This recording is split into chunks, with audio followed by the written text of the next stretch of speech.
Will you stop that?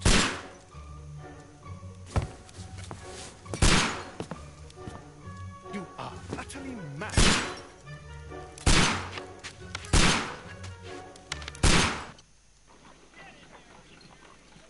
Stop, Holmes!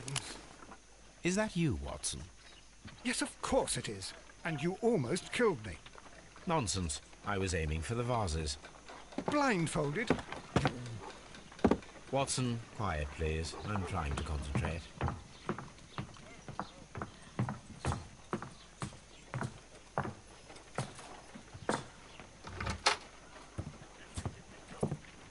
Ah, Lestrade.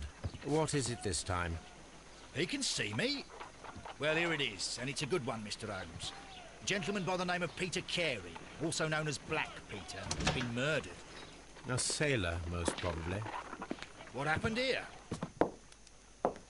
Oh, Mr. Holmes, how could you? It's the only exercise I've had all week. A grateful client from Limoges sent me a vase collection this morning. I couldn't think of a better use for it. You're out of your mind. I missed 4 out of 10. Given you were blindfolded, that was very good. Can I have a try? Am I the only sane one here? I suppose that Watson is right, Inspector. A little brain work would be preferable now. Do please tell us more about Black Peter. Peter Carey, born in 1845 and 50 years old. An ambitious sort, he achieved much success in seal and whale hunting around Scandinavia. Retired in 1884 with a small fortune. He invested his money in a property called Woodman's Lee, near Forest Row in Sussex. It was where he lived for 6 years, and where he was found dead yesterday. Has the investigation already begun? Yes and no. In fact, this crime is so mysterious that I would prefer you to join me down there. Give me half an hour to prepare, Inspector. Take your time and join me there. I have to go through the yard first. The Merry Men struck again. What have they done this time? They robbed a powder reserve. I'll meet you at Woodman's Lee, Mr. Holmes. I should help Mrs. Hudson here. I also have several appointments that I must keep this afternoon. I shall go alone, then.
Oh, what a mess! What a terrible mess!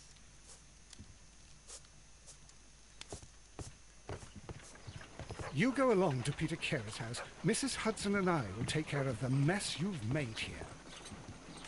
My analysis table. It is useful for my work. A map of London and the surrounding area. It could be useful.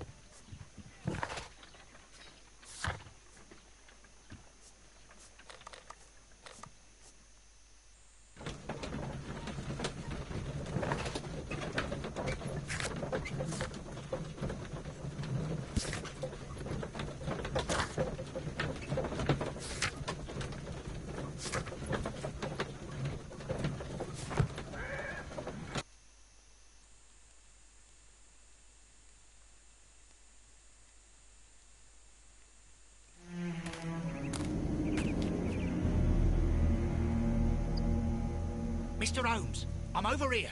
Come on.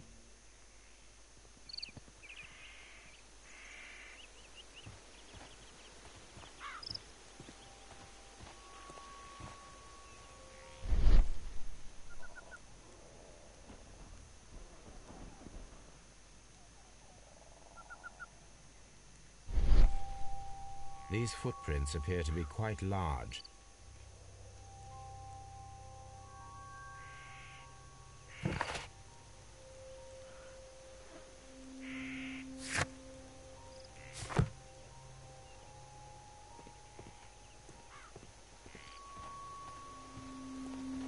It seems that the garden was well maintained. Mr. Holmes? Mr. Holmes?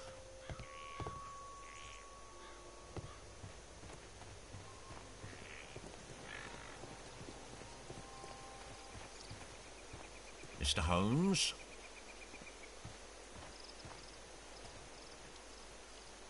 Inspector Lestrade, when will you remove my husband's body? It's sacrilegious to leave him here like this.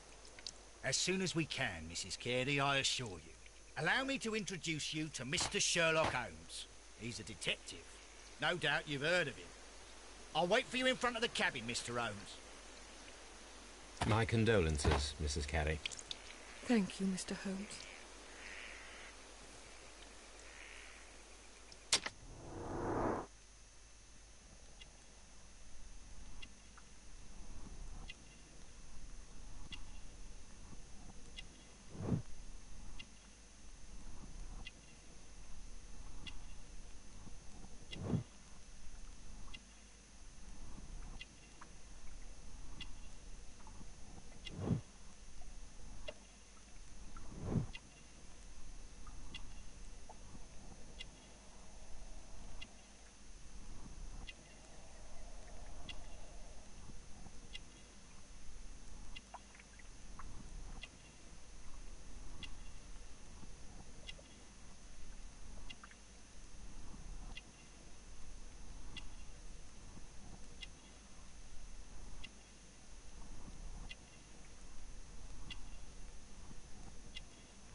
Madam, can you tell me if you saw or heard anything unusual upon the night of the murder? At 2 o'clock in the morning, I heard a terrible scream. But I thought nothing of it then. He would scream all the time when he was drunk. Can you please tell me what occurred on the evening of the murder? Well, Peter got drunk in the evening. He was in such a terrible temper. Usually whenever that happened, he'd stay all night drinking in his cabin before passing out. Do you remember at what time you found your husband's body? In the morning, at around 7 o'clock. I noticed the cabin door was open, but I didn't go in to take a look, for I knew my husband would not have liked it. At around 10 o'clock I dared to glance in through the door and... oh dear. Was your husband accustomed to receiving visitors? Oh no, I don't think so. I mean, he didn't really have many friends. He lived quite an isolated life here, after his retirement. The garden is very large and well maintained. Do you employ someone to look after it? It is true, there is a lot of work, but my husband took care of it himself. You have indeed suffered a great loss, Mrs. Carey. Nevertheless, I believe it will be less of a burden for you soon. Yes. Life with Peter was never easy. But he was still my husband. He was different, wasn't he, when you first met him upon your return from Plymouth? Yes, Mr. Holmes. Oh, my goodness, but how do you know about that?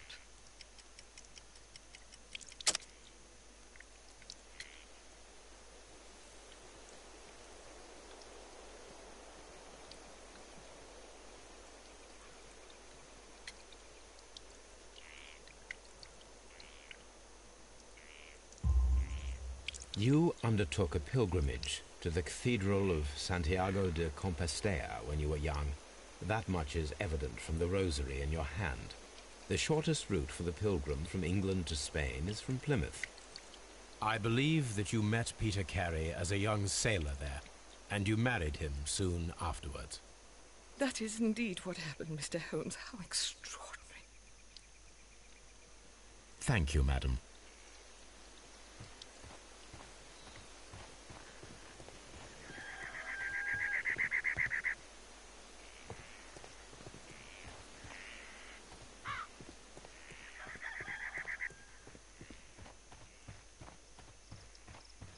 Mr. Holmes?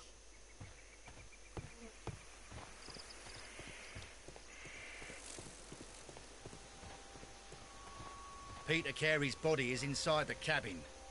We took care not to touch anything. Mr. Holmes? The door is locked. Wait just a moment, Mr. Holmes, and I'll open it. I locked it yesterday to ensure that no one should enter the cabin and tamper with the evidence. Ah, good thinking.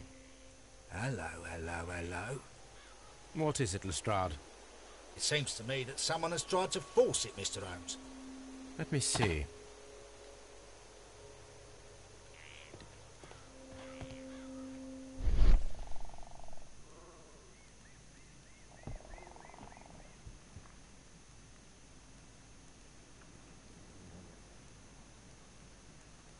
These scratches are fresh.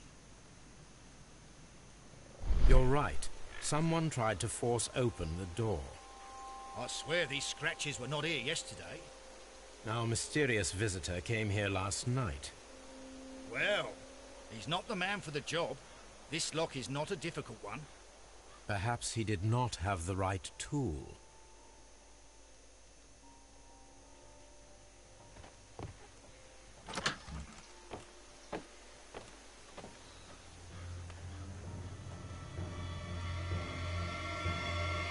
What a terrible way to die.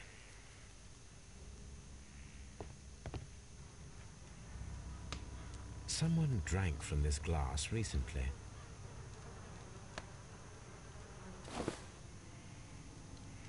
The initials PC have been crudely burned. A sailor's work.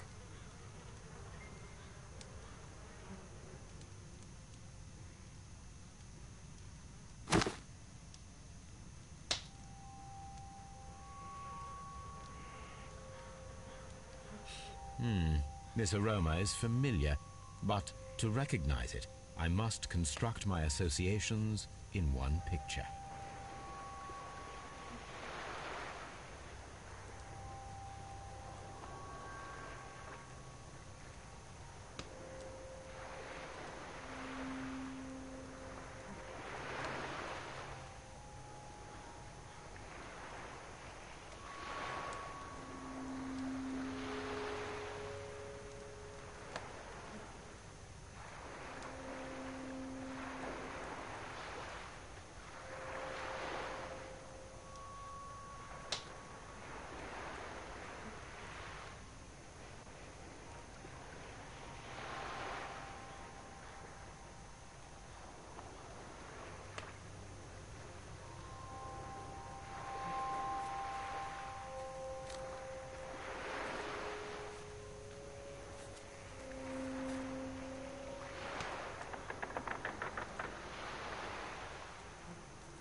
Yes, this is a coarse tobacco, quite strong and very popular among sailors.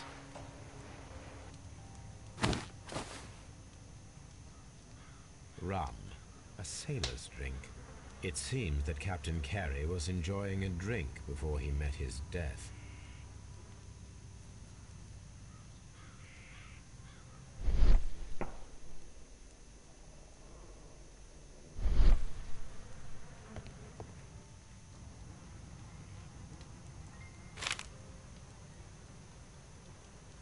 JHN are probably the initials of the owner of this notebook.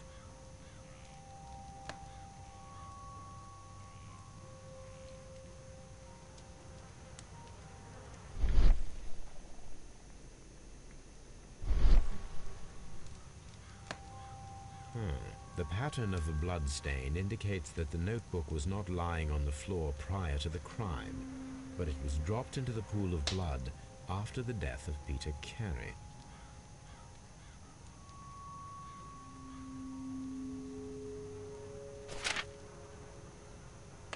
These abbreviations mean something, but what?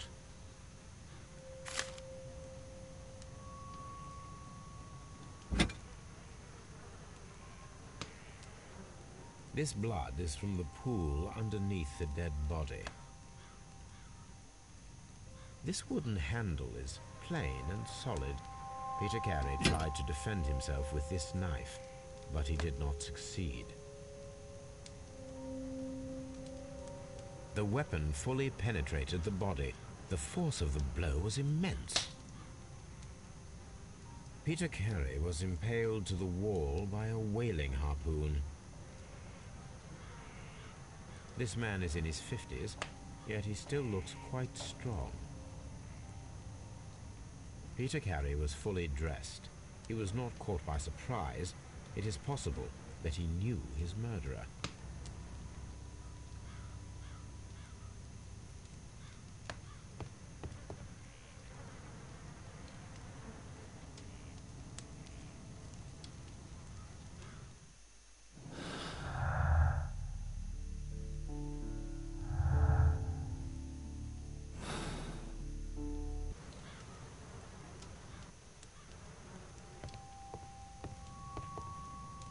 The Sea Unicorn.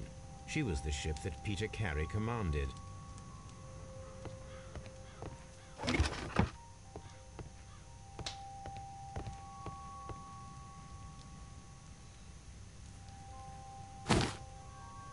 Peter Carey's boots. They look to be a size 8. Old navigation instruments, nothing interesting. The murder weapon was probably taken from this rack. The ship's logs of the Sea Unicorn for the years 1878 to 1884. Peter Carey was her captain.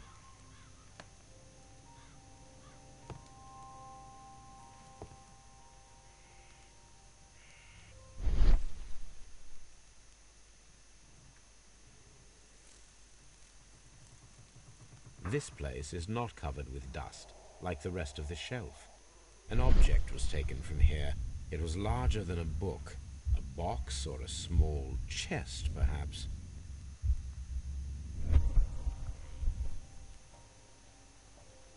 The tooth of a sperm whale, probably from one of Peter Carey's catches.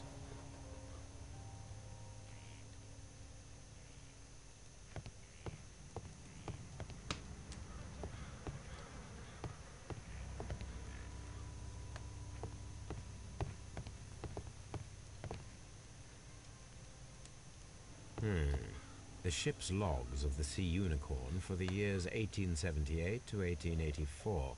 Peter Carey was her captain.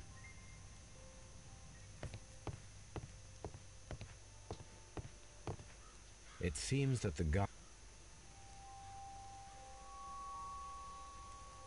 Dundee. Hammerfest. It's a whaling map.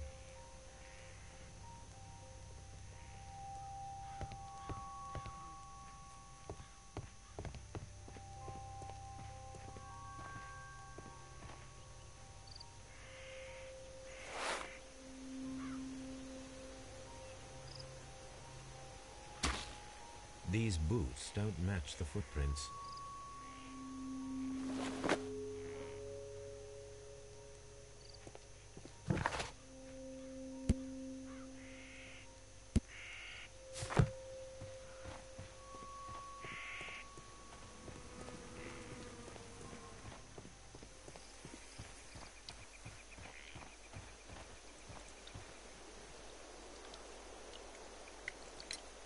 Is this your husband's tobacco pouch?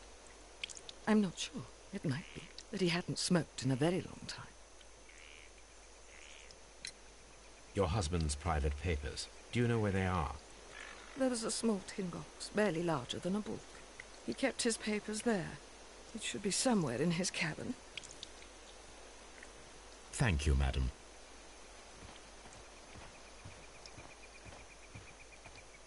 Mr. Holmes?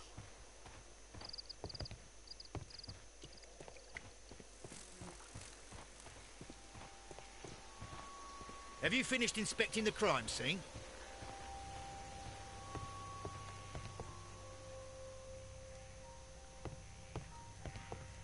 The ship's logs of the Sea Unicorn for the years 1878.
Someone was here yesterday. They attempted to force the door to gain entry.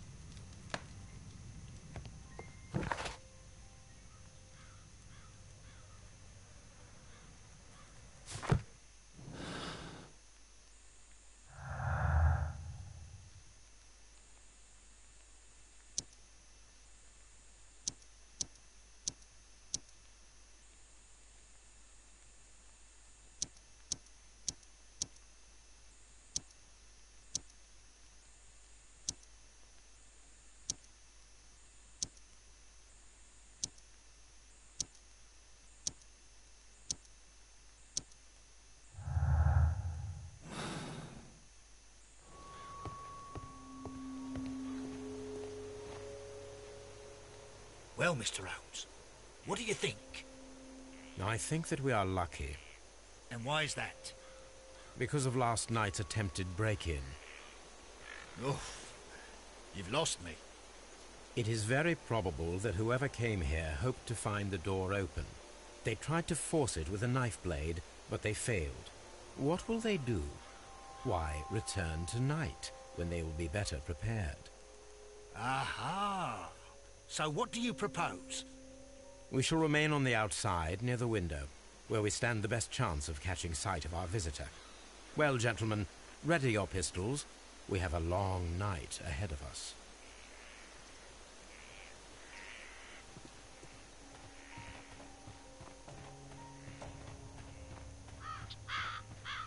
This looks like the perfect hiding place.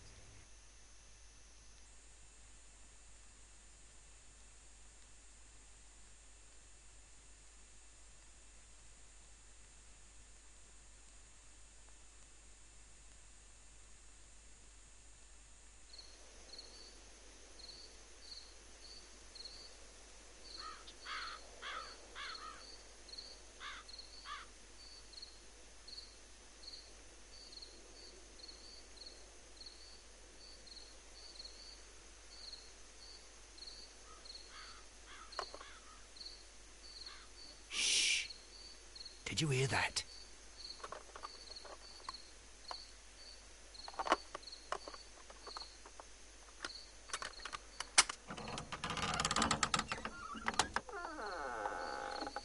There's someone there. I'm gonna collar him. I'll be right behind you. Police! Hold it right there.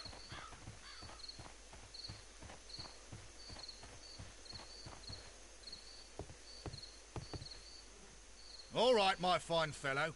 Who are you and what are you doing here? You're detectives, I suppose. You imagine that I'm connected with the death of Captain Carey. I assure you I'm innocent. Innocent? Then what are you doing in his cabin? Shall I tell you? You came to retrieve what you had lost after killing Peter Carey, but we were here, waiting for you. What is your name? John Hopley Nelligan, but I didn't... Do you deny that you came here yesterday? No, but yes, it's just that I couldn't... I'm tired of this. Off we go to the yard. Tomorrow, I'll see that you're put in front of the judge. What? But you can't! I'm not... It's a terrible mistake! Enough.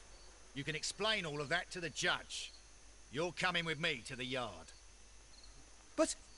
In light of recent events, it seems evident that your coming here was unnecessary. All the same, I'm very grateful to you, Mr. Holmes. You are welcome, Inspector, but please don't be too hard on our young fellow. I would like to question him tomorrow morning.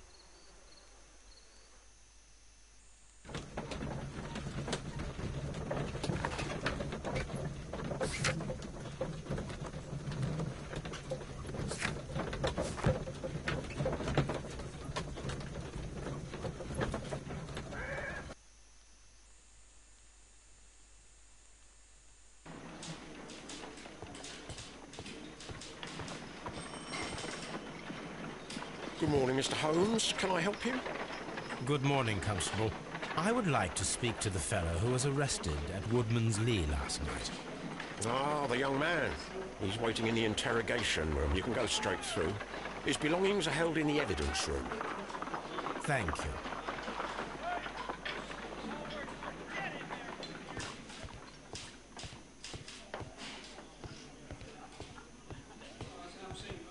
Mr. Holmes?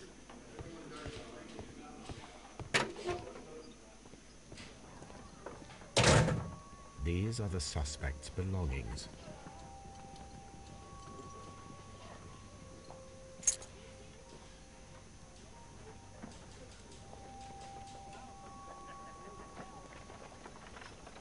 And partner, 1883.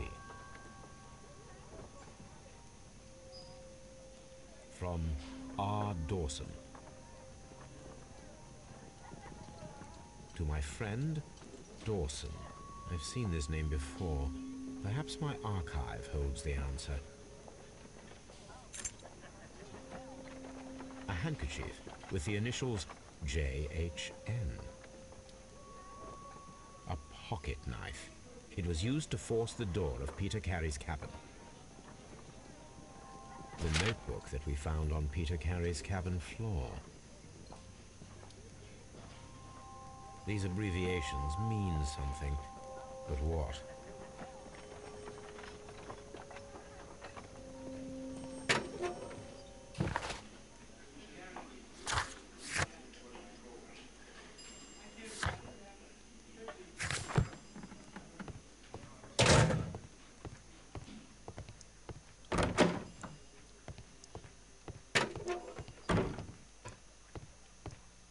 Mr. Holmes?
Does this notebook belong to you? Yes. But where did you find it? I did not know... I thought I'd lost it at the hotel. What do these abbreviations mean? Oh, no. I beg you, I can't. If I told you, it would only make things worse. But I will find out eventually, Mr. Nelligan. The sea knife was found near Carey's body. Tell me, Mr. Nelligan, did Mr. Carey try to defend himself or to attack you with it? I don't know. I didn't kill anyone. The police seized this valuable ring from you. Whose is it? I didn't steal it from anyone. It has always belonged to me.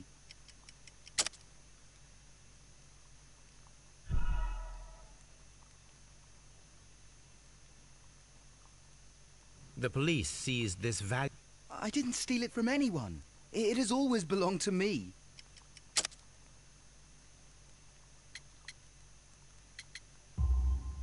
The ring's date of engraving is many years ago. You would have been a child then, hardly in any position to receive such an item from a partner. So, Mr. Nelligan, who is the true owner of the ring? The ring is mine. No, Mr. Nelligan. I believe that the ring had belonged to your father. Oh, but how do you know? The jacket you are wearing is made of an expensive fabric that only a man of exceptional wealth could afford. You do not seem to me to be a rich man, Mr. Nelligan. Furthermore, the garment is ill-fitting. It is quite clear that it belonged to someone else, most probably your father.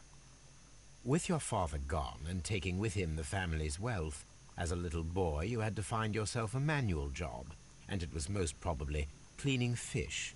You cut your hands often while working. I can tell from the scars. I'm speechless, Mr. Holmes. It all happened exactly as you say. Well, I will see you soon, young man. Please, let me go. I'm innocent.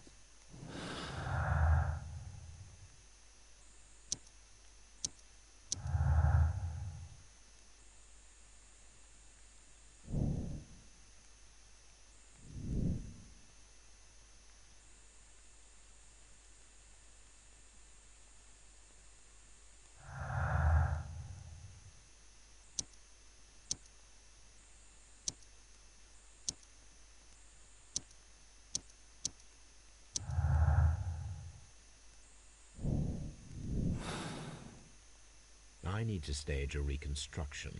I am sure that Watson would be happy to oblige.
Here it is.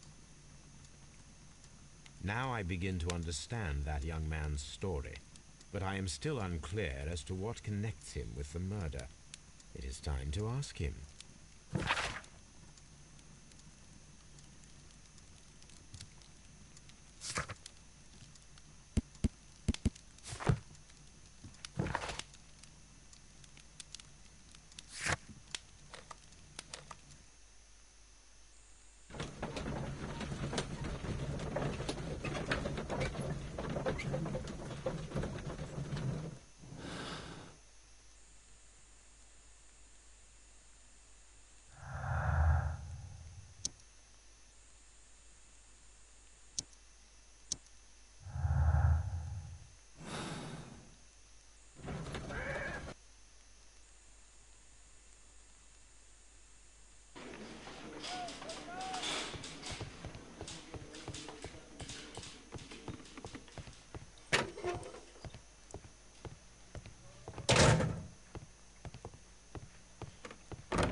I have heard the story of Dawson and Nelligan, the West Country bankers. Yes. Joshua Nelligan was my father. I am aware that it had a bad ending. When the bank failed, it ruined half the families of Cornwall, whereupon Joshua Nelligan disappeared. My father was under extraordinary pressure. Dawson had retired.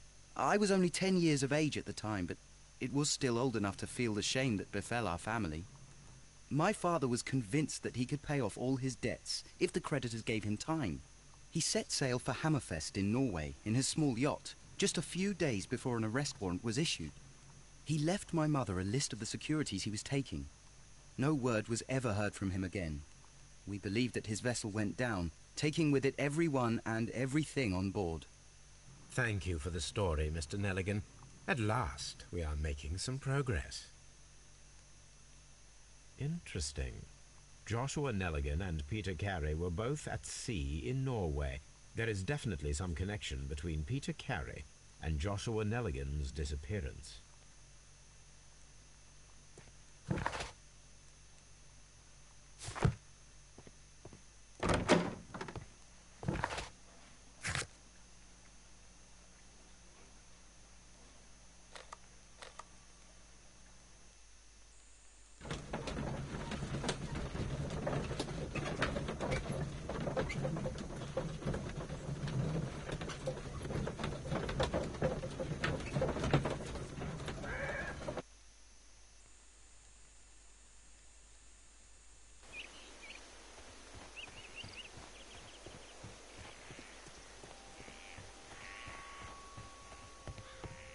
"1883. That's the one I need. This is the crew list of the Sea Unicorn. Log notes for June. Nothing unusual. Log notes for July. Nothing special. Log notes for August. Canadian Pacific Railway, CPR. A torn piece from a bond certificate. I have seen this abbreviation somewhere very recently. There are 3 ways of discovering what happened in August of 1883 aboard the Sea Unicorn. The first 2 of these will require speaking with a dead man. The last would be to locate vital witnesses, the sailors involved in this whale hunt campaign.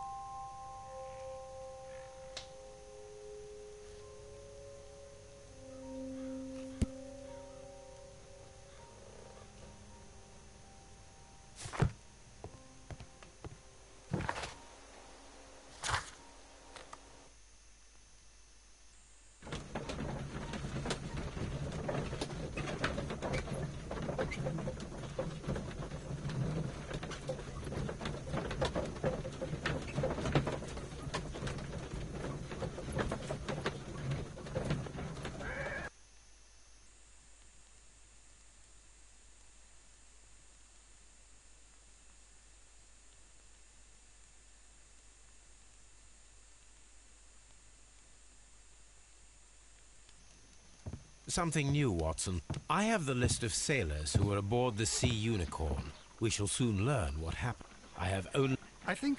I doubt it, Watson. And who might that... The secret police division of Baker Street. Ah, you mean young Wiggins and his gang? Yes. Believe me, you'll receive more useful assistance from these little urchins than from a dozen yard detectives. Those children are everywhere.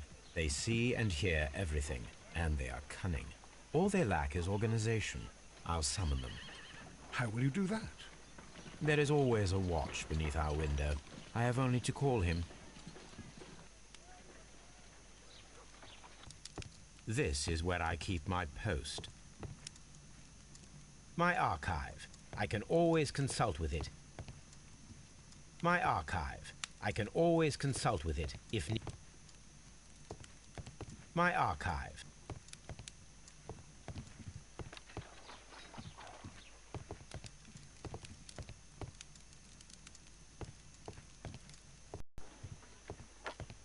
A map of London and the surrounding area. It could be useful.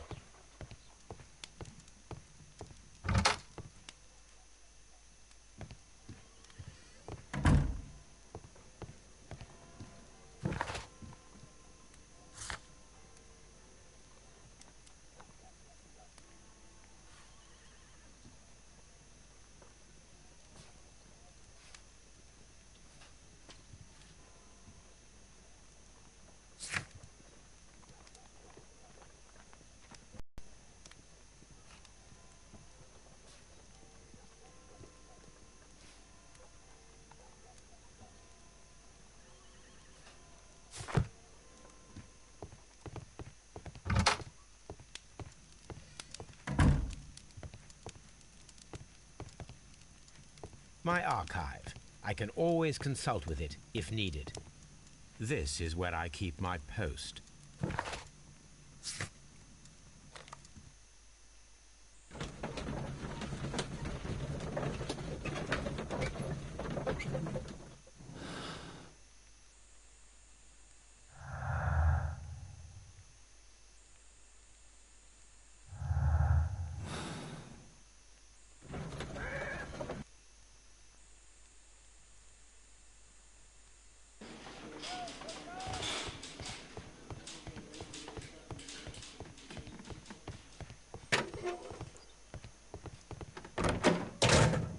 What am I doing here? I've done nothing wrong. What am I doing here?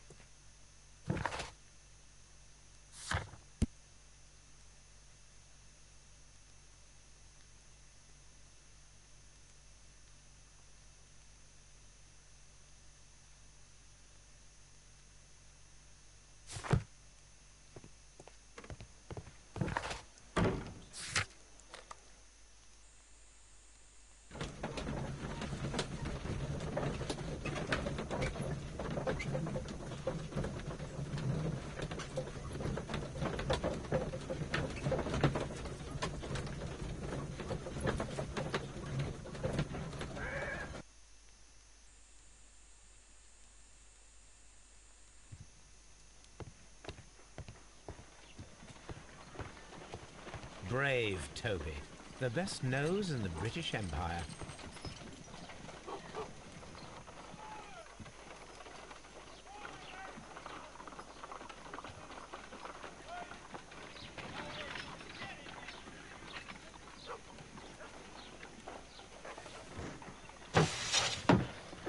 Wiggins, could you come upstairs, please? At your service, Mr. Holmes.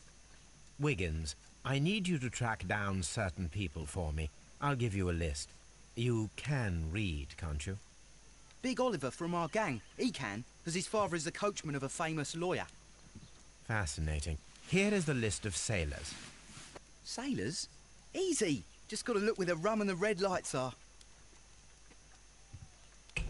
Sorry to trouble you, Mr. Holmes, but the inspector asks that you come to the station as soon as possible. Thank you. I'll be there shortly.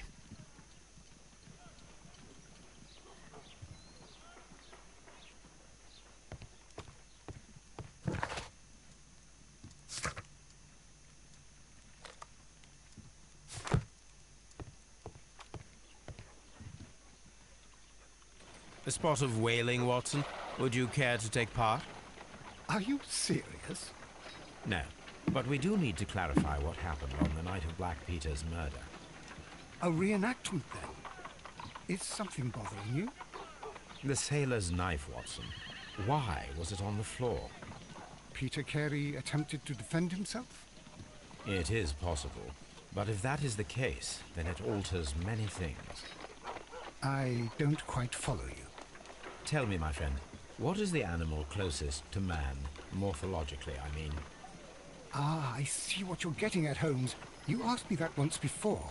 On the Ripper case, I believe. Do you want to slit some more pigs' throats? No. Well, thank goodness for that. I wish to impale one with a harpoon. Wonderful. Watson, let us pay a visit to our butcher friend in Whitechapel. We require the carcass of a well-fed pig. And the harpoon? One of the harpoons on the wall of Black Peter's cabin should do quite nicely.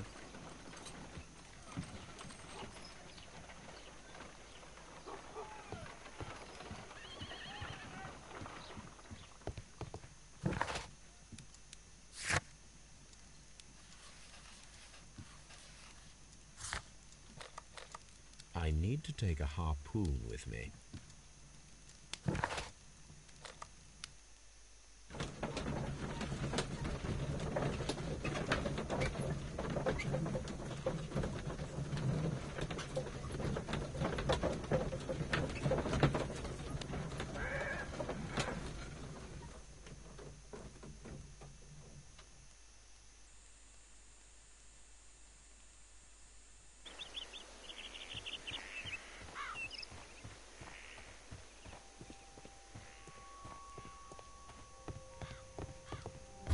should do it. Now...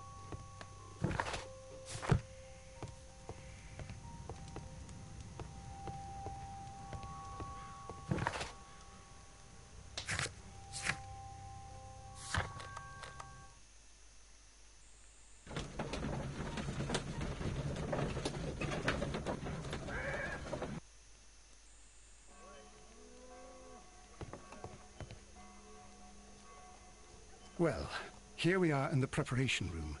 I can't say that I like the smell of it much. What do you intend to do?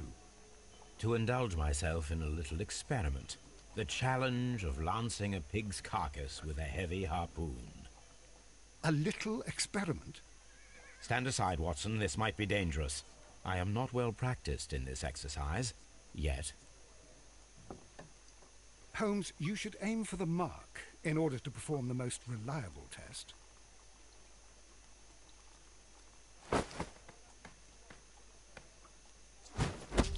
Holmes, you should try to aim better and throw as hard as you can.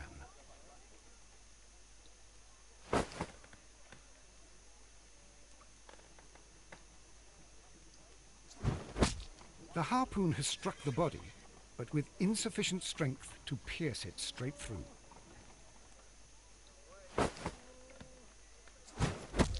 Holmes, you should try...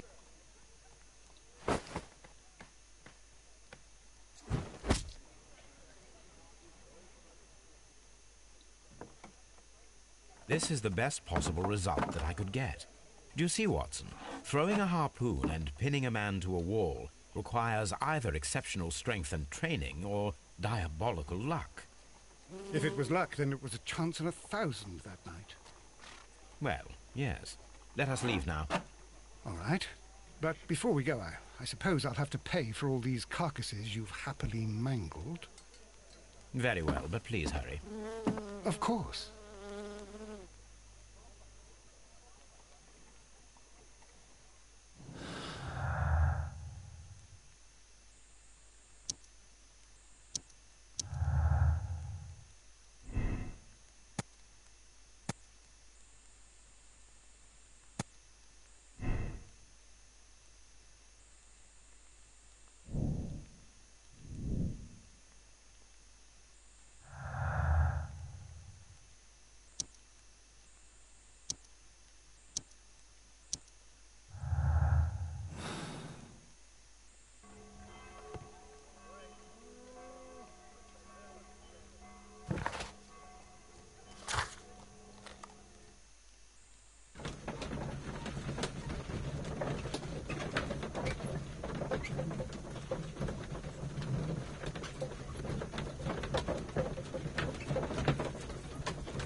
Mr. Holmes, I'm glad to see you. As always. What happened? We have a new suspect, Liam Hurtley. I'm thinking that this case will be resolved very quickly now. Interesting. Pray tell. Well, the constable that I left at Woodman's Lee noticed a suspicious individual prowling around during the night. Do you have him here? Yes. He refuses to speak with us, but we'll make him talk. Let us hope so. Ah, yes, and one more thing. The constable told me that at the time of his arrest, the fellow was writing a letter. Do you have it? Of course. It's in the evidence room, at your disposal. Admit that for once, Mr. Holmes, Scotland Yard is a step ahead of you, eh? Breathtaking.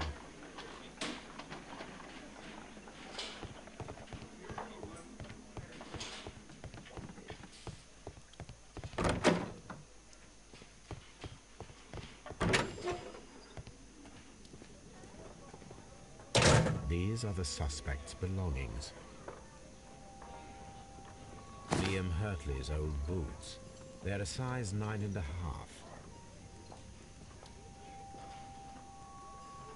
The stains are fresh. They can be removed with the proper chemicals. A pen, nothing unusual about it.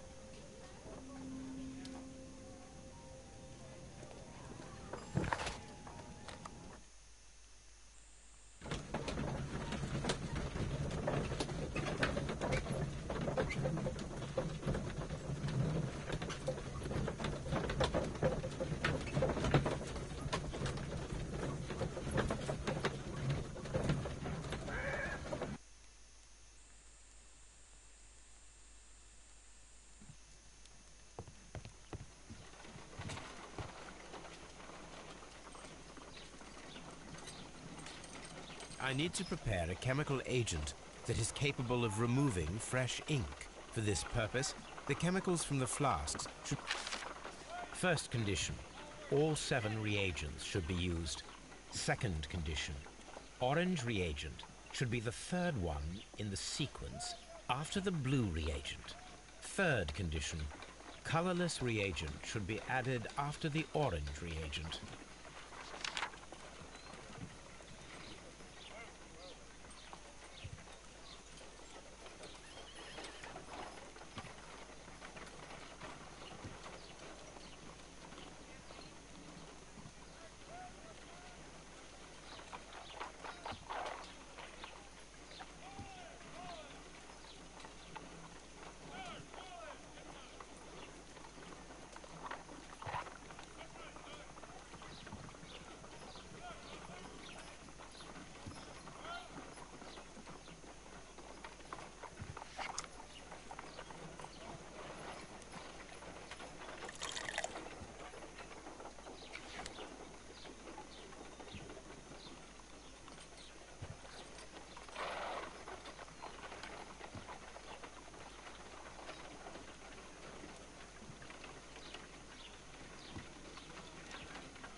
First condition. Second condition. Orange reagent should be the third one in the sequence after the blue reagent. Third condition. Colorless reagent should be added after the orange reagent.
No, something isn't right. I need to start the reaction from the beginning again.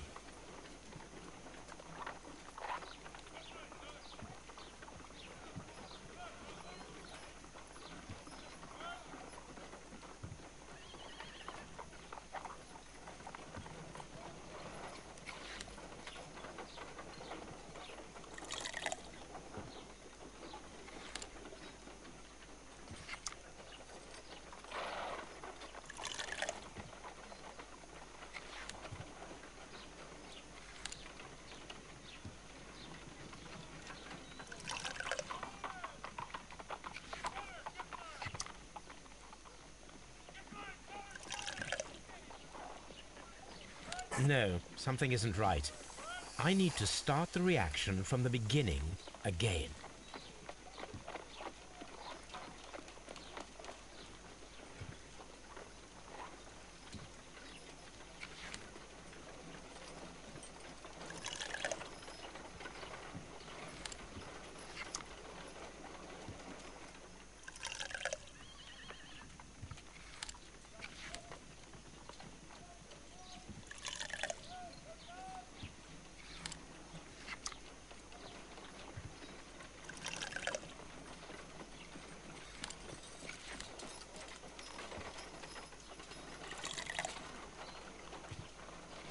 No, something isn't right.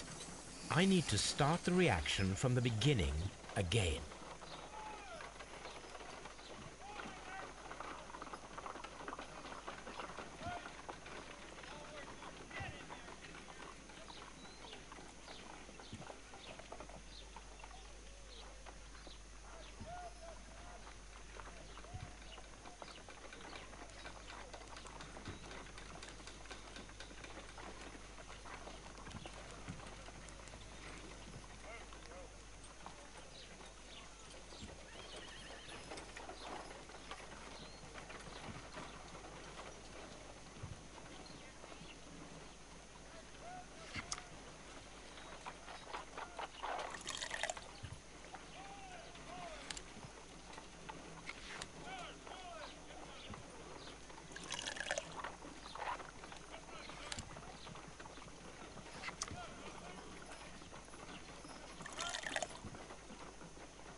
Done.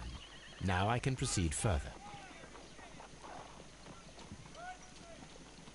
Let us see if the content of this letter sheds a little light upon the mystery.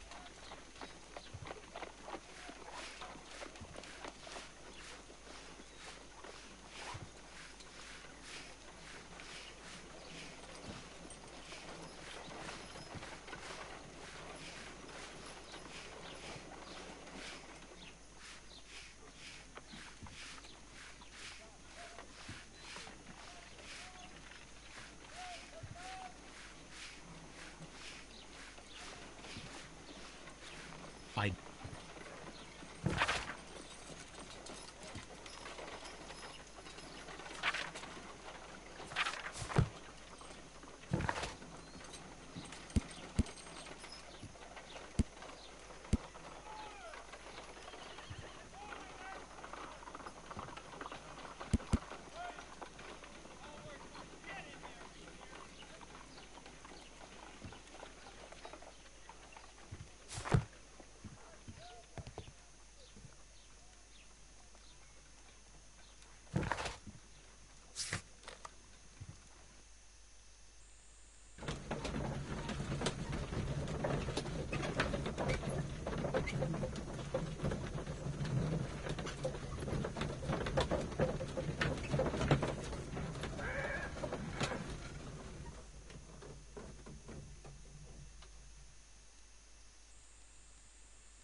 These boots match the footprints exactly.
Who could do such a thing? My poor husband.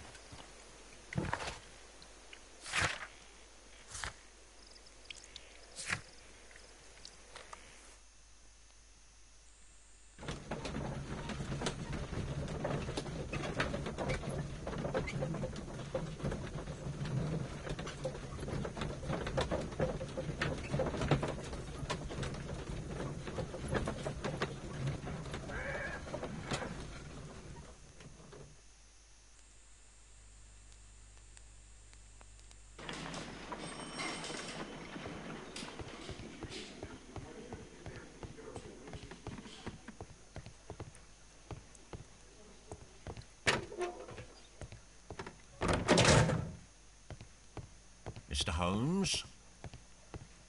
Please escort this suspect for interrogation. Allow me to introduce myself. My name is Sherlock Holmes. I would like to ask you a few questions. I've already told the police that I've nothing to say. And you're not even part of the police. Precisely, and considering your situation, it might be wise to speak with someone who is, shall we say, rather more neutral. You are a suspect in a murder case. I know. Inspector Lestrade told me. It's ridiculous. Could you at least tell me who you are, and exactly what happened that you should be brought here?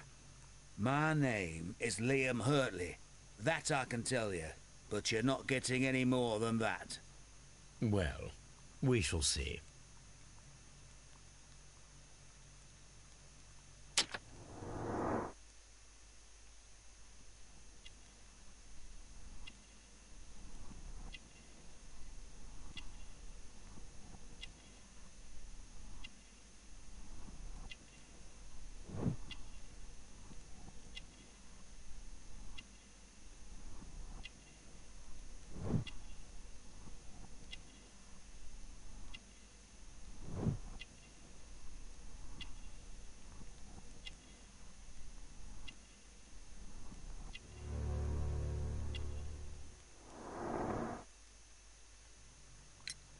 Tell me, Mr. Hurtley, what were you doing at Woodman's Lee? Woodman's Lee? I've never been there.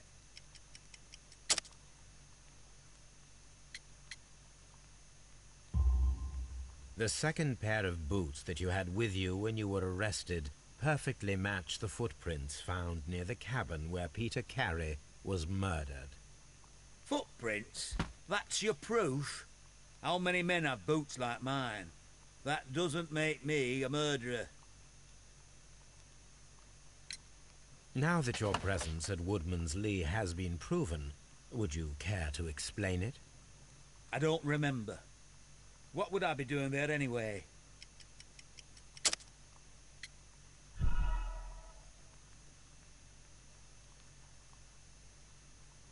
Now that your presence at Woodman's Lee has been proven, would you care to explain it?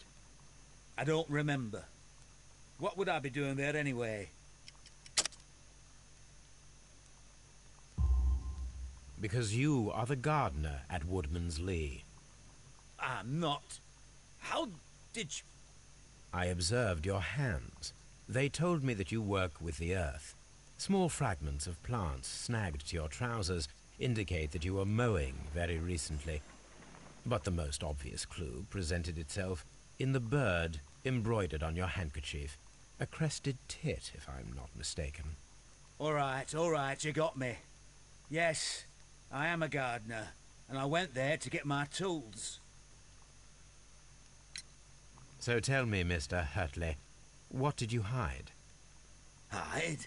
What are you talking about?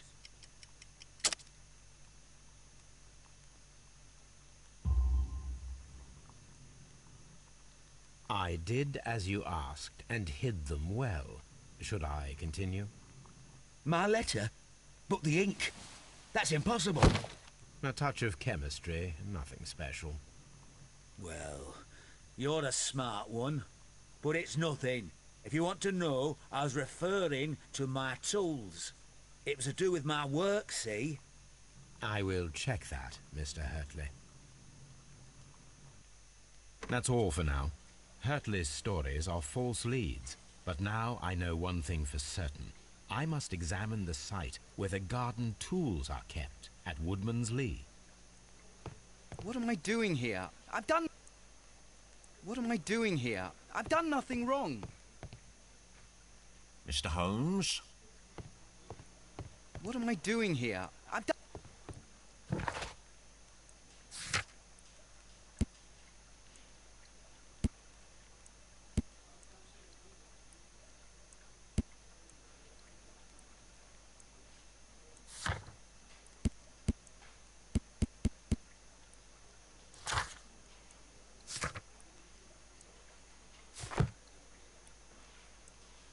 What am I doing?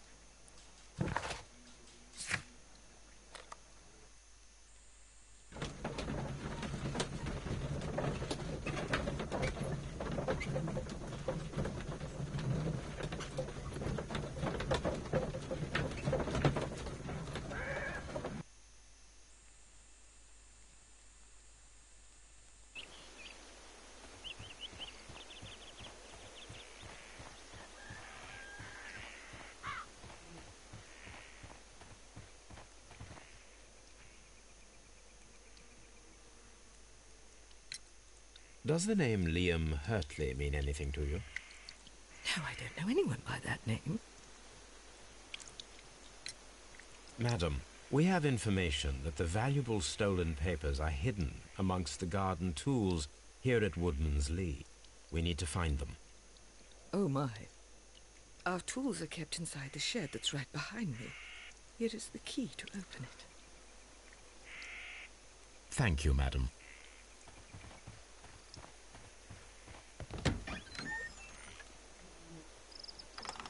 Let's see what could be hidden here.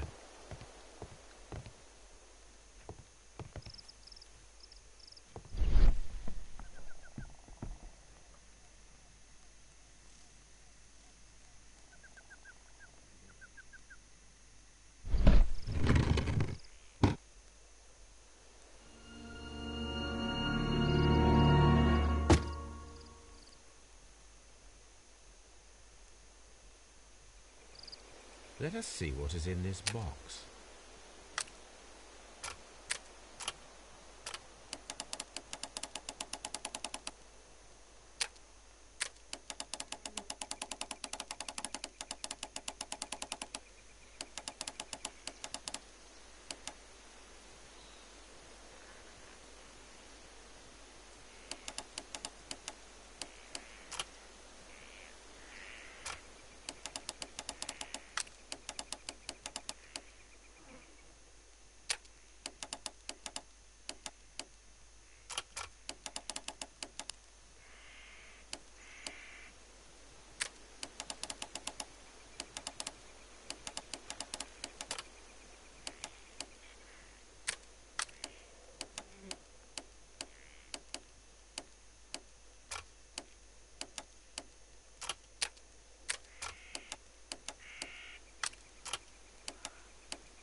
Bundle of letters in a woman's hand with the Carey family monogram.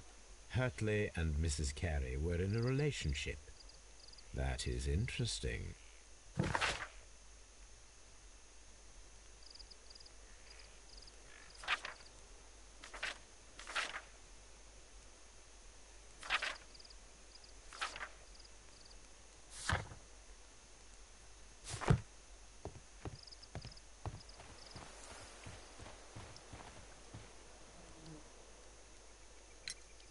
Madam, I am aware of your affinity with Liam Hurtley.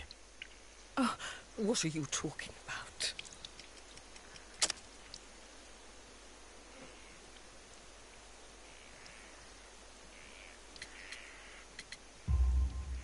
Mrs. Carey, we found your letters. My letters? I asked Liam to return them to me. I wanted to burn them. Why did Mr. Hurtley put them inside the garden shed?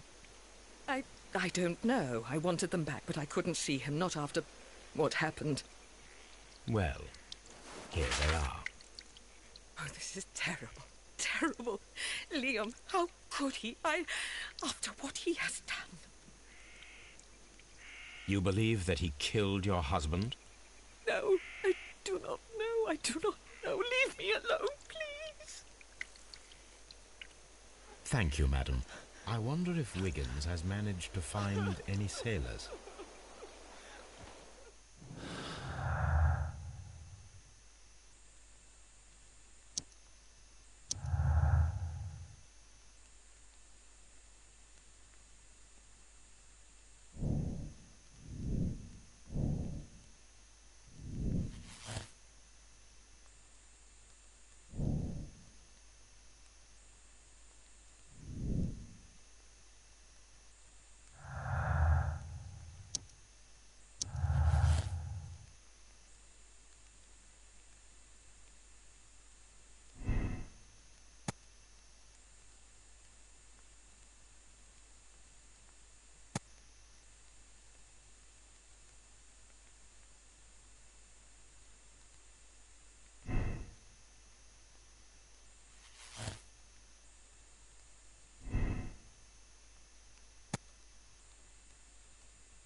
Mr. Holmes, we found the sailors from that list you gave us.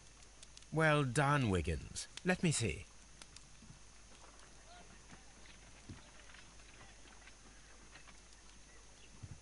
This is interesting. Let us review the other sailors now. This is interesting. Let us review the other sailors now. This man is a harpooner, and his initials are PC, the same initials that were found on the tobacco pouch. Wiggins, could you gather some information on one of the sailors that you found? His name is Patrick Cairns. We found Patrick Cairns. Good job, Wiggins. Where is he? He lives in a small furnished dump of a room, but he's always at the Sea Witch pub, where he does arm wrestles for money and drinks. Excellent. Here is your reward. 2 guineas. Thank you, sir.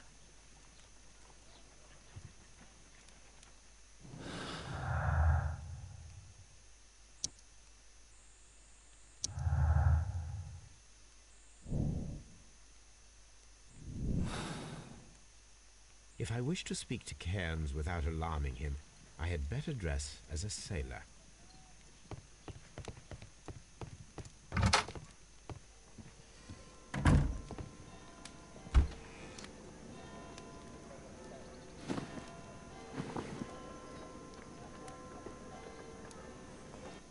Now I can approach Cairns and see if he recognizes the pouch.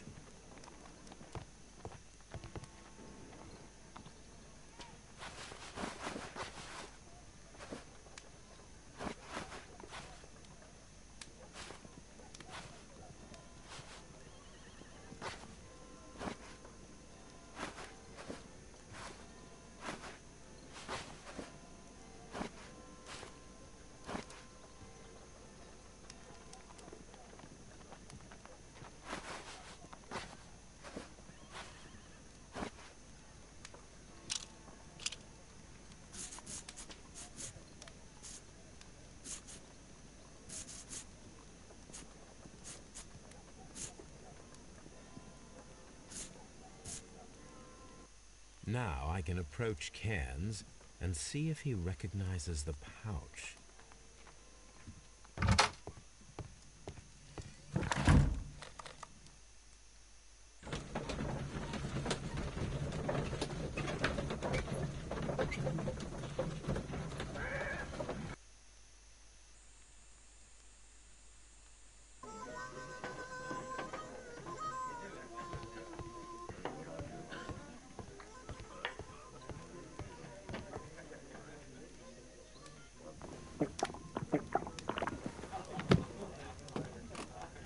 Hello there. Are you Cairns? What do you want? We've heard all about the gambling on arm wrestling here. You seem like the likely sort, and I'm up for it. I start at 10 shillings. Suits me.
You were lucky.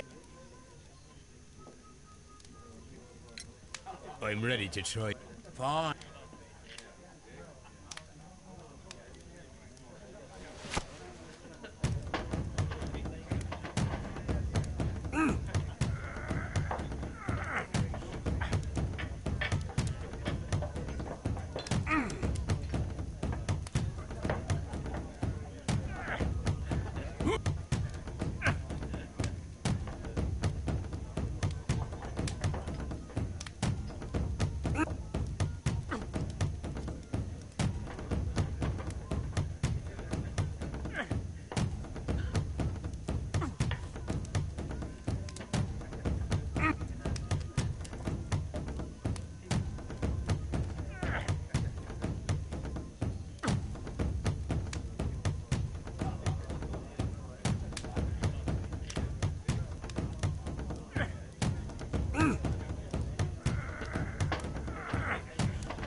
Well, good.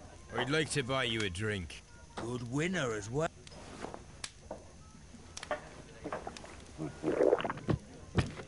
You're a good type. Seems you've managed to set... Not a... Oh, well. At least you're not as poor as me.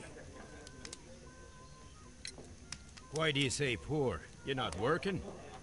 I'm a harpooner. But you see, the whalers are rare. They don't pay much. So, as a result, I find myself arm wrestling to pay for my drink.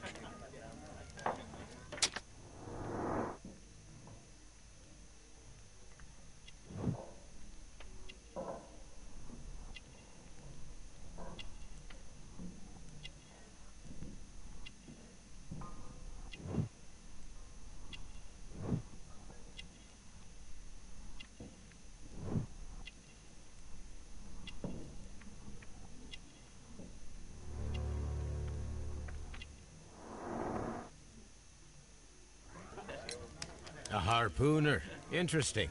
You've had a lot of adventures, I bet. Ah, of course. It's been a dozen years since I've sailed. I've seen everything. Old Wallers, Damn Black Peter, Great Roger, we sailed to the Cape of Good Hope.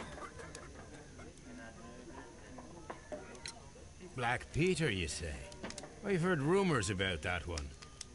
He was the worst of them all. He was a liar, and violent too.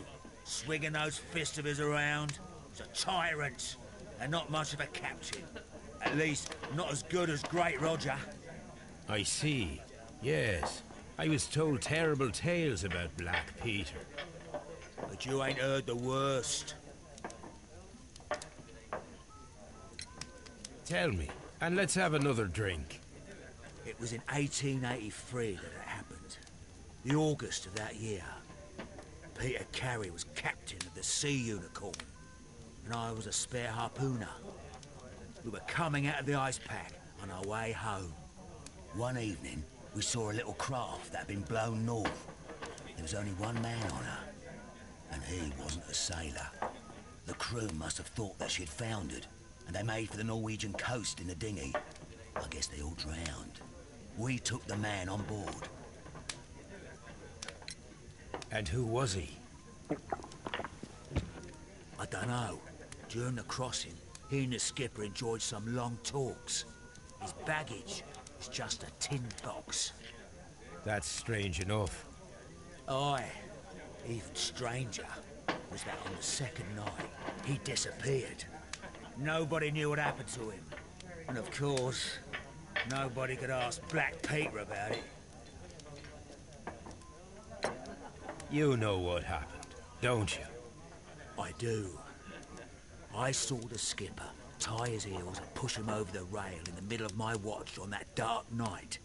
2 days before we sighted the Shetland Lights. Black Peter's a murderer. Aye. Those that know him wouldn't be surprised to hear it. But all this must stay between us. All right? Of course. Back in a second. I'm off to the Kazi. I'll be here with my drink.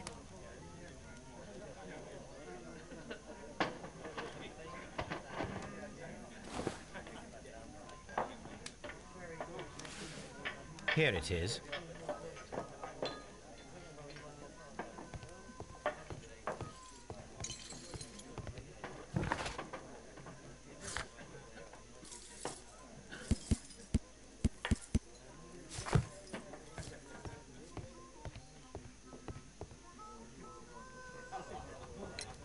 Have you got any tobacco? I've run out of mine. Nah, I lost my pouch. I don't know where. Wait a minute. What's this? Oh, is this your tobacco pouch? Well, oh, it is. Well, I have to go now. I know a captain who's planning an expedition to Cape Cod. Captain Ahab's his name. He commanded the Pequod. He might need good harpooners. I'll tell him about you. Maybe. If you like, aye. I'm done here. It's time to leave.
These are the suspect's belongings.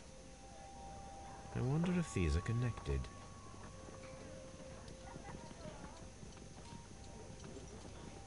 Now we have the proof that Nelligan's papers were indeed here. It seems that they have vanished, however.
Good afternoon.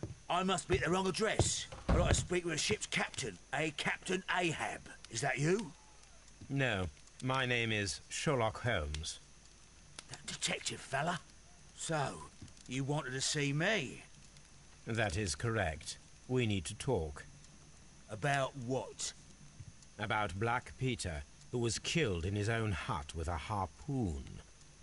You know, don't you? Yes. How? The tobacco pouch. You recognized it. Oh, the sailor. It was you. Unbelievable. Well, fine. I confess. But if you really do know everything, you should also know that I didn't want to kill him. He made me do it. I know. Did you know about this story with the bond certificates? Did you need money? Yeah. I just wanted him to cough up a little silver. I'm out of work, and I thought maybe he could help me. Well, he refused outright, and he insulted me. I reminded him I knew all about that murder he committed at sea in 1883.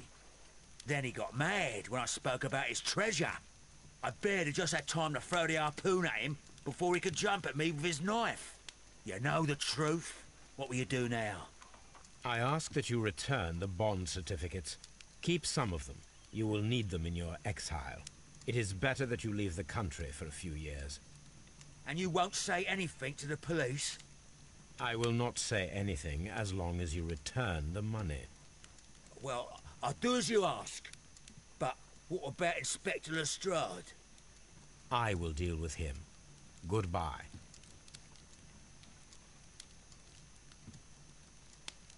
It's good that you asked me to come, Mr. Holmes. We do need to talk.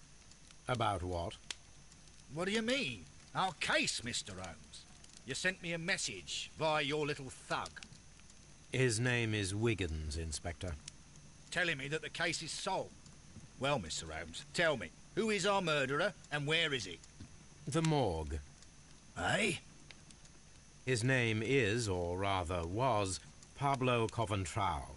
He was also on the ship with Peter Carey, and he was a harpooner. I'll tell you everything, Inspector, but do calm down. Mrs. Hudson will bring us tea and orange cake. Orange cake? You're spoiling me, Mr. Holmes. That's my favourite. Ah, Mr. Holmes. Inspector Lestrade told me that I should thank you for clearing my name. He also said that you were waiting for me here. I came as fast as I could. I cannot thank you enough. It is all because of you that this nightmare is finally over. I believe that this belongs to you. My father's securities. Incredible! But how did you get them? It would take far too long to explain. Tell me. This is extraordinary. You are a genius. Then that may serve as an explanation. Goodbye, Mr. Nelligan, and good luck. Goodbye, Mr. Holmes. And thank you. 1,000 times thank you.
This trip to the countryside will be good for you, Holmes.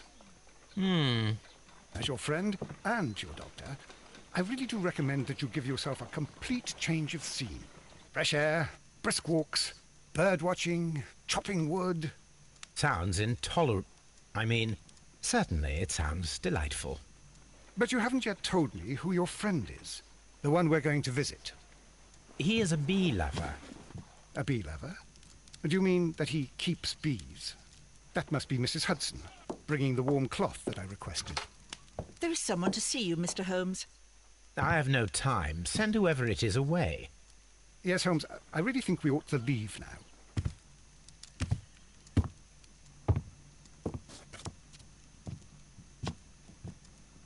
Mycroft. Sherlock. Oh, Mr. Holmes? Perhaps you don't remember me. I'm Dr. Watson. We met at the Diogenes Club a few years ago. I documented our encounter in a short story I gave the title The Greek Interpreter. He does remember you, Watson. My brother remembers everything, and that is why he is so valuable to the government. We're about to depart for the train station. I know. You know? Sherlock, I need your help. There are people who presently threaten both our country and the Crown itself. You must help us with those methods of yours. Need? Help? Those are not words I would readily associate with you, Mycroft. I wrote you a letter, but you did not reply. And this is not about politics. It's about people. People similar to those whom you pretend to defend in your petty detective affairs. Everything is about politics with you, Mycroft. I'm not interested. Have some of your agents, your spies, or worse, undertake this job of yours. You are defending your people, and they have little to do with the people I choose to help, I can assure you. That is the point. You think exactly as they do. Who are they? The Merry Men. He is talking about the Merry Men, a band of idealistic terrorists. Sherlock, do please think about it. They are planning something diabolical. Your country needs you. You need me, Mycroft, and you are not the country. Although if your waistline expands very much further. Mrs. Hudson, tea will not be necessary. Dr. Watson, the train conductor, Mr. Parker, is aware that you will be 7 minutes late. You are in the 4th car. The train will be waiting for you. Sherlock, enjoy your time in Staffordshire. And do, please, at least write to me on your return.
This is where I keep my post.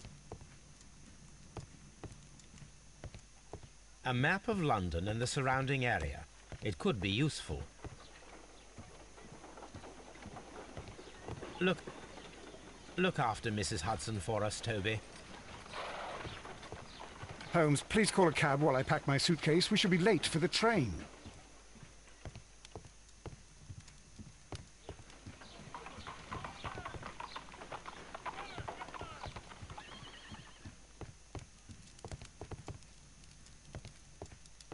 Watson, I'll hold a cab for us. We leave in 5 minutes for the station.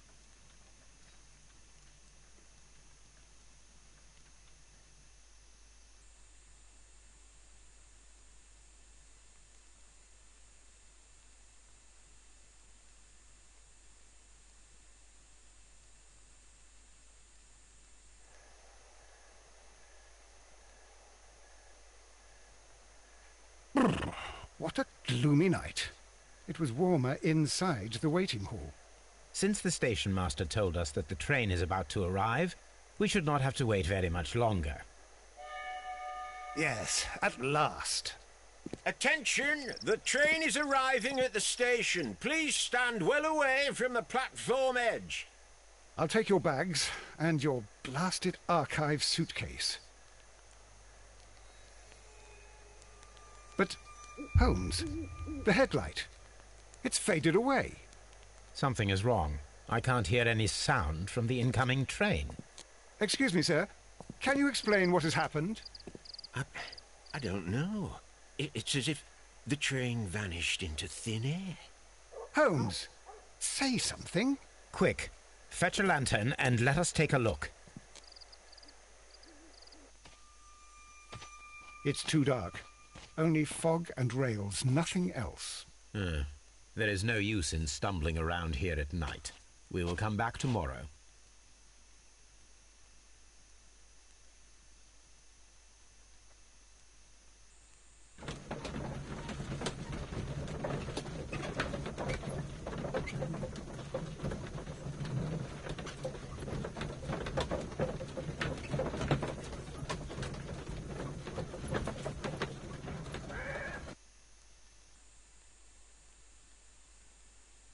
Well, here we are again at Evesham Station.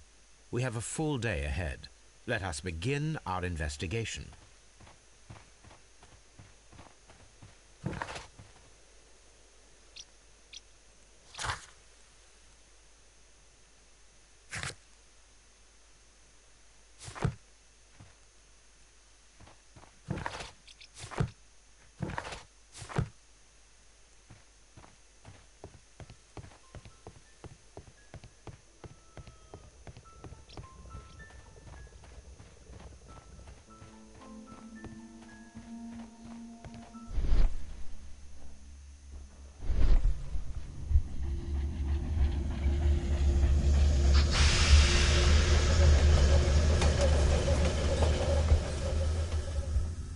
This is the place where we saw the train vanish last night.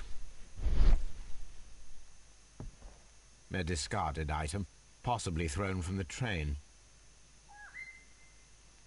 Railway sleepers, nothing unusual. There are no tracks or footprints on the ground. The rails have not been touched. There's nothing unusual here. There are no signs to indicate that the train ran off the track, nor are there any other traces. There is nothing whatsoever. There are no clues. But then, a negative result is also a result. Oh, I see what you're getting at. No clues and you're smiling. Yes, Watson, I do smile on occasion. This mystery appears very promising. This investigation won't be simple. We shall require a map of the region. Perhaps the station master could lend us one.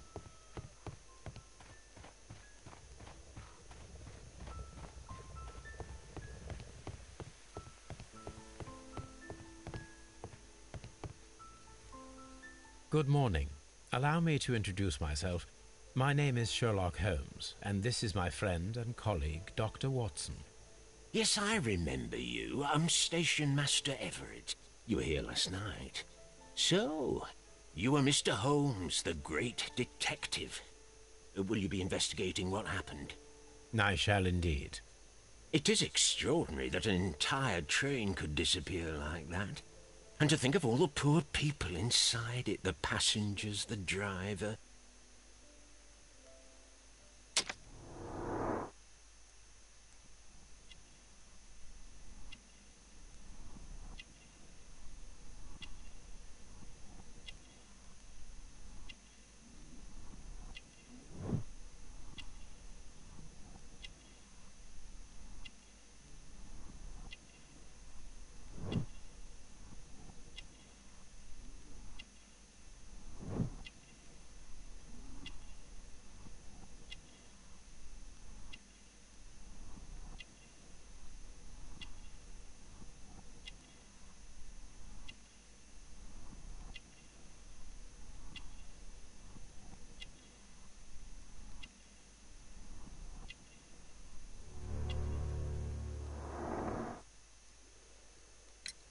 Could you please give us any details about the train?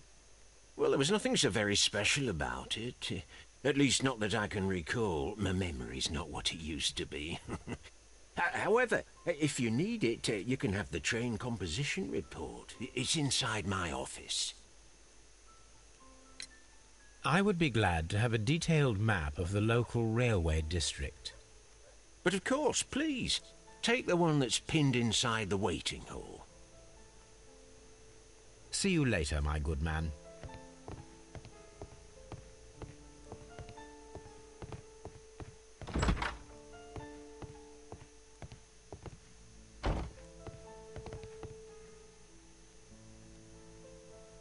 This map will be useful.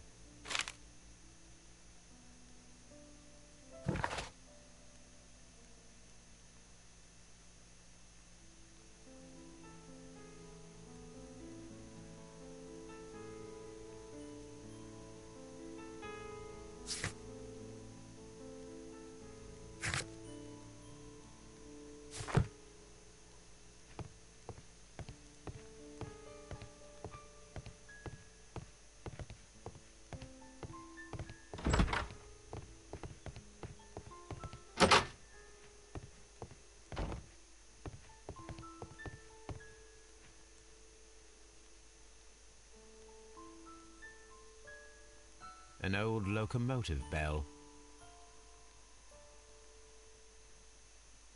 This part is probably from a locomotive. This place serves as a storage area for the station. This part is probably from a locomotive.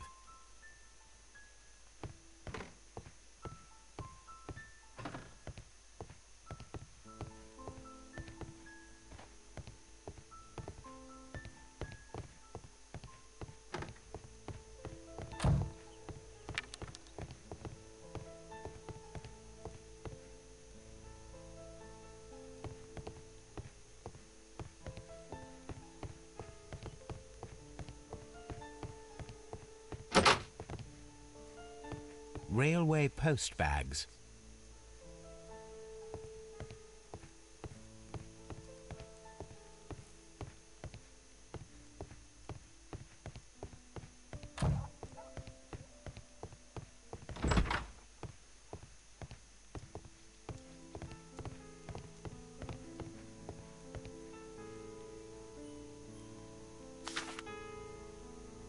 A new telegram. I think we should meet this Mr. Robinson.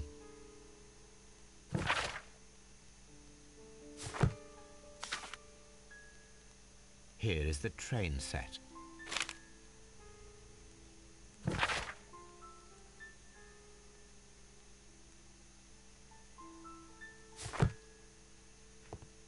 A telegraph.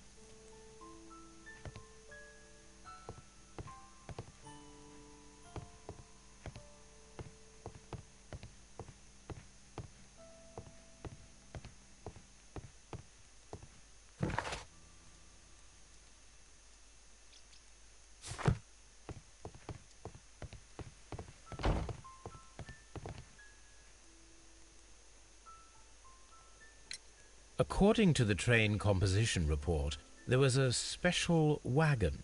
What does that entail? That's a highly secure car, ordered by a private party. It is generally to carry something of value. Those wagons have iron walls, you know, without any windows. And they're fitted with a complex key lock. That is important information. Do you know what was inside this particular wagon? Certainly not. No, that's private. And it's not my responsibility to allot the wagons to whoever. Was there anything exceptional about any of the passengers aboard the train? What do you mean? Like officials? I wouldn't know. Oh, but now that you mention it, yes, there was something. There was a message from Bridlington station saying that the train had been delayed because of an issue with the passengers. What kind of problem that they didn't say? That is interesting. You mentioned a problem at Bridlington station. I should like to visit this station. Could you mark it on the local map? Of course. It's a suburban railway station. You might take a cab there. See you later, my good man.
This is an absolute scandal.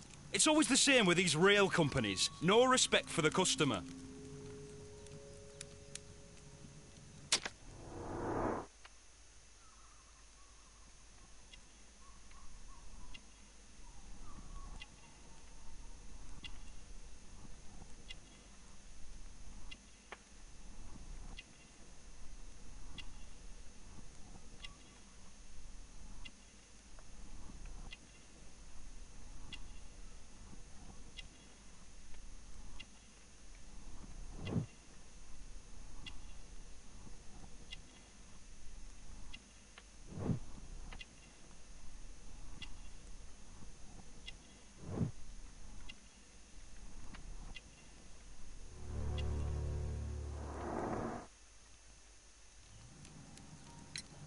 Please calm down, sir. What is your concern? Concern? What is my concern? I'll tell you what my concern is. Last night I were on the train as usual with my colleague, heading home. Then along came this ridiculous ticket inspector, who started arguing that our tickets were invalid. He made us get off the train, and he was extremely rude about it.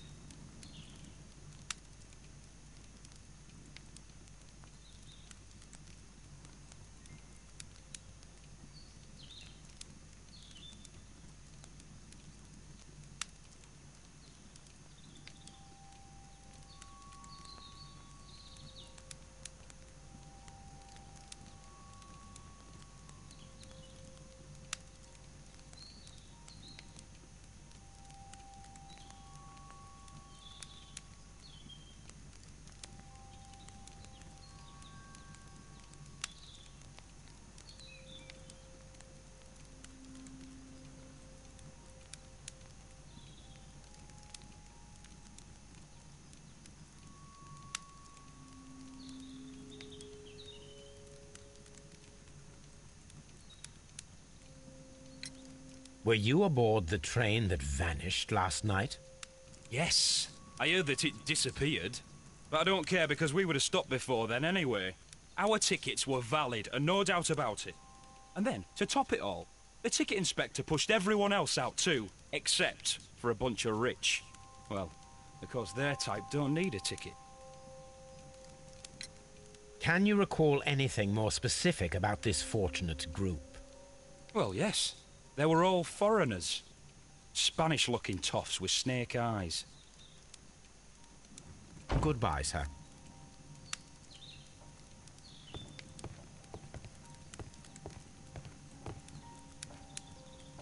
Good day to you, sir. Good day. To whom am I speaking? My name is Sherlock Holmes, and this is... Are you a representative of this damned railway company? Because I have a complaint. We are not from the railway company. We are... Well, in that case, Mr. Shamrock Flomes, please excuse me, but I'm not in the mood for idle chit-chat at the moment.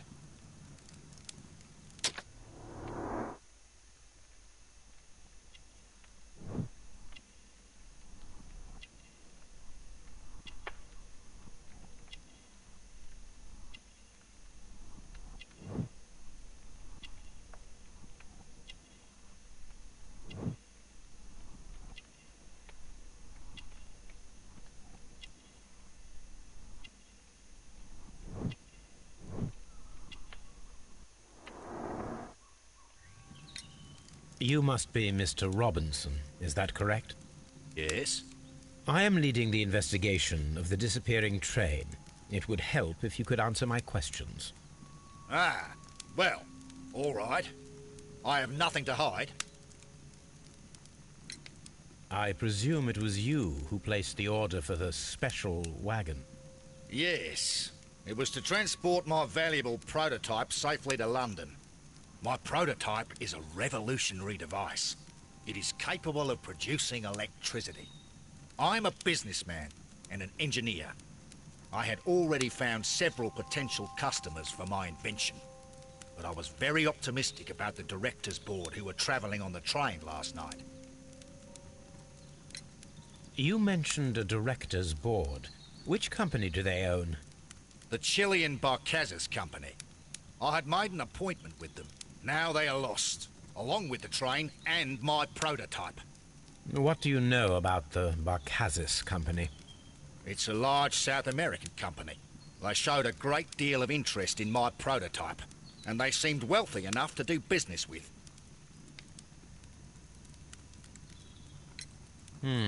This revolutionary machine of yours, was it very valuable? For God's sake, sir, it is priceless.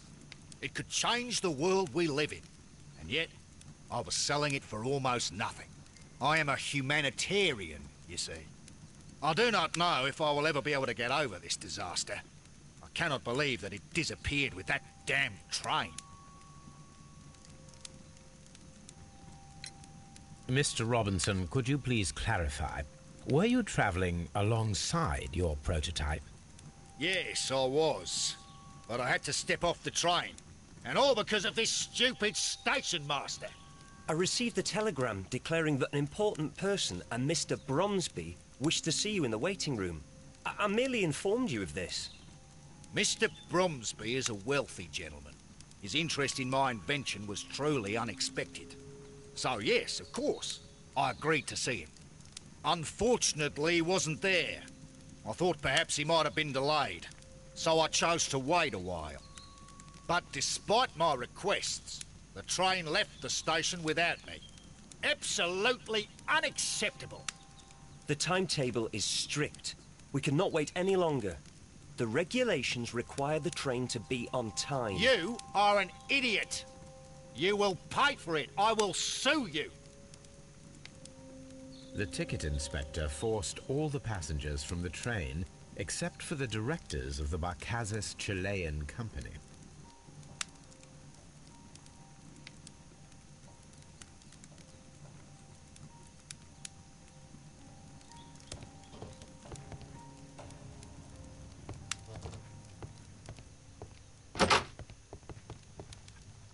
A telegraph.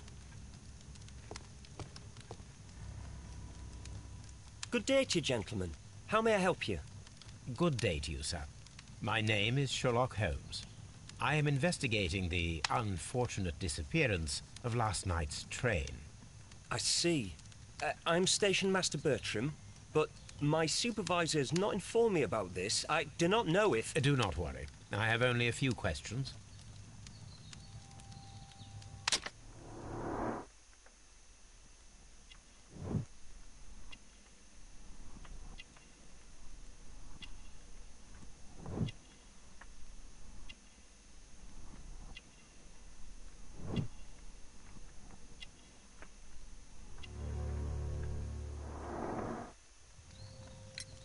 Station Master Everett from Evesham told us that you reported a problem with some passengers last night. Indeed. This train is a regular line for those who work at Nottingham. But yesterday, everyone was asked to get off the train here at my station. I've no idea why, and it delayed the train. But the worst of it is that now I have to deal with two furious passengers who are complaining about the company's service.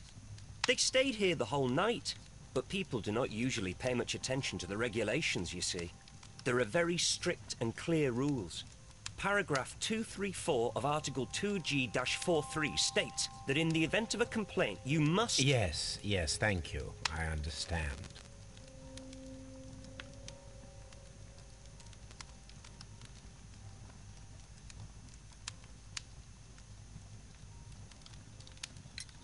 Apart from the passengers disembarking, did you notice anything else that was unusual last night?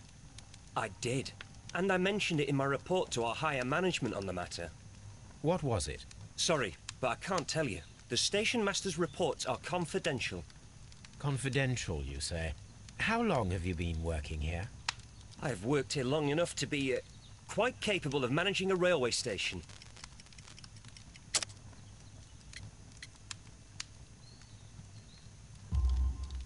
Let me speak frankly, Mr. Bertram. Your age and your lack of confidence in your position are quite apparent. You cannot deny that you have only recently completed your studies. I was at the top of my class. Listen here, young man. I am aware that you wish to protect yourself behind all these regulations, but I represent the law. And you are obstructing the investigation of an important case. I would suggest that you cooperate with Mr. Holmes. Think of your career. Ah, that is... Well, I'll tell you everything. First of all, I scolded the ticket inspector, for it was he who asked the passengers to leave the train. It was not his right to do so. He was very rude. And then, later on, I received a most peculiar telegram from my colleague at Chesterfield Station, the next stop along the line. What did the telegram say? Well, that was the peculiar thing. It was almost unreadable. It was full of errors and awfully vague. It was hard to understand if the train had correctly passed that station or not. You can read it for yourself. We ought to visit Chesterfield Station. We need to confirm if the station master saw the train or not.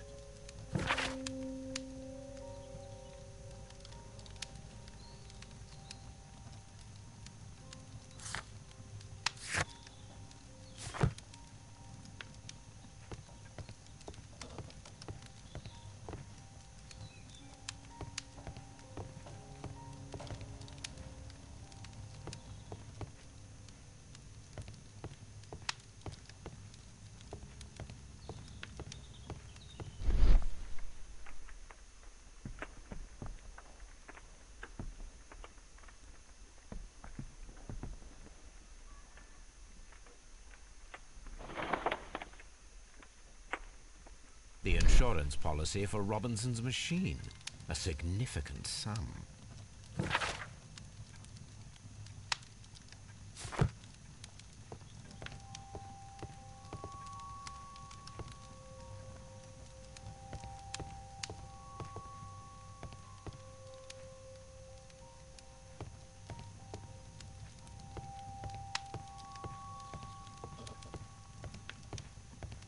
A telegraph.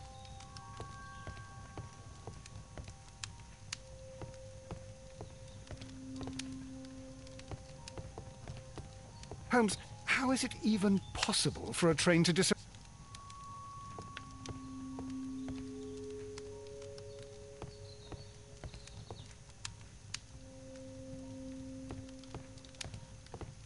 Don't touch anything, please.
According to this document, you have insurance for your prototype.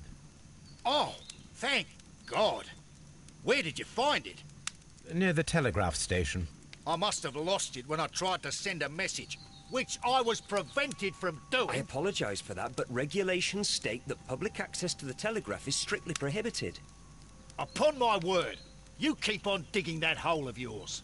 You have no idea who I am. I see that you kept your grip sack with you. Why don't you leave it in the luggage room? I've had other things to think about. I lost my prototype. And this idiot station master just stands here doing nothing to help. Oh, but... Well, that won't do at all. Station master, I believe that the regulations state that any passenger luggage should be taken to the luggage room. I'll do it right away, sir. Sorry, sir. This Robinson is quite a character. We should learn more about him.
Railway post bags.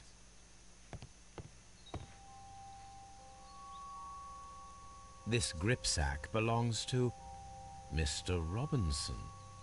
I think we should open it, Holmes. This is what they call force majeure. I'll keep watch. Of course.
Look, Watson, a bundle of contracts.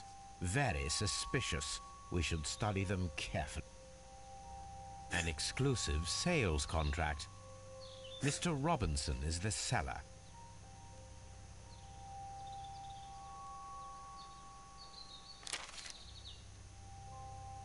Yet another exclusive sales contract. Mr. Robinson is the seller.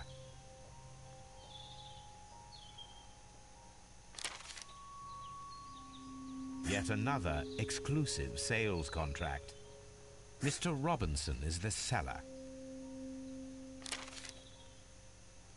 yet another exclusive sale. Mr. Robinson is the seller. Well, it is very clear that this Mr. Robinson received prepayments from various people for his machine.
I will not move from here until I receive my refund.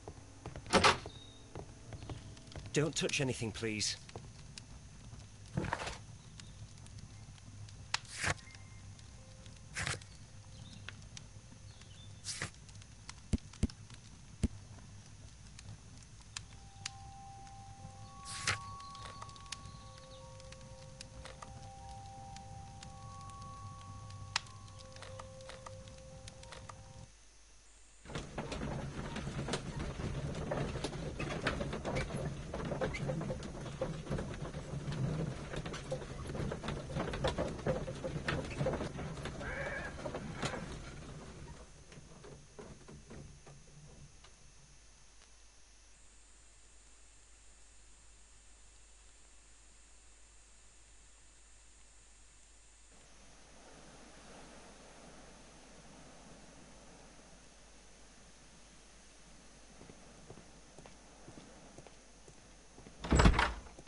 Fishing advertisement.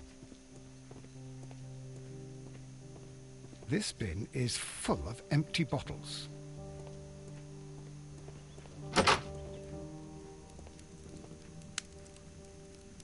I had thought that all station masters knew the Morse code, but apparently not.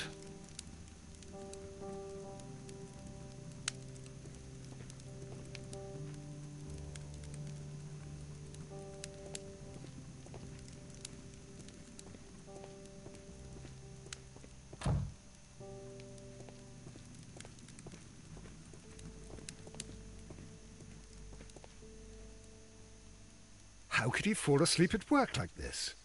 Excuse me, sir. Wake up. Ah, his breath. He must have swallowed half a distillery. And that explains the how. By his sleeping off the alcohol, you mean? Wake up, please, sir. Huh? What? The 18-hour 72 train has arrived? Good day to you. We are investigating the disappearance of last night's train, and we should like to ask you a few questions.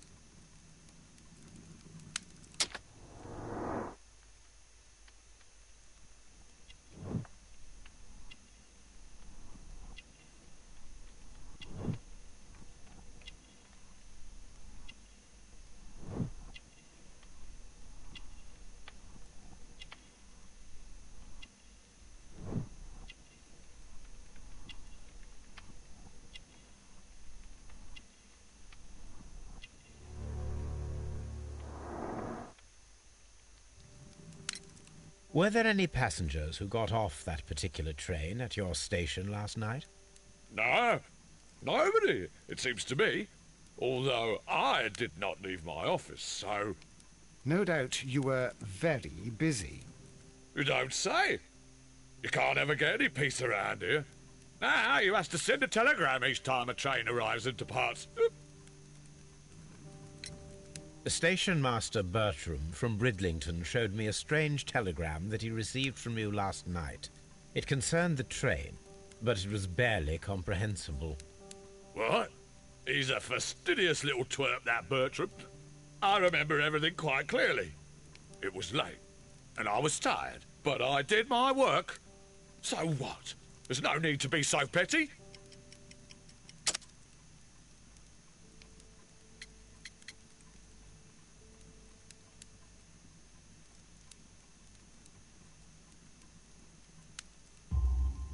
You were not tired, you were inebriated. Tell me the truth now, or I shall not hesitate to document your state in my report. My friend means that you will end up by being sacked from your position. All right. So I was drunk. I don't remember all of yesterday, to be truthful to you. Please don't go harsh on me. Holmes, this man has consumed a considerable amount of alcohol. He's not entirely helpless yet, but... It will not be long before he is. Obviously, his testimony cannot be trusted.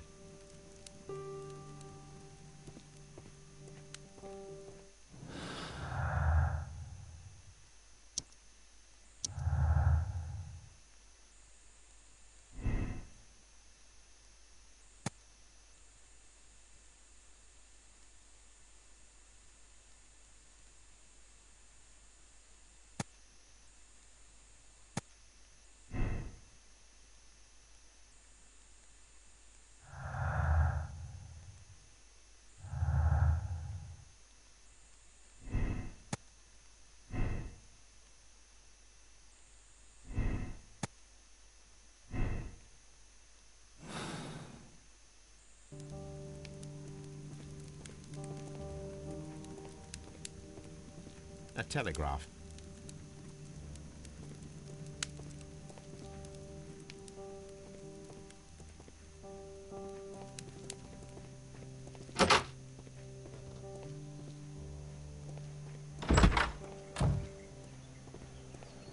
There is no sense in asking the station master to open it.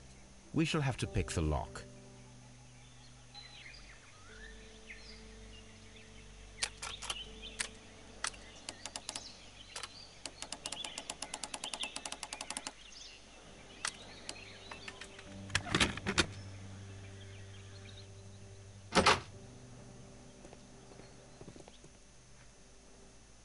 These tools were used quite recently. They are still muddy. We should ask about them. Railway post bags.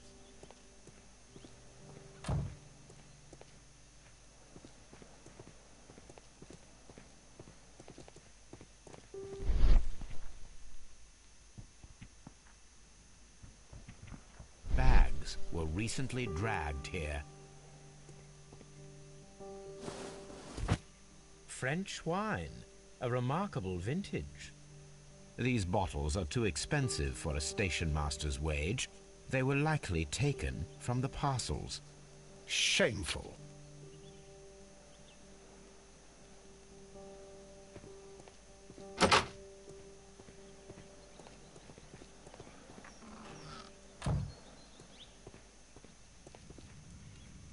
A handcar wheelbase.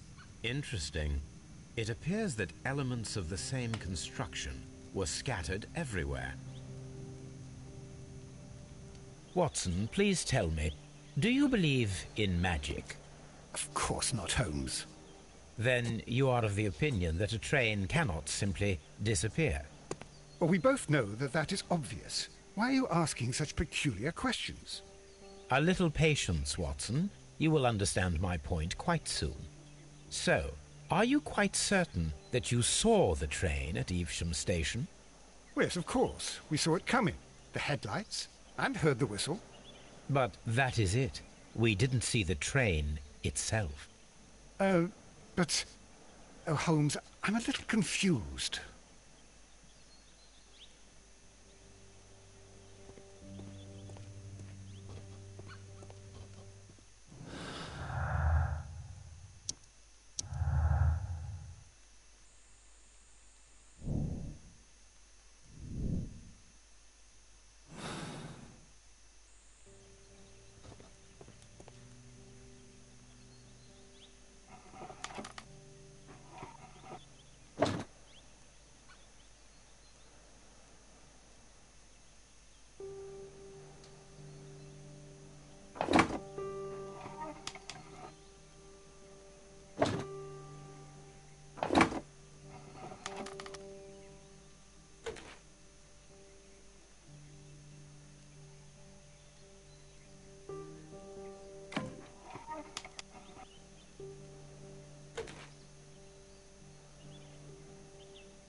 I should use the appropriate object here.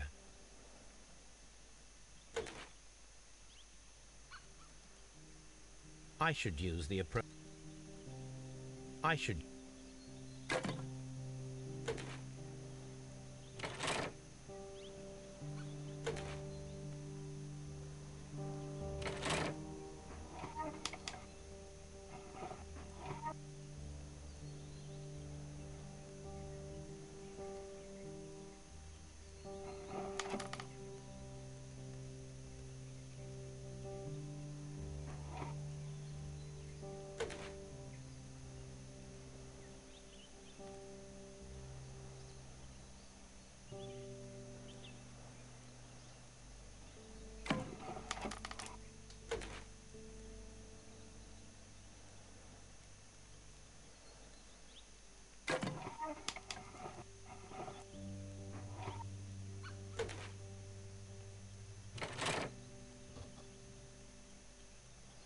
So, now here we have the fake train that we saw at station last night.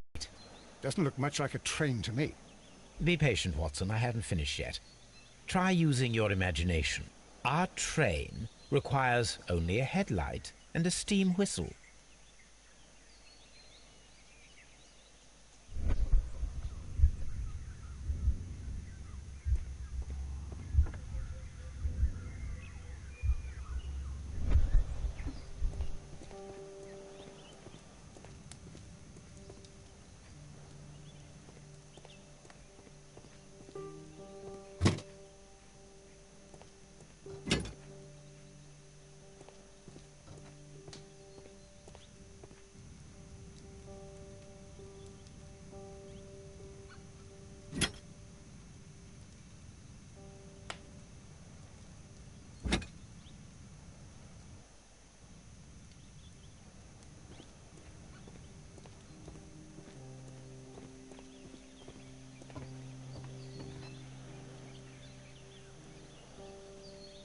The long pole is now attached.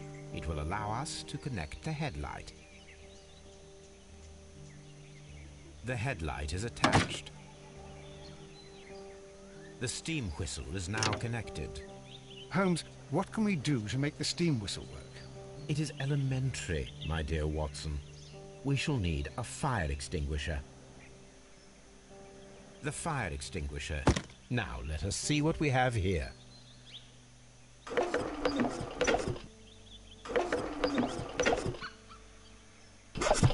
The steam whistle is ready to be used. Watson, I do believe that we have created an exact replica of the train that vanished in front of us last night. The criminal mind can be most inventive. I am somewhat in awe. So such a thing is possible. If someone went to all the trouble of creating this fake train, then it was surely with the intention of stealing the real one. Ah, Watson, you should not jump to conclusions. In fact, this does not tell us very much at all, except that the train did not evaporate into thin air. Although you half suspected it. At any rate, we now need to find where the real train might be hidden. I suggest we use my archives to find a more detailed map of our surroundings. Well, I hope that justifies our having to load your massive archive suitcase onto the cab. It made us extremely unpopular with our driver.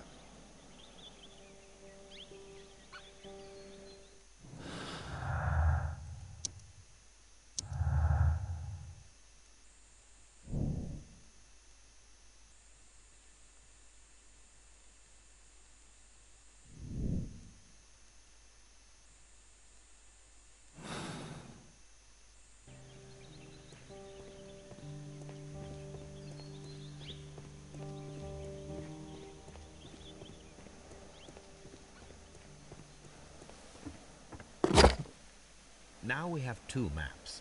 We must combine them properly.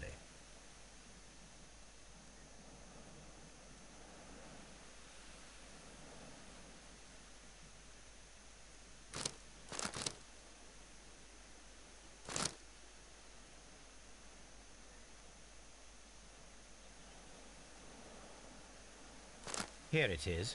There is a side branch to the railway. Its first switch is located between Bridlington and Chesterfield stations. There is one more station to be visited. It is located between Chesterfield and Evesham, and there should be a side railway to the nearby quarry. There is a small section of a railway at the end of Evesham station.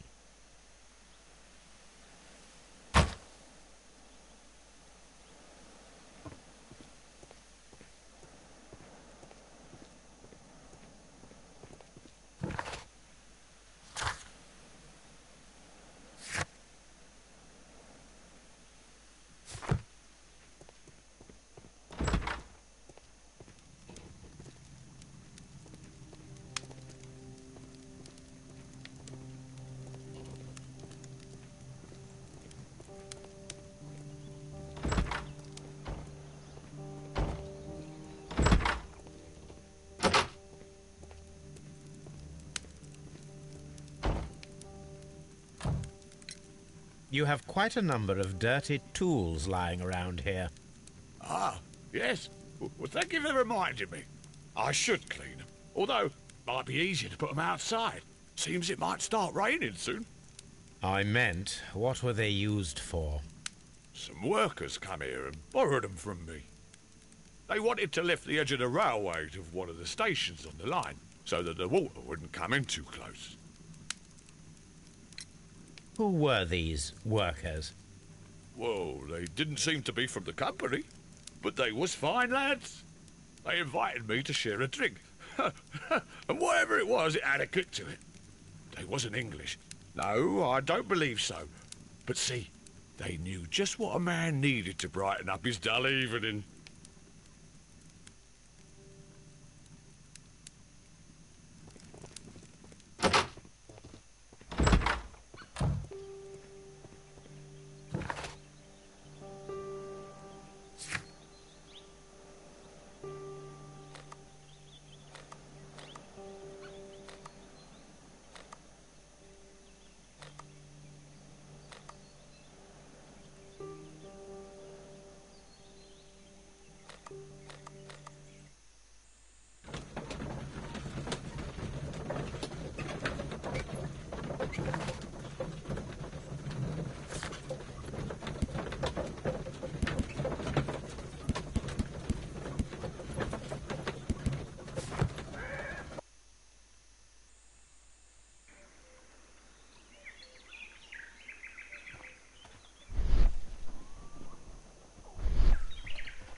rusted, but it still works.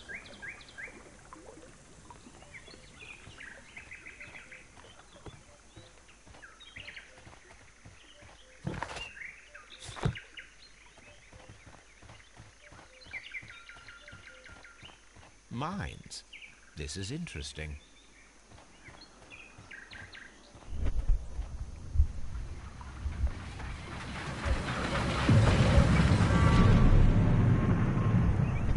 It would be quite possible for someone to redirect the train towards the mines.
Here are the mines, Holmes.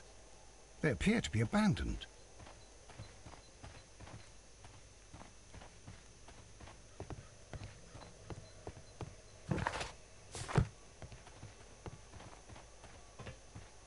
This mine has completely collapsed, Holmes. It is curious, but to be truthful, I am not entirely surprised. It's difficult. Someone removed these screws, most probably to take down the rails. A few feet of the rails have been dismantled.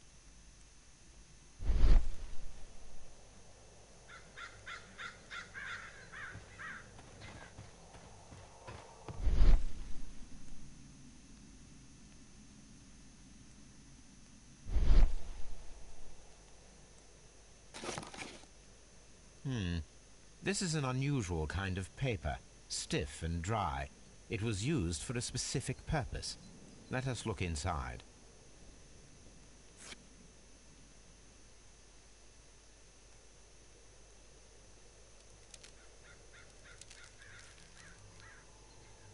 Sawdust. I am almost certain it is a... Watson, could you assist, please? Do you have your pistol? Good. Fire at this package.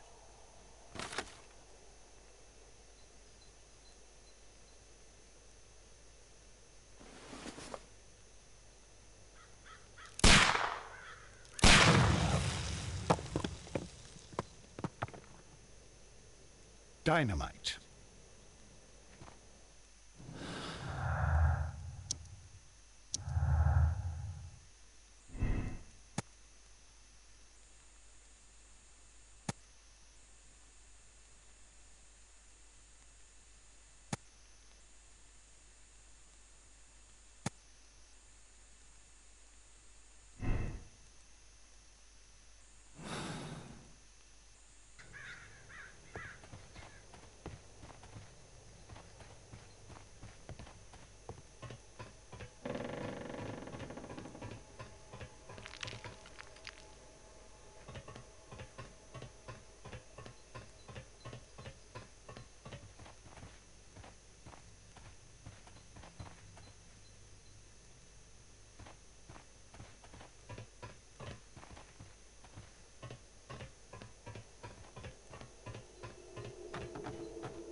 This box must be the safe.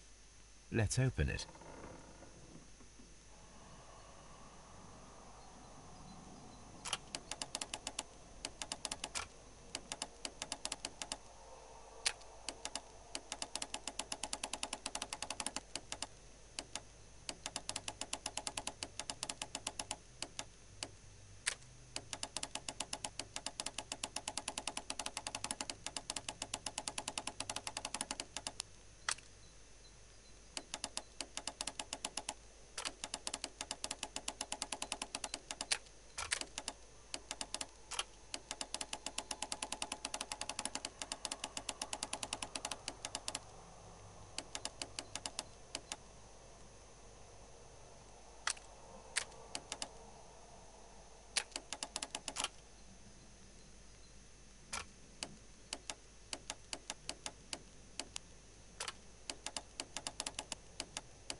The Mexican company Caracal and the Chilean Barcazas both want to buy the mines. I need more information. Perhaps Mycroft could help.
A funny character.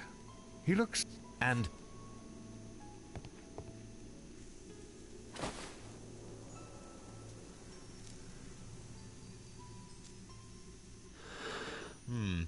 This scent is familiar to me, but in order to recognize it, I must combine my associations into one picture.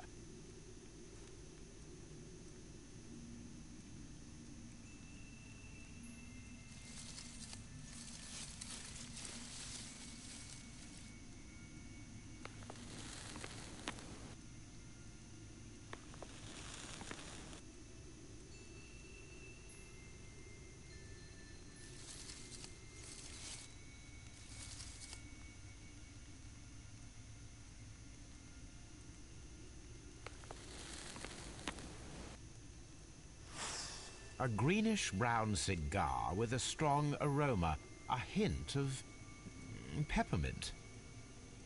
Ricardo. You already know the name of this man? Holmes, you amaze me. No, Watson, I refer to the cigar. It is a Ricardo Turrent, a Mexican cigar of an excellent quality. Quite an expensive one, too.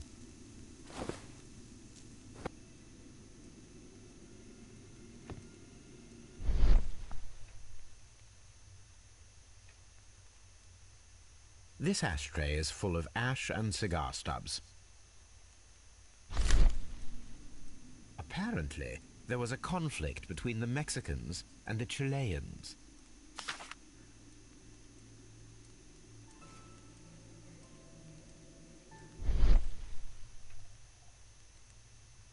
A greenish-brown cigar with a strong aroma, a hint of peppermint.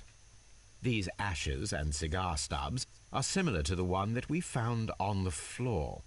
Some of the stubs were recently smoked. There are others that appear fairly old. That means that the fellow spent several days here. Judging by his clothes, he's hardly a traveller or a tramp. Well concluded, my dear fellow. A man who smoked the Ricardo brand of Mexican cigar spent several long days at Doncaster Station.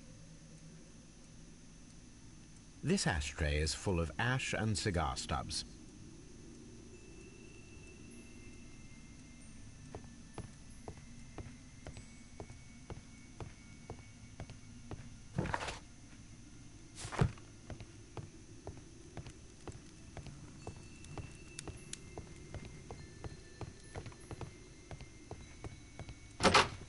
Holmes, look. There's a flooded area over here. I believe that the flooded area might be worth...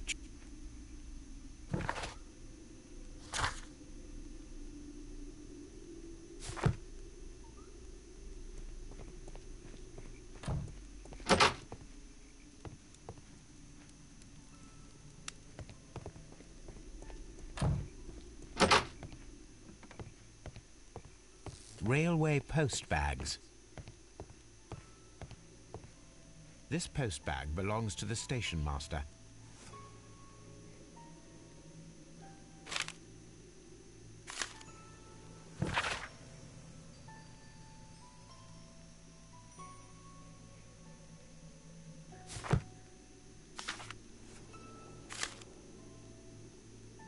The station master appears to have found himself in some financial trouble.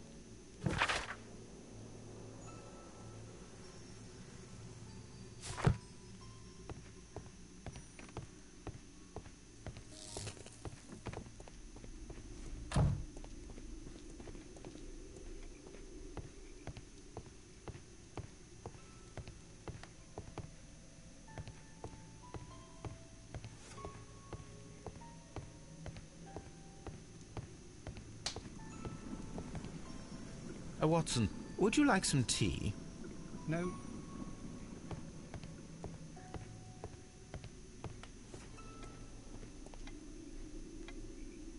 Good day to you, sir. My name is Sherlock Holmes, and this is Dr. John Watson. We are investigating the case of the vanished train. Is that so? Well, good day, gentlemen. I am Mr. Duff, the station master of this station. I'll be happy to help you in any way I can, but there's not much that I can tell you about last night.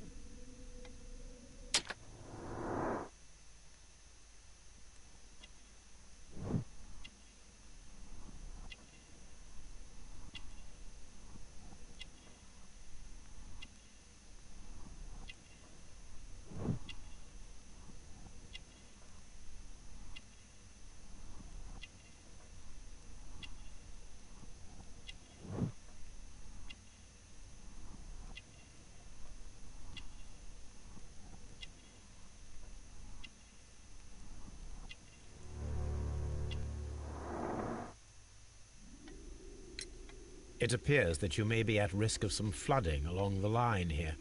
You mean that the whole bloody lake is at our feet? Quite so.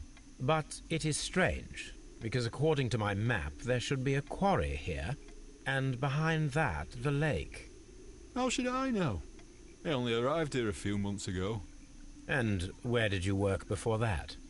Well, I was working in Nottingham, but I asked for a quieter place, so they transferred me here. Life is cheaper. I can't really complain. Did any passengers leave or board the train last night? No. I saw no one as usual. I reported the train's passage by telegraph, just the same as all the other nights. There was a gentleman of Mexican origin, I believe, in the waiting room. Did you notice him? What? A Mexican? Here in the back of beyond? Are you quite sure about that? Goodbye, sir. It is obvious that we cannot inspect the quarry. Instead, we can check the beach area around the flooded lake. Watson, it seems that both South American companies were involved in the purchase of the mine. The man at Doncaster who flared our approach, he smokes Mexican cigars. Perhaps... Yes, Watson. We should certainly speak with him.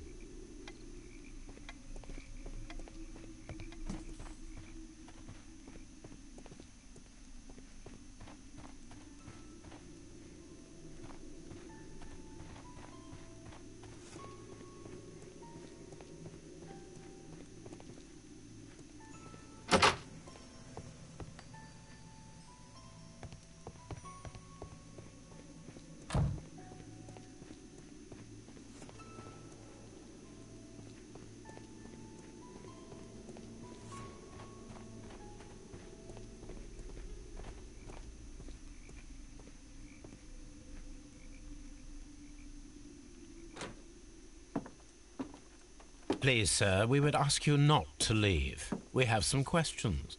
Are you the police? No, we are employed by the railway company. We are collecting witness statements about the train that disappeared last night. Lo siento, I'm in a hurry. Really? It seemed that you were waiting here for someone. Could you tell us if you were at the station last night? No, I just arrived from South America. A formidable journey, no doubt. Which country are you from? de Chile.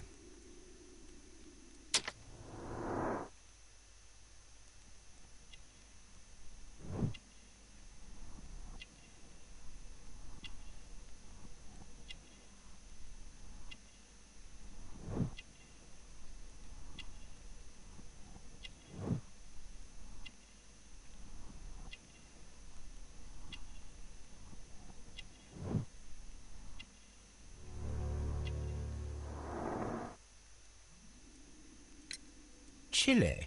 But you are Mexican. No, you are wrong. Why would you think I'm Mexican?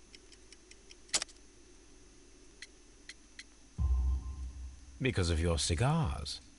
Sí, cigarrillos. So what? Those cigars are the Ricardo brand, from Mexico. It is quite impossible to find them anywhere but there. Pero not your business. I don't suppose that you are on vacation.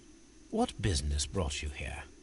I was to meet my fellow compañeros, who were due to arrive yesterday. They were on that damn train.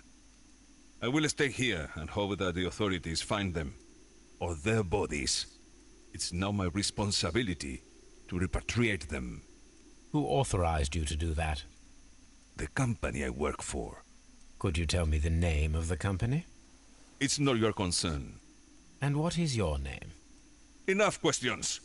Buenas tardes. Not a very friendly man, and he is lying. He said that he just arrived, but we know that he has been here for several days.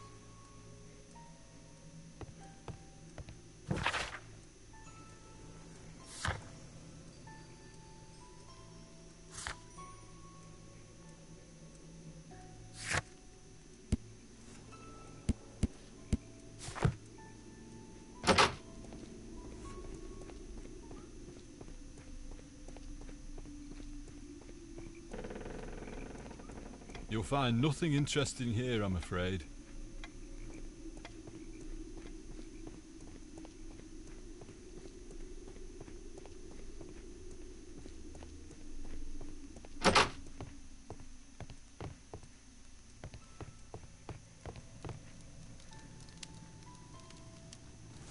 Newspaper articles on horse racing. Hurdle, steeplechase, and flat racing. He is a true enthusiast, Holmes.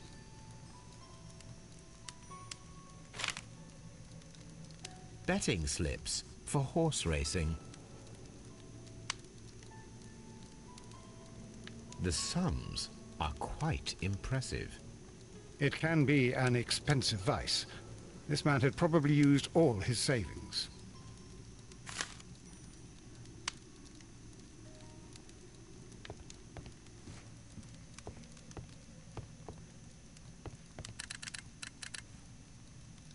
I asked Mycroft to find out some information on the WEA Coal Company. Here is his reply, and it is an interesting one.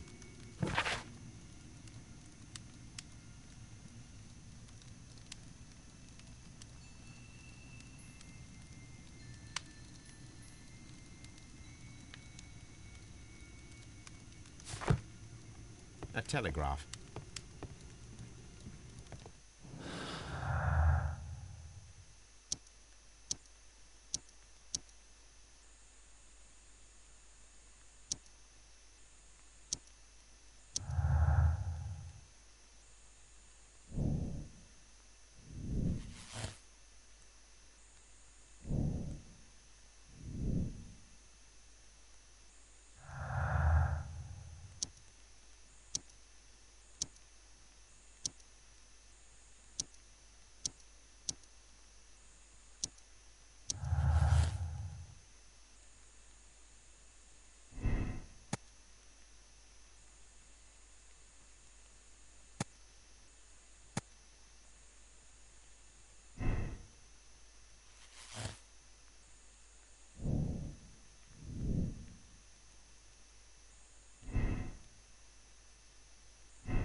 I observe that you are a gambling man, Mr. Duff.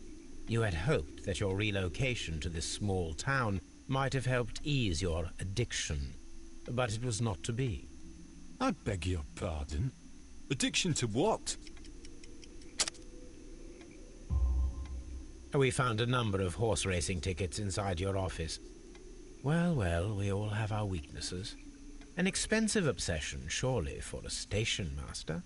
It is none of your business. I occasionally attend the races with my colleagues. And anyway, that's my private life. Goodbye, sir.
This railway branch should lead to the quarry.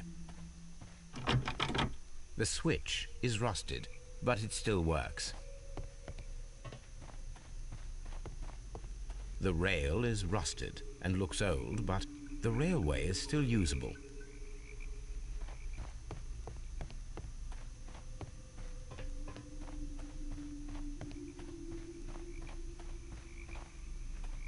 The railway ends here. That is strange.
There was a building here not so long ago.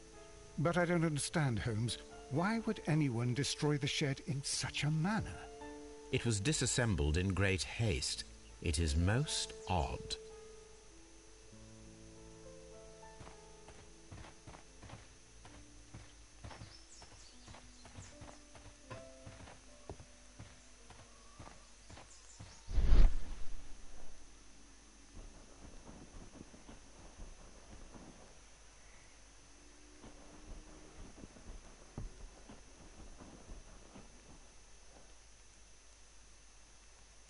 Traces. Let's take a closer look.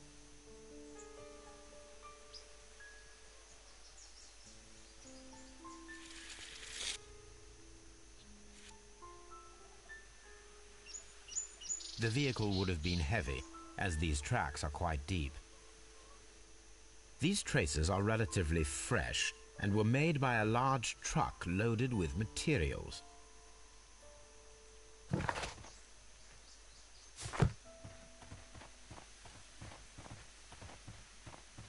This road should lead to the town of Evesham.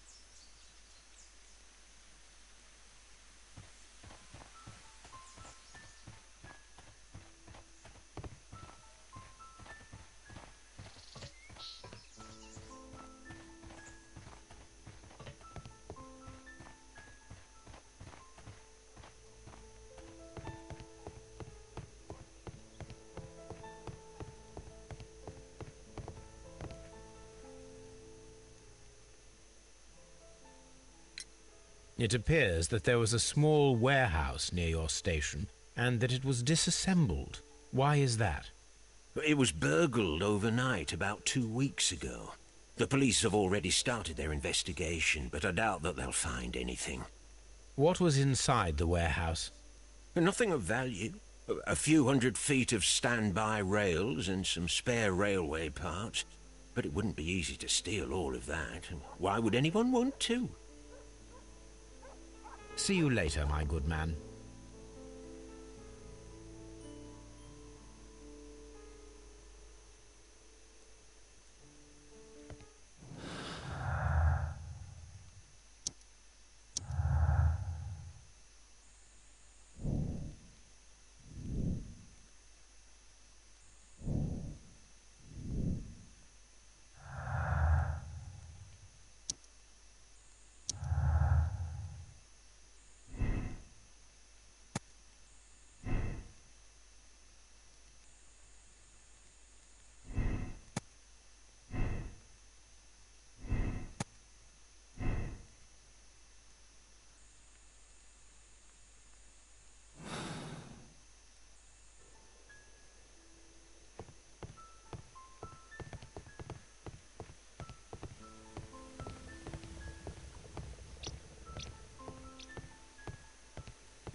Here we are at the beach that is located near the quarry and Doncaster station. These traces were made by a carriage. Look. The vehicle pressed this stone into the ground. It would have been quite heavy.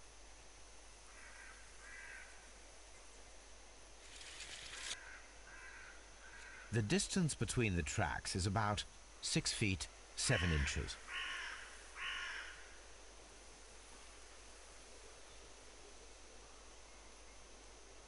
The vehicle would have been heavy, as these tracks are quite deep. These traces are relatively fresh and were made by a large truck loaded with materials. The traces found at the disassembled shed near Evesham and at the lake were from the same vehicle.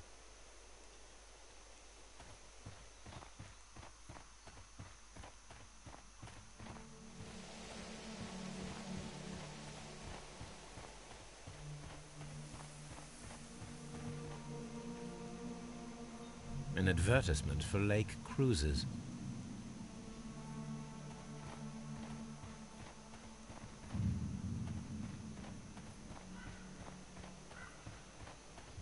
An abandoned gypsy caravan. This place was abandoned fairly recently.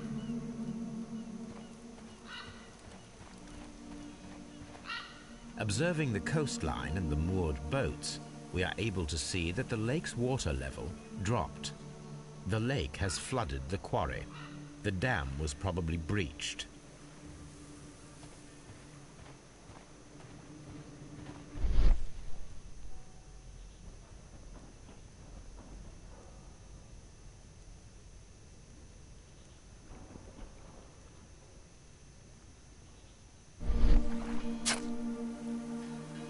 A label with the name Las Zarpas.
My search should be focused upon the name Las Zarpas.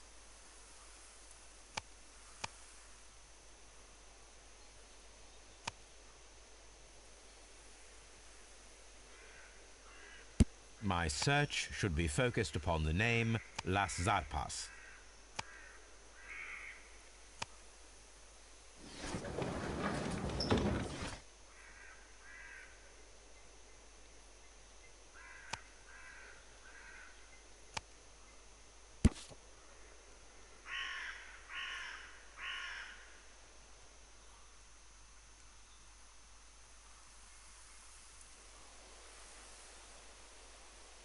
Here it is.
Then the case is solved, Holmes.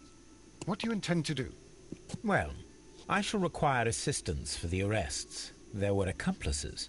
Ah, but I know that look. You have your own ideas. What are they, Holmes? On the one hand, we have the local constabulary and advice from our friend Lestrade. The problem we have there is that the authorities seem to be incapable of acting quietly. They rely on brute force. It could result in an international scandal. Our other option is Brother Mycroft and his tedious political games. He will locate the guilty parties without any trouble, but it will be a long and drawn-out process, and possibly with some compromise that will be to Mycroft's benefit. But I think I'd prefer to give Mycroft a chance. We should overlook our personal differences on this occasion. Let us go home, then. I'd like to begin writing a draft of this story. No, I did not say that we had finished here yet. Well, all right. What did I miss? Watson, we know that the Barkazas Company directors were drowned in the flooded quarry, along with the train and Robinson's prototype. But we still need to corner the guilty party. But how do you intend to prove... Oh, no. Please don't tell me we have to dive into the lake. Huh. You may rest assured that I have a far better idea. We have only to use our corrupt Doncaster station master as bait. He will unwittingly trap our Mexican friend. Of course, you already had a plan. I shall follow you, Holmes. Well, the case is solved, and we shall be heading home. May we have 2 tickets to London, please? Right away. Wait a minute. You've solved the case? In a manner of speaking. Can you believe that the rescue service miraculously saved one of the Chileans who were on board the train?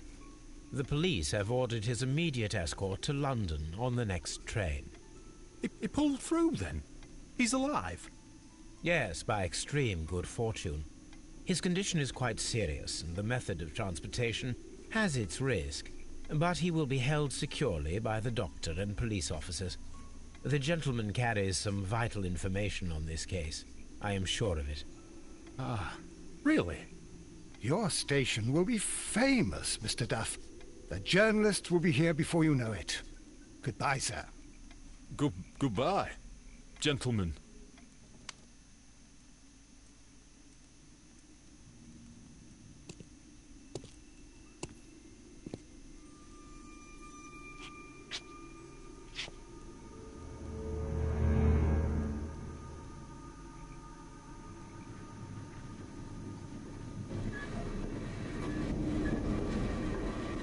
Gentlemen, you are under arrest. Caramba! You traitor! You double-crossed me!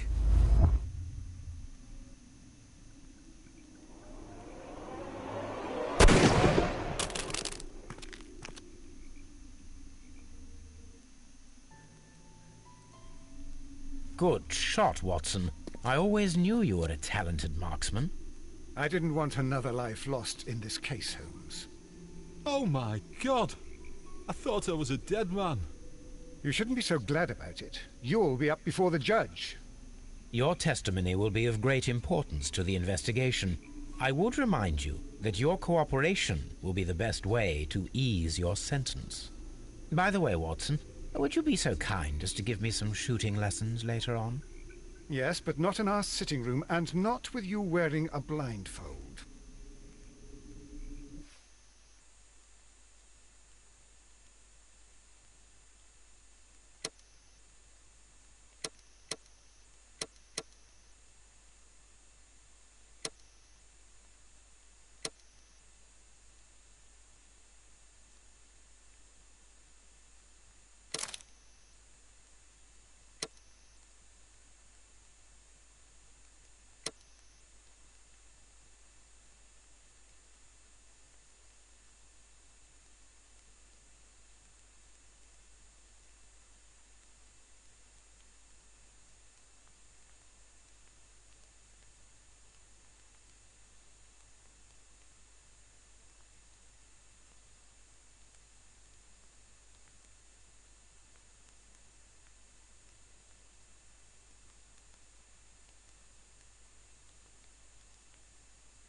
Holmes, what happened? I feel deathly. And you look it. Let me examine you. Please don't tell me that you've returned to your old habits.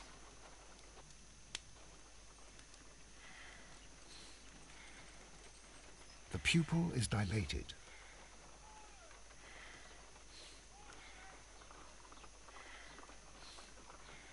The temperature appears to be normal. I need to concentrate and count the heartbeats.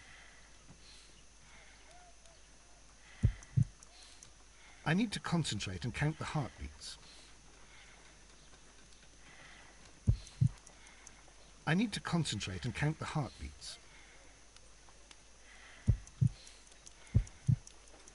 I need to concentrate and count the heartbeats.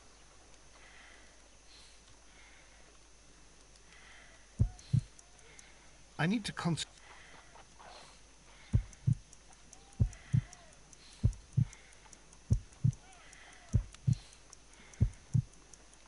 I need to.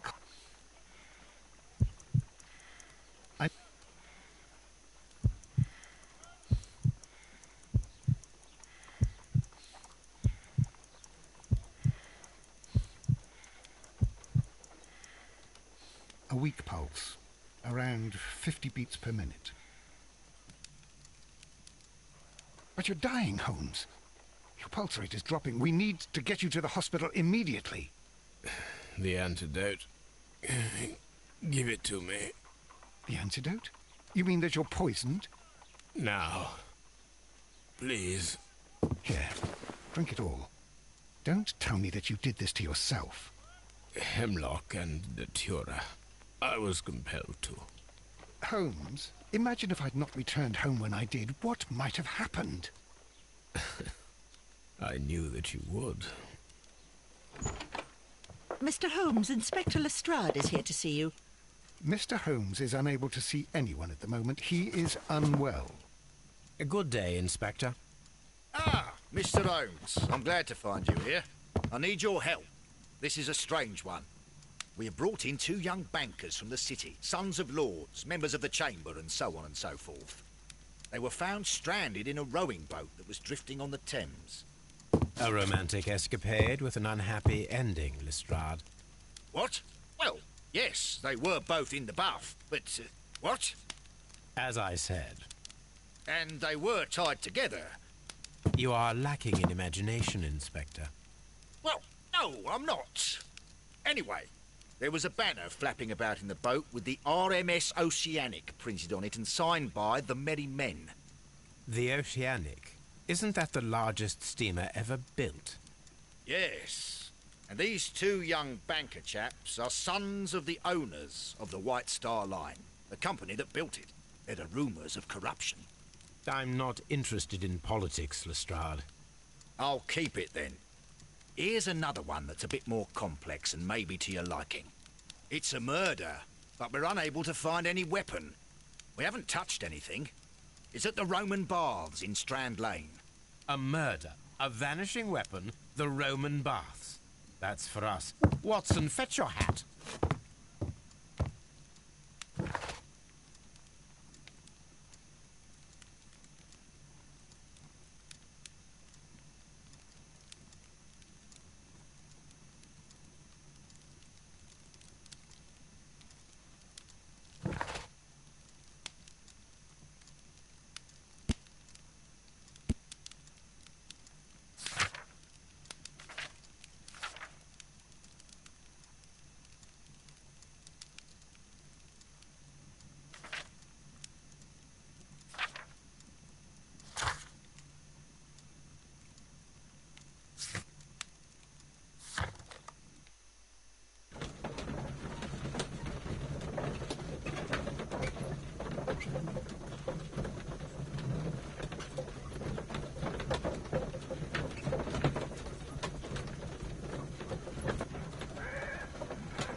beautiful place. With a dreadful murder. The body of Sir Rodney Bentcliffe is still in the steam room. It has not been touched, per your usual instructions, Mr. Holmes. I shall be waiting for you here, but please hurry.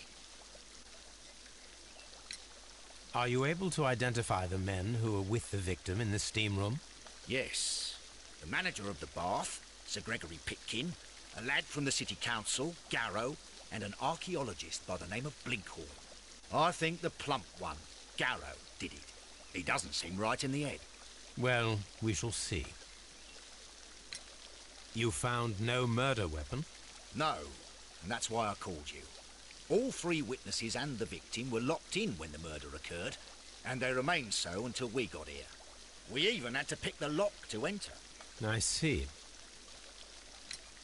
Was there anyone else here, apart from those gentlemen in the steam room? Yes, a Mr. Phillips. He was the one who called the police. He'll be able to give you more details.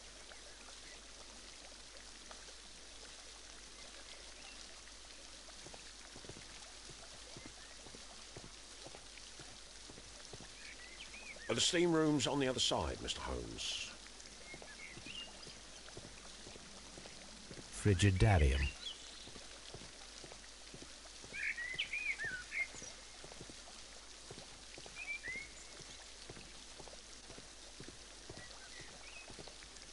The steam room.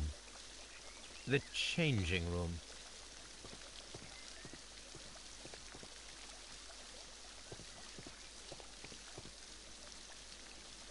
Good day to you, Mr. Phillips. My name is Sherlock Holmes, and this is my colleague, Dr. Watson.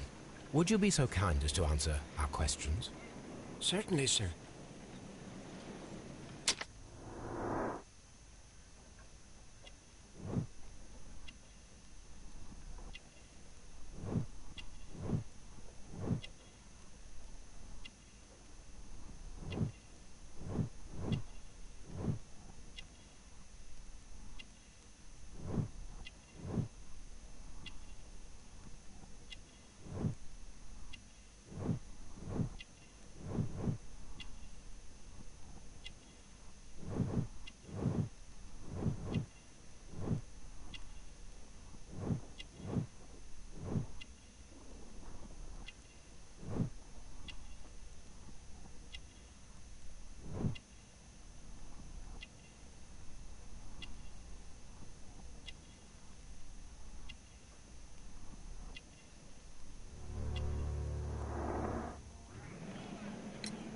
Please tell us the chain of events from the start of your day.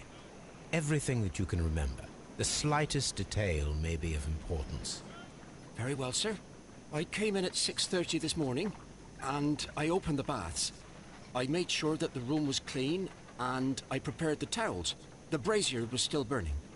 There was a fire burning all night. Yes, Sir Gregory ordered me to light the brazier yesterday. It takes some time until the room is fully heated.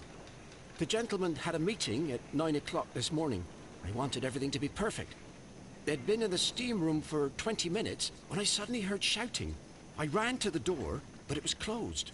I couldn't open it. So I ran out to the street to call for the police. One constable came up, and then there were others, and they picked the lock. Then Inspector Lestrade came along, and he told us that nothing should be touched. Did you receive any other visitors this morning? No one. Until these gentlemen arrived. Sir Gregory was the first. And then, while we were discussing work details, Sir Rodney and Mr. Blinkhorn arrived, and Mr. Garrow followed. What happened after that? I waited until they'd all entered the steam room, then I returned to the hall. The changing room door was open, so I should hear if they needed anything. You would have heard if someone had entered or left the steam room. Certainly, sir. These doors make a lot of noise.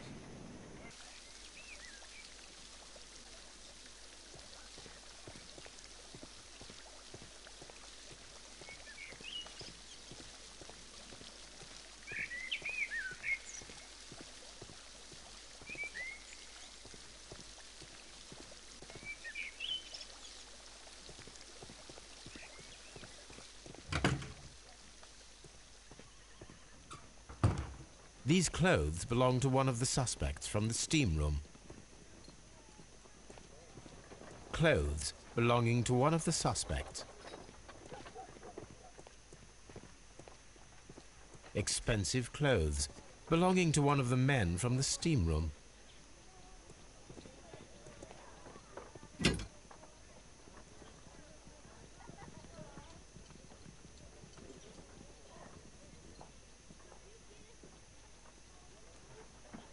Champagne for a special occasion.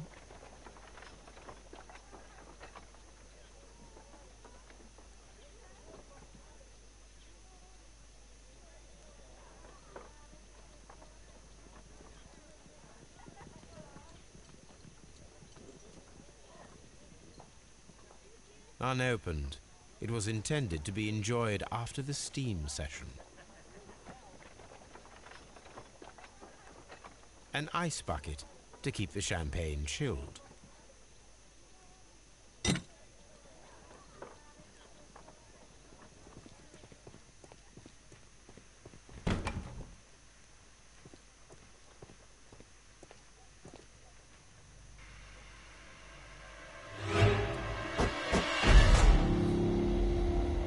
Good Lord, Holmes. Ah, death with a peculiarly Roman piquancy. Like the one you almost had an hour ago. Let us forget about that.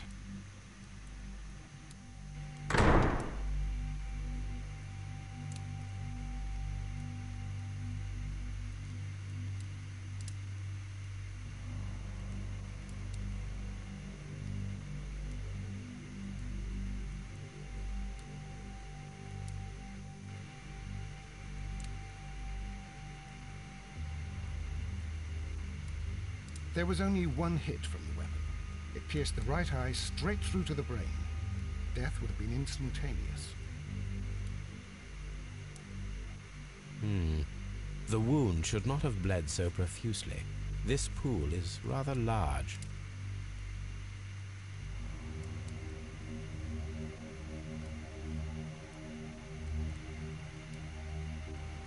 Look, Watson.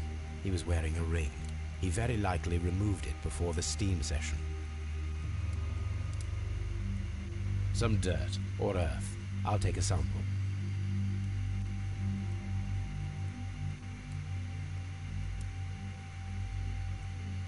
The death is very recent, between 30 minutes to 1 hour ago.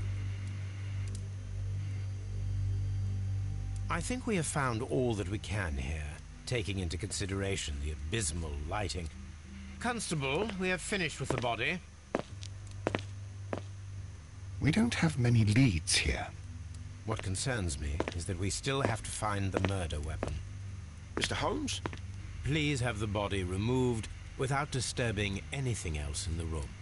All right, Mr. Holmes. I was wondering, Holmes, it's fairly reckless to carry out a murder inside a closed chamber.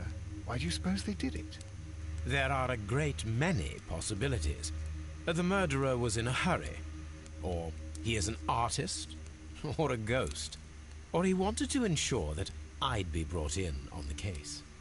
Probably the latter. You are ridiculous. Do you know that?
I should check this blood sample at Baker Street.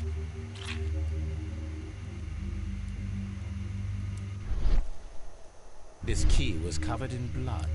I should ask Phillips about it.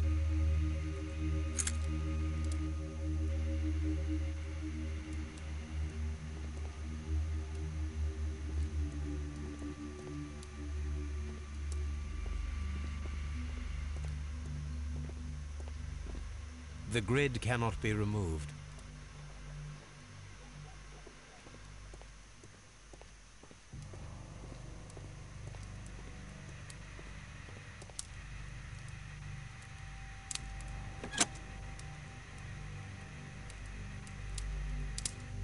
With the steam on, I'm unable to see even a few feet away.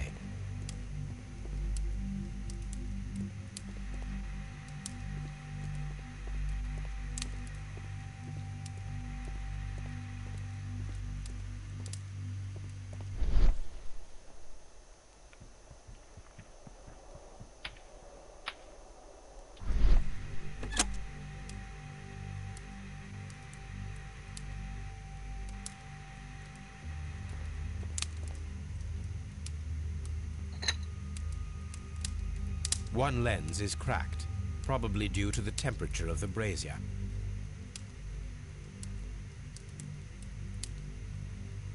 These lenses are for myopia. The wearer is short-sighted.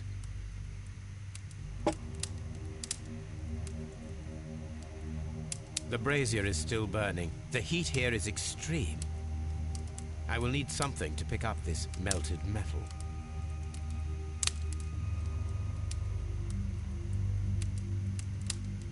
It is too hot. I cannot reach into it. The weapon is nowhere to be found.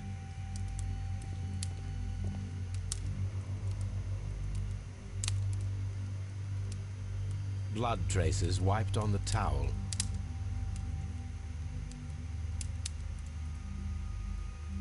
It's horrible. So Rodney, he's dead. Can't we speak about it somewhere else? I found him. I'm in shock. I don't want to talk. I can't understand what happened. Am I allowed to leave? Mr. Holmes?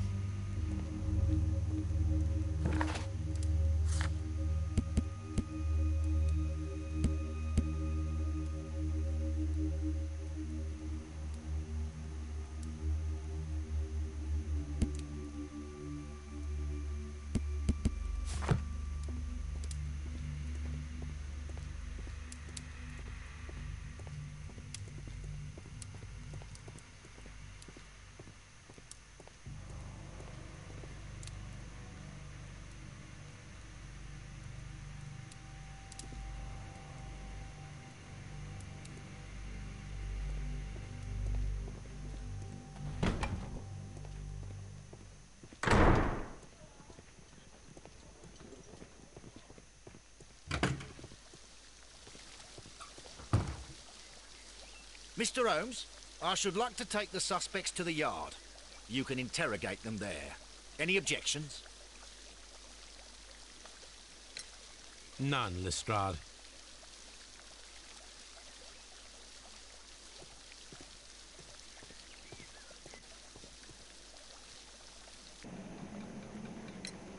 How many people have keys to the steam room? We have just the one key for now, which Sir Gregory gave to me.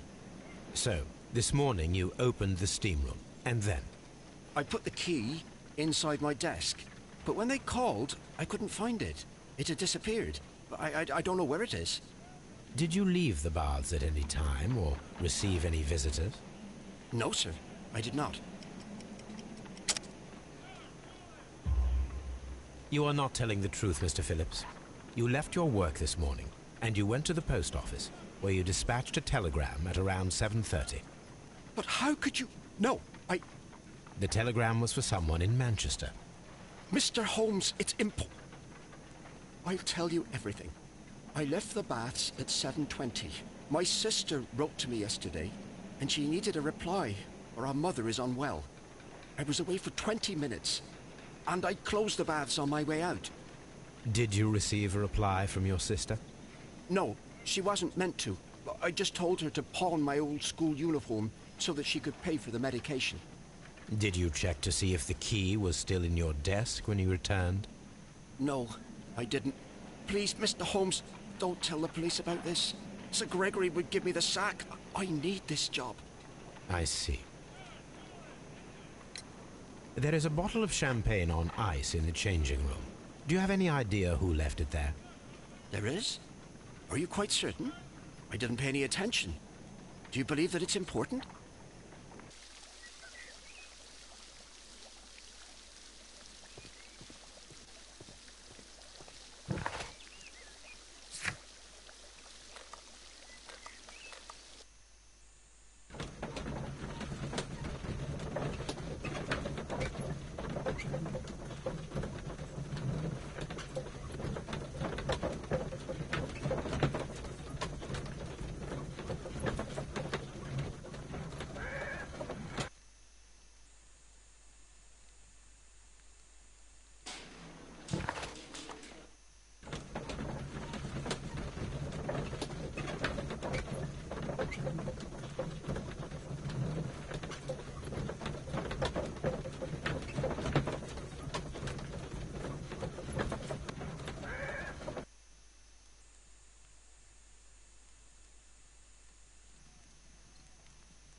On the sofa for the third time today. Well, don't be surprised if Watson sits on you again.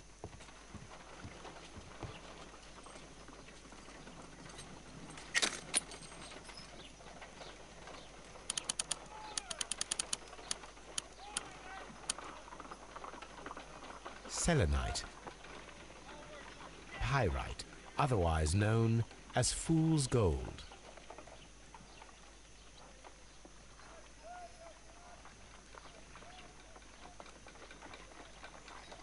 White clay particles. Interesting. According to the color and its composition, I deduce that this sample is white clay.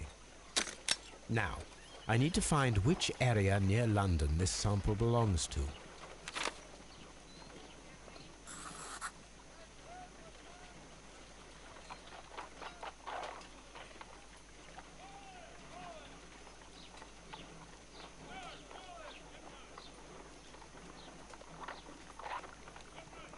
The sample of dirt belongs to the White London clay region, located near the city of St. Albans.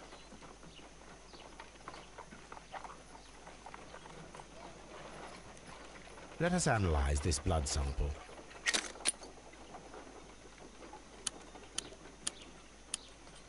This blood has not coagulated well. It seems very liquid. That is strange. Let us see what is inside it. Hydrogen peroxide will bring any foreign matter to the surface. I must take a pipette and place several drops of hydrogen peroxide.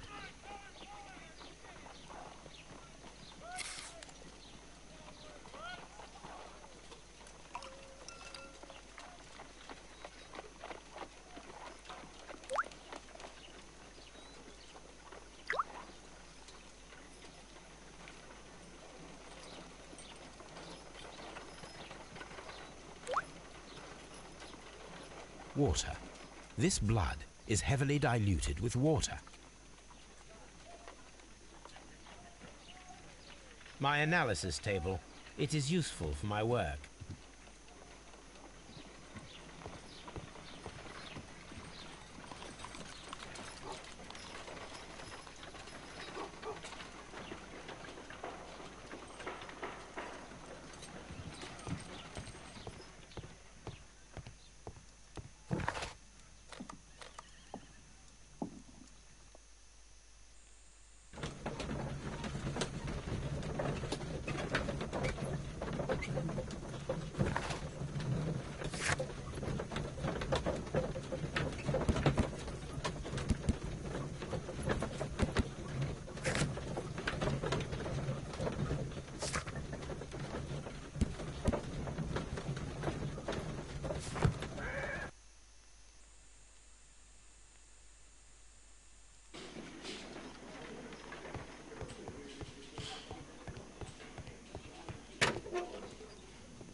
This ring was most likely the one that Sir Rodney wore. He removed it before entering the steam room.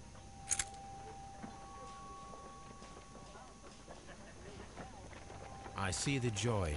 This ring was repaired, and quite badly too, with silver.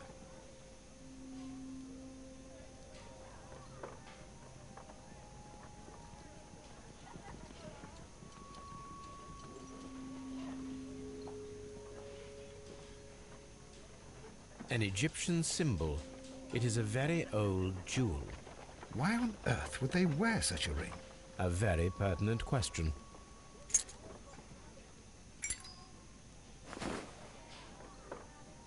Rodney Bentcliffe's notebook. It may contain something of interest. The last pages were torn out. We must find a way of retrieving Sir Rodney's last lines. Watson, please prevent anyone from entering the room. But first, fetch me a pencil. To begin with, a few strokes of the pencil will be enough. I don't want to damage the traces.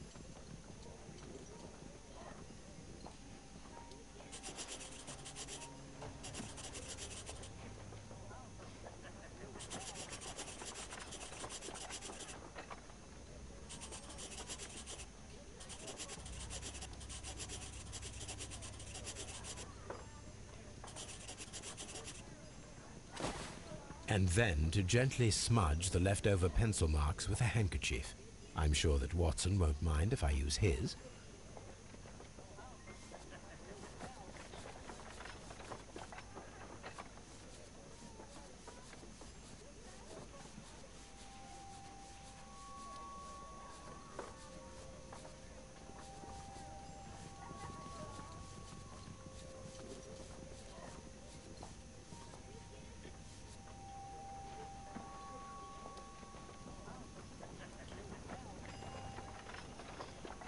Mr. Holmes, the coroner... But what are you doing?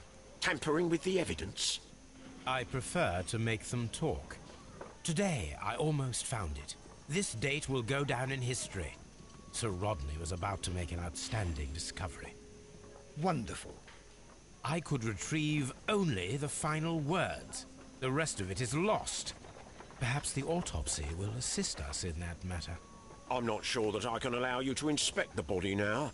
I am sure that you must, Constable. Well...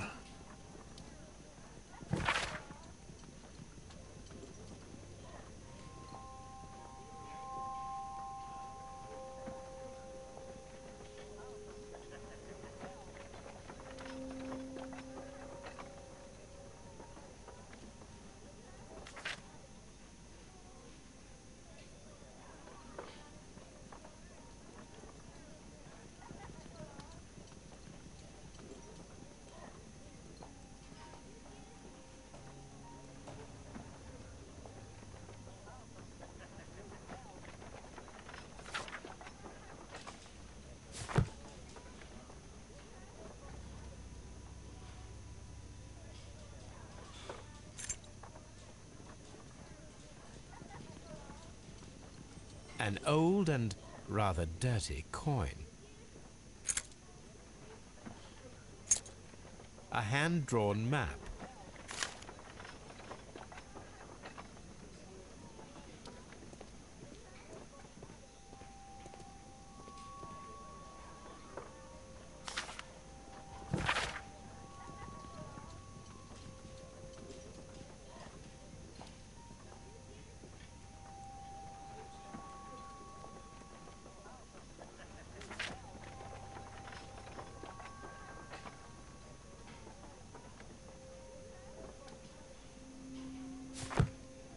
An ordinary pencil.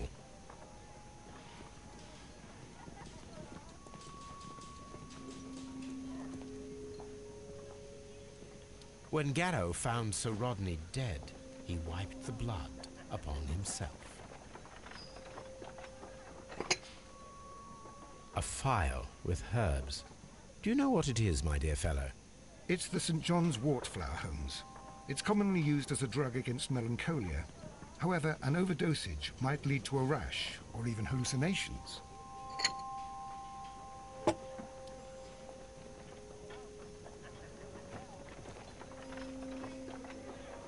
an embroidered silk handkerchief, a fountain pen with solid gold trim,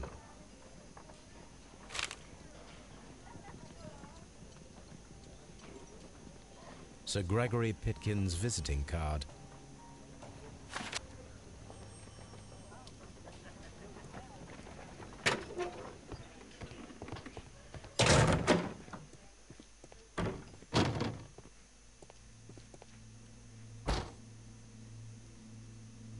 an unusual wound, inflicted by a curved knife, which resulted in instant death, as the coroner's report says.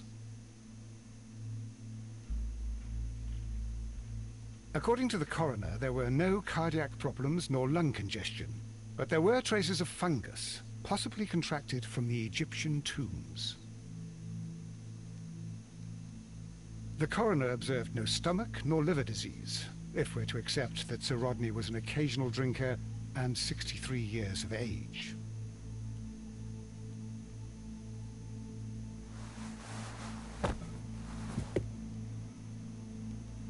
The bruising is in lines.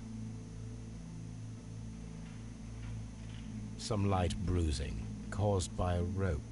They were caused by a rope around the waist. Sir Rodney was descending somewhere.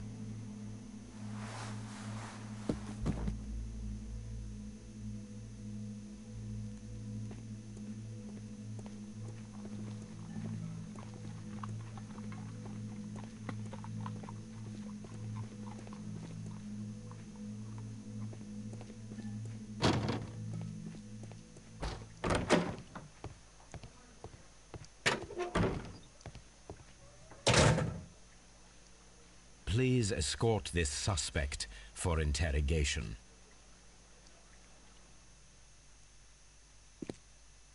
A good day to you. My name is Sherlock Holmes. I'm assisting the police with their investigation of the murder of Sir Rodney Bentcliffe. Would you mind if I asked you a few questions? I am Tristram Garrow.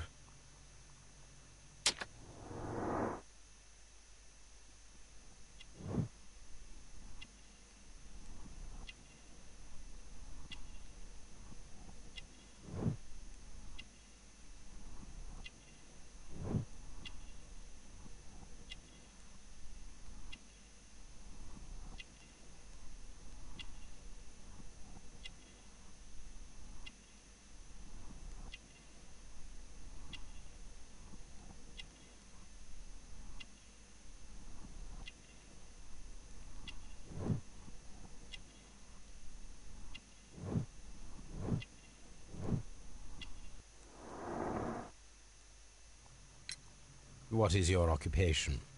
I am a counsellor at the district chamber. And what were you doing at the baths? Well, I follow the researches. I am interested in archaeology. You follow them? Yes. So many things happened and we need to know. Or perhaps it's better hidden. I beg your pardon, Mr. Garrow.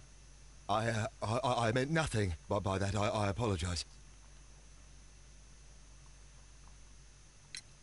What was it like to work with Sir Rodney? It was like working with a genius. He was a hard man, but then you know this world is hard.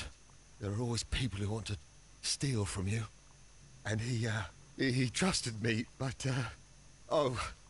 Are you feeling unwell? Oh, I'm sorry. It is I remember. Oh, I feel so sorry. Do you need anything? I feel bad. I hear... No, nothing. I'm better now. Please try to recall what you saw today. The room was so hot, I had to remove my glasses. I was not feeling so very well in there. But you found the body. I saw the knife, you know, flying through the air. I saw the blood. I tried to escape. I don't remember. Saw the knife? What did it look like? Everything was as if in a nightmare. It all happened so fast. The knife was shining like gold. Had Sir Rodney exhibited any recent strange behaviour? Well, he had been rather secretive these past few days. Last Thursday, for example, I saw him leave. When he returned, it was very late. He showed me some wet coins, Roman coins, and he started to laugh. This is the coin that he showed me. It is from the 3rd century. It must be very rare. No, I don't know.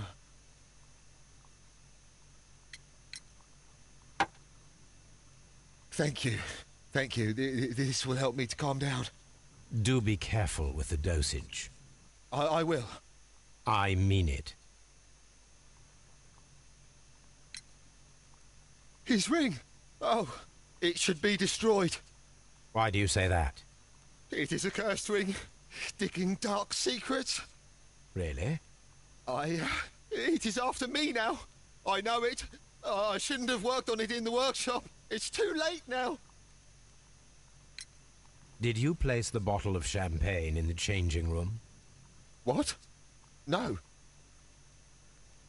Garrow appears to be rather mentally disturbed. Either that, or he is a good actor.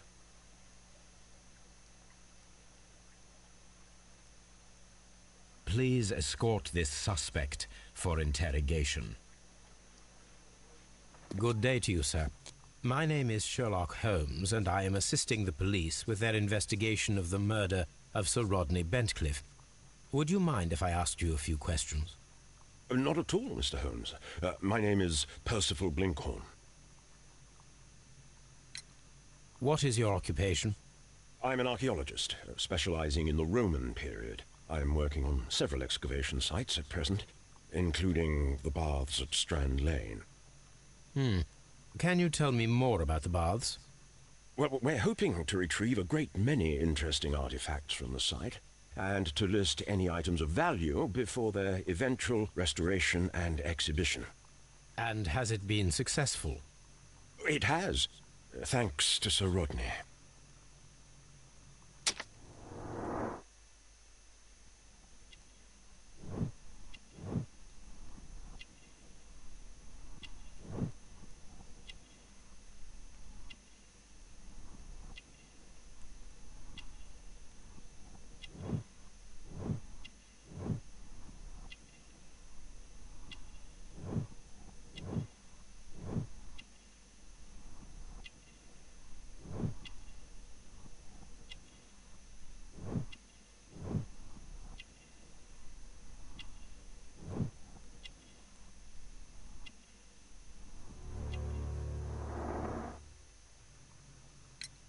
What was your relationship with Sir Rodney?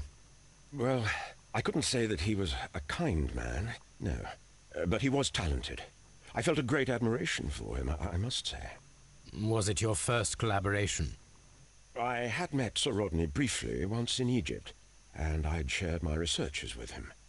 Surprisingly, my work did convince him to come here. He arrived only a couple of months ago. Surprisingly? Well, Sir Rodney was a cold man, and so very secretive, too. But I learned so much from him. I can't believe that he's dead. Can you tell me what you saw today? Well, we entered the steam room, and we all went to sit down. The steam was particularly dense, and I didn't see anything much further after that. I just heard Mr. Garrow shouting, but we all ran for the door and bumped into each other. I was very alarmed by this point. What did you do? Well, the door was stuck, and with all the steam, it was quite frightening. I was barely able to see my own feet. Garrow was covered in blood. Do you believe that Garrow killed Sir Rodney? Oh, no. Garrow couldn't harm a fly. Can you recall any recent event that would occur to you now as being a little strange? Well, yesterday we had a small argument. Is that all? No.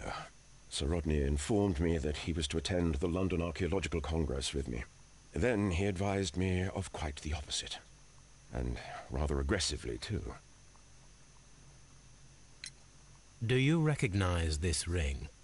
Certainly. It's the famous Aswan ring. Sir Rodney brought it back from his last campaign in Egypt. And he kept it for himself? Sir Rodney has had his own particular ideas of archaeology. What can you tell me about Garrow? Well, he always looks so sad, and he has been acting strangely lately. He complains about voices and visions. I will keep an eye on him because I'm worried. How well were your researchers progressing before Sir Rodney's arrival? Rather well.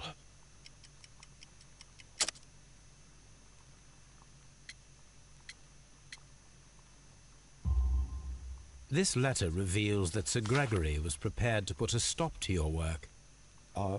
Yes. But since Sir Rodney's arrival, he had calmed down. He allowed us to work. I'm not sure what they agreed on. What will happen now that Sir Rodney is dead? Well, I haven't thought about that. But if it's needed, I will fight to defend Sir Rodney's expectations. Did you place the bottle of champagne in the changing room? No, I did not.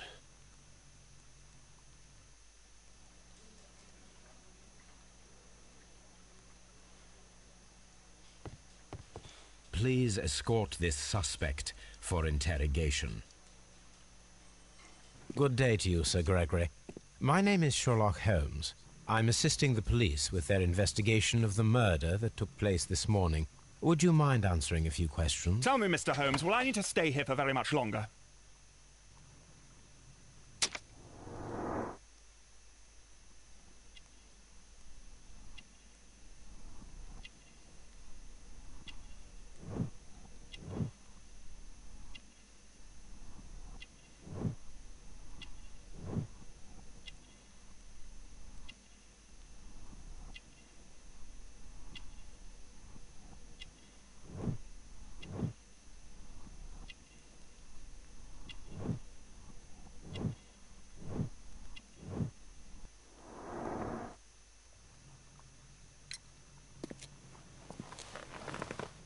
You are the manager of the baths, is that correct? Yes. I'm passionate about archaeology. I wanted to restore the ruins. My ambition is to open the baths to the public. Living archaeology can be a profitable business, although now I'm not so sure. I see. When do you wish to begin using the baths? When the archaeological researches are over, I will be free to complete the restoration. It is the usual process. What was your relationship with Sir Rodney Bentcliffe? We were not particularly close. He had an unpleasant temperament. Suspicious, authoritarian, unkind. People possessed by genius may be forgiven for their nature, but not by me. Was he obstructive? Not at all. Everything he did led us to greater success. He helped us increase the potential of the building. Please tell me what happened this morning. The test that we performed this morning was a success. The steam was working well. But then, of course, that awful murder. What did you see? The steam was too thick to see anything. But ask Garrow. He saw the body first. Had Sir Rodney exhibited any recent strange behavior? Look, I'm not a suspicious fellow, but I think that he had professional interests elsewhere that he did not wish us to know about. Why should you think that? Where? I have no idea. But after all, it was not my business. How was the work progressing before Sir Rodney's arrival? Rather slowly, I would say.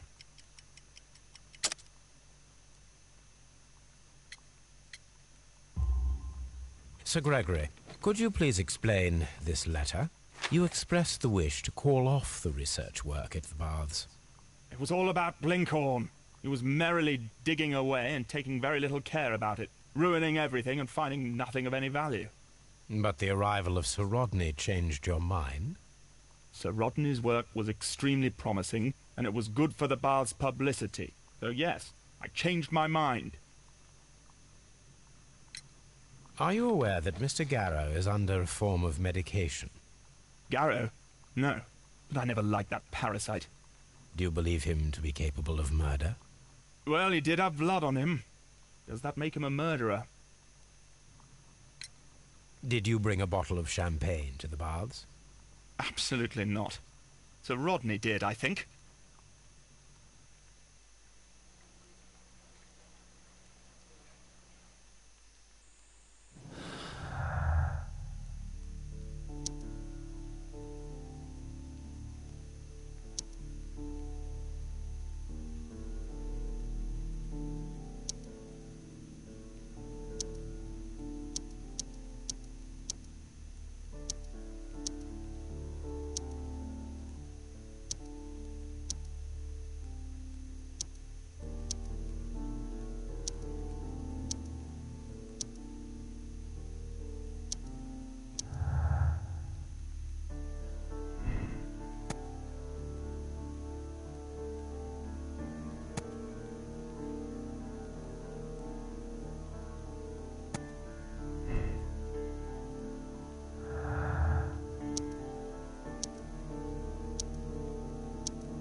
Now we have two maps.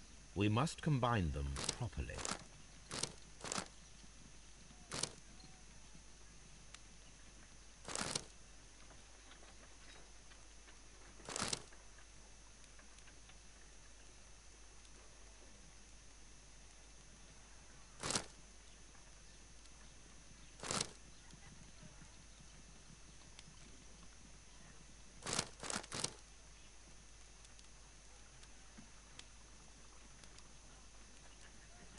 Watson, pack your bag. We are visiting a location in St. Albans marked on Sir Rodney's map.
This archaeological site has been abandoned. Why did Bentcliffe come here?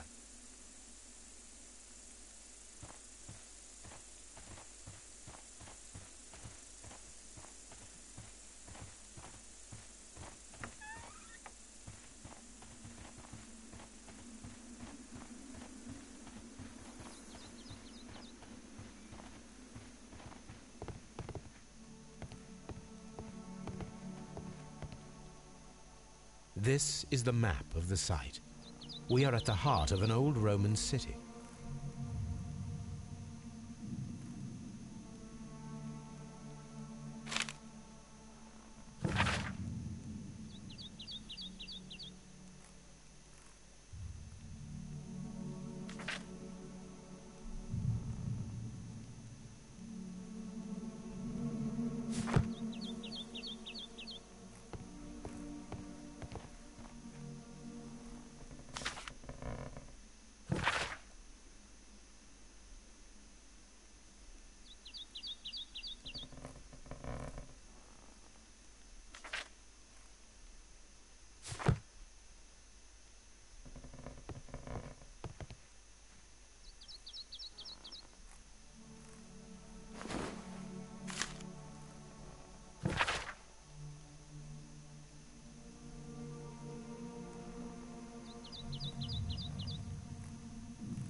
The door has been left open. Someone did not care or was in haste.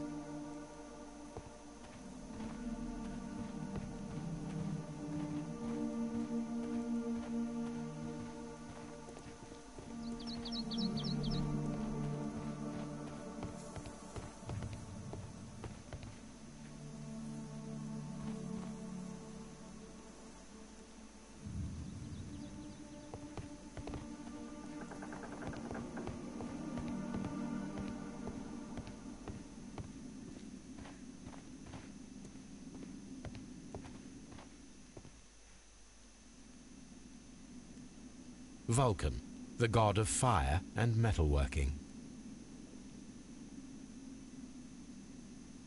The Cyclops, a one-eyed creature helping Vulcan at the forge.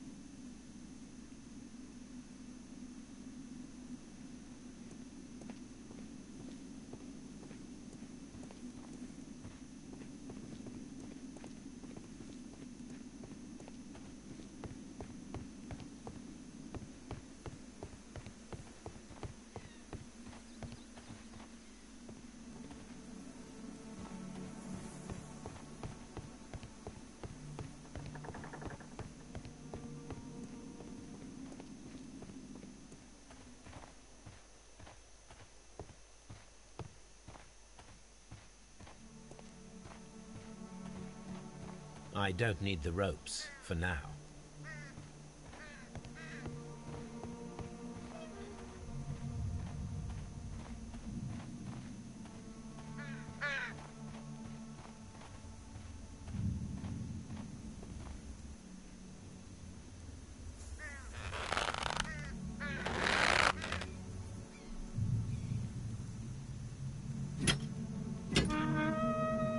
Excavating tools, a bucket, shovel, and brush.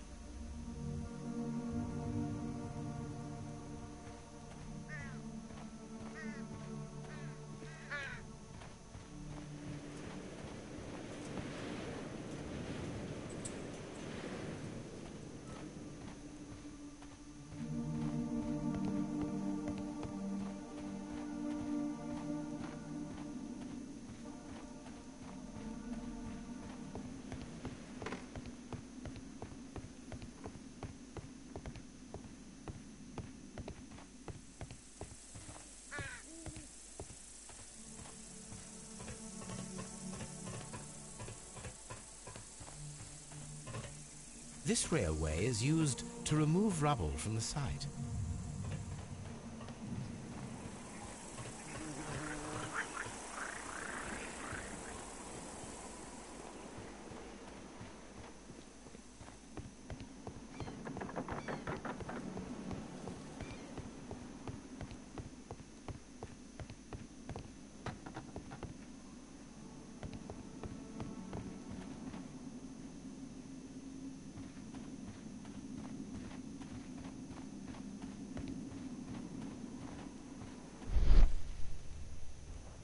This wall was covered with mud recently. What could be hidden here?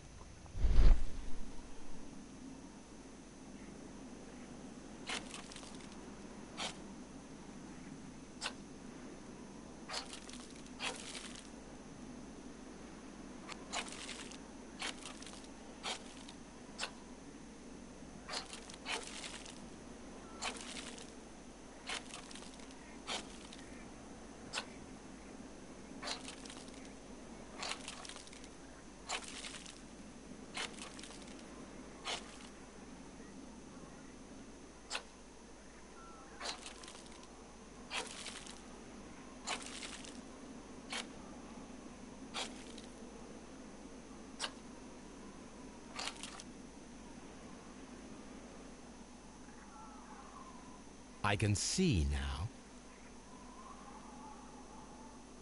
Frigidarium. It is located at the Roman Baths in London. Someone took the time to hide the fresco, but what for? I need to visit this place.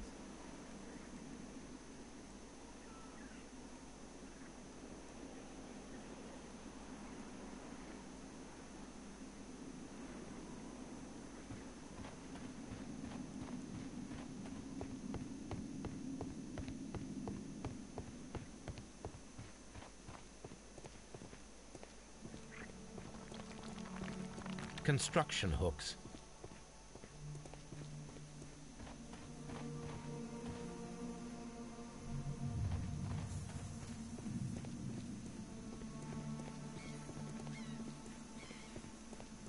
Construction hooks. Neptune, the god of the sea.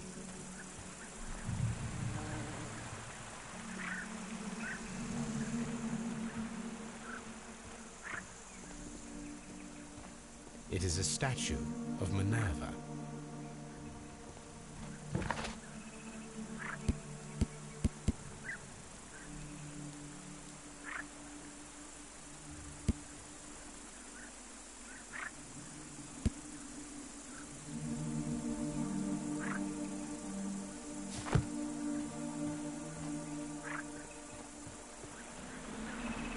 It is a broken statue of a bull.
This is a reproduction of an ancient Greek crossbow.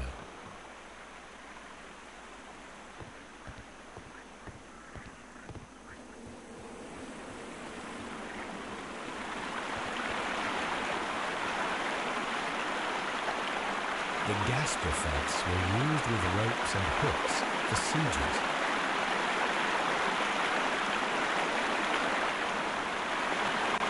This is the map of the site. We are at the heart of an old Roman city.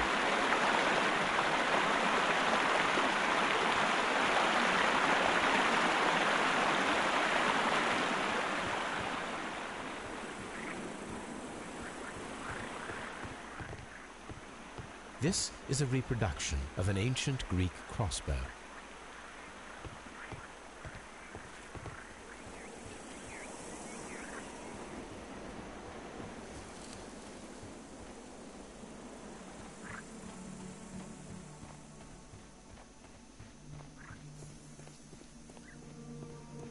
Construction hooks.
I will need these tongs.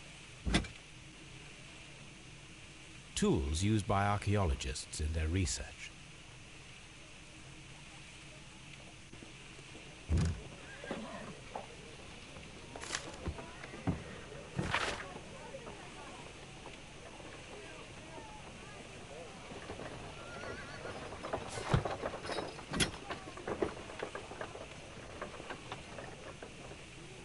A shape has been cut in the plate. What should be done with it?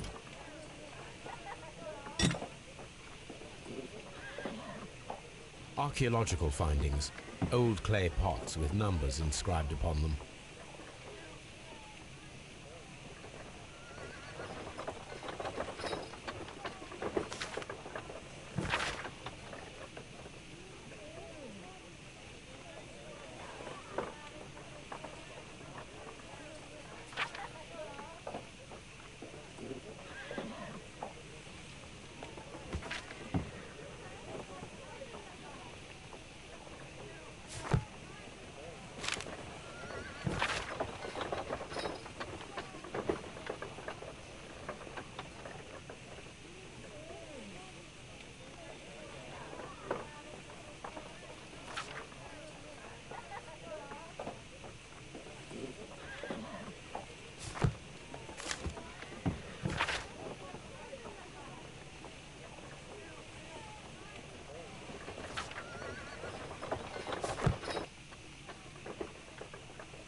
Glass plate negatives, a remarkable method for recording ancient civilizations. A glass plate negative is missing.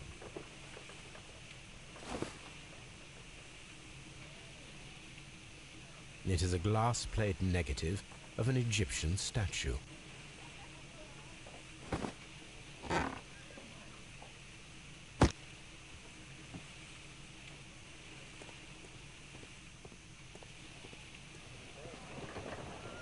Archaeological findings. Old clay pots with numbers inscribed upon them.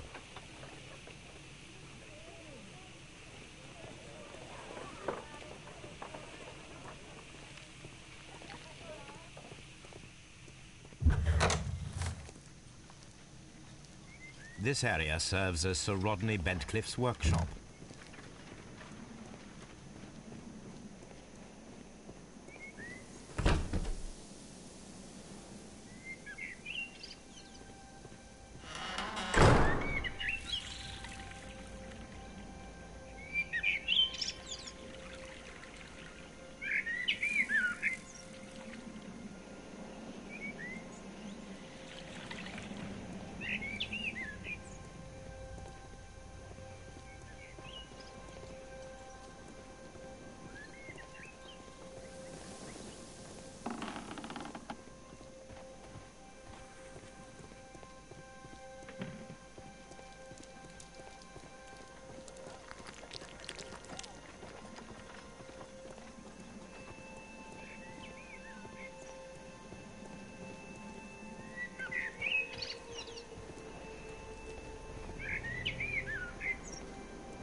I should analyze this melted metal.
These baths are becoming sinister.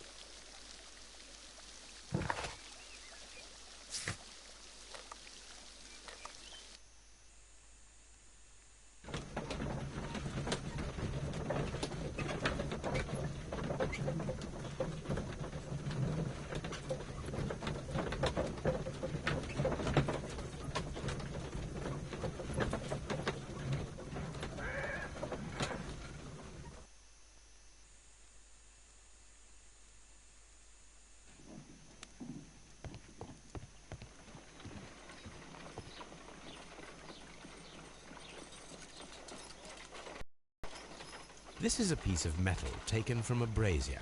It appears to be silver, but I need to be sure. If it is silver, it will be possible to melt it, since silver's melting point is at around 900 degrees Celsius. Let us compare this sample with a silver penny by testing it with acid. If it changes color to match the result of a reaction with a silver coin, then it is silver.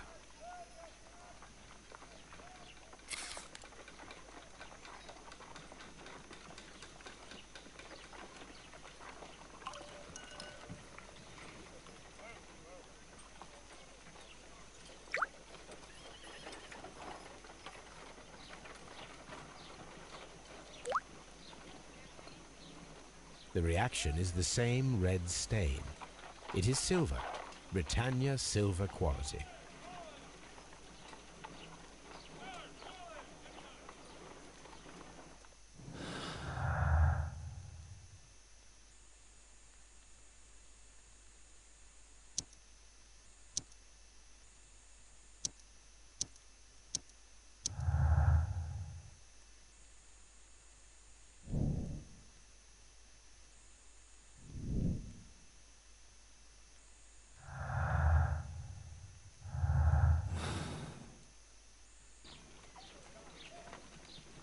There are 12 pieces here. Let's try to gather them.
It is a mold, and it is ready for casting.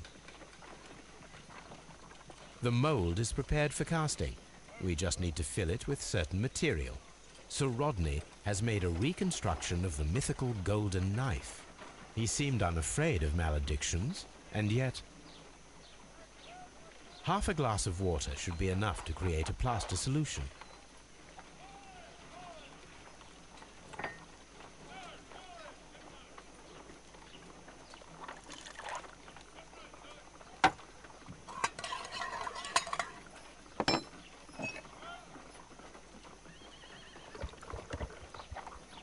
Now let us see what we have here.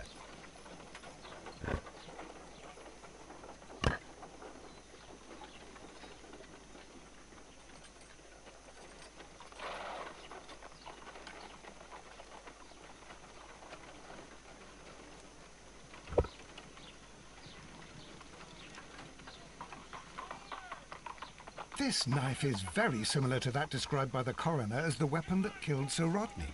You should not leap to any hasty conclusions, Watson.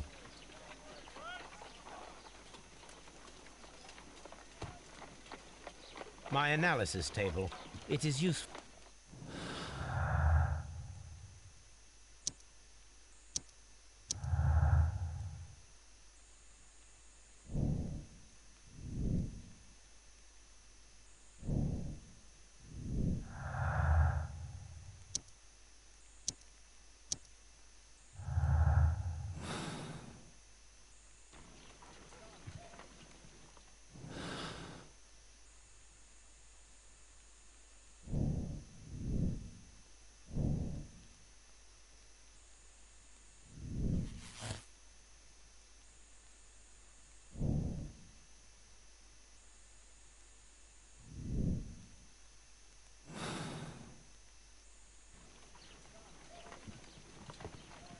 Let us try to create an object from silver by using the mold.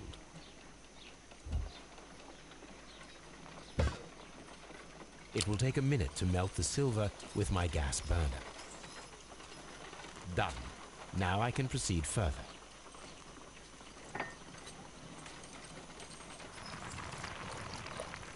The mold is hot. I should wait for it to cool down. Done. Now I can proceed further.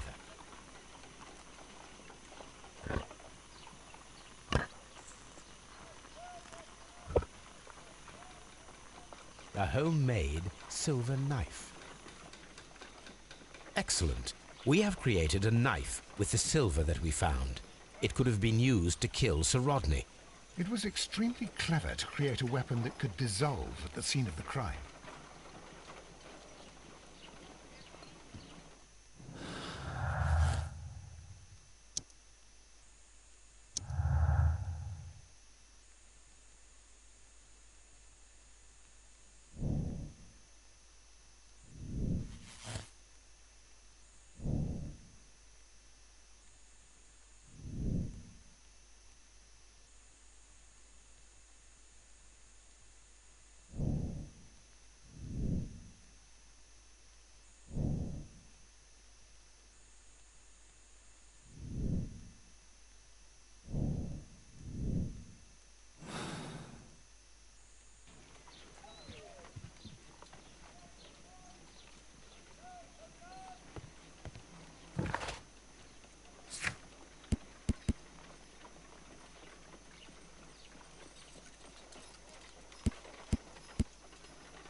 Here it is.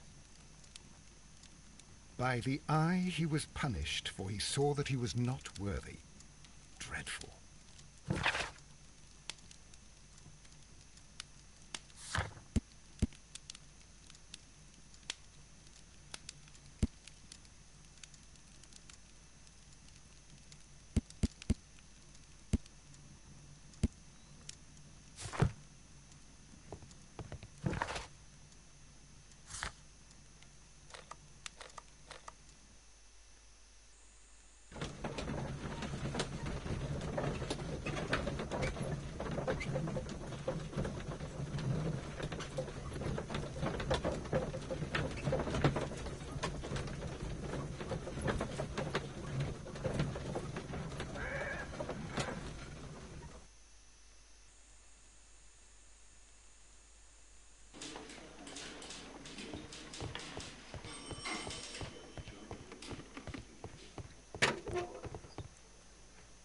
Please escort this suspect for interrogation.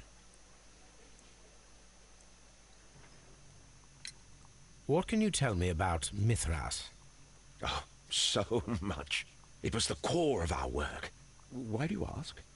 Were you seeking the golden knife? I see you are an amateur. Yes, the golden knife was our grail. It is said that it bears the only text explaining the ritual of the cult of Mithras. I understand. I read something about immortality. A myth. The knife would provide immortality only to the worthy one, and yet it is cursed, and it would kill you if you are not initiated. Did you expect to find the golden knife at the baths? Well, Sir Rodney thought that it might be there. Did you observe the knife representations there? They are so extraordinary. And we had hoped... it is a tragedy that he has passed away, taking all of his secrets with him. As soon as I've been released, I will continue Sir Rodney's researches in his memory. We discovered some melted silver in the brazier. Did you put it there? No. Silver, you say? No, I don't know how it got there.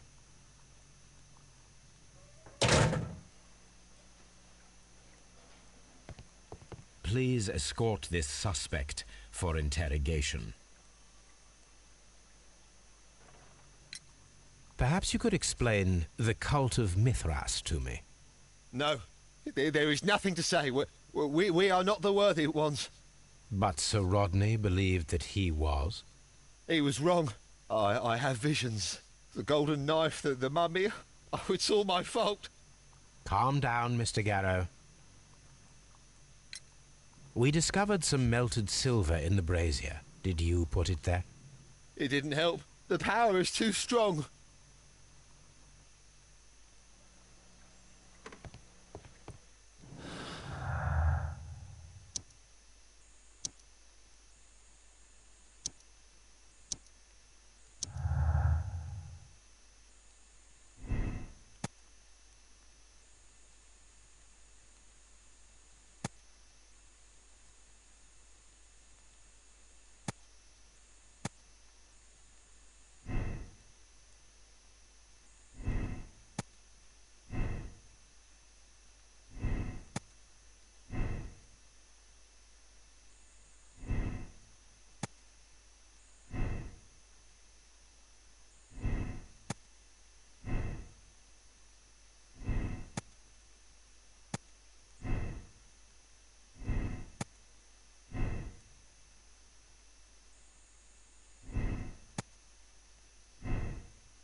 Please escort this suspect for interrogation.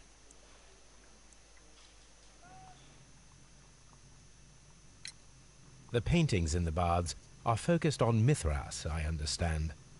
Yes, they are what make this place remarkable. And that is why Sir Rodney came here? He believed that the golden knife, which is an ancient ritual item, was hidden somewhere around the baths. I admit that it would be wonderful if it were true. And you are not concerned by the reputation of this artifact? You mean the curse? Before someone is dead, it is a blessing. After they are dead, well, then it becomes a curse. Some melted silver was found inside the steam room brazier. Do you know where it came from? Silver? No.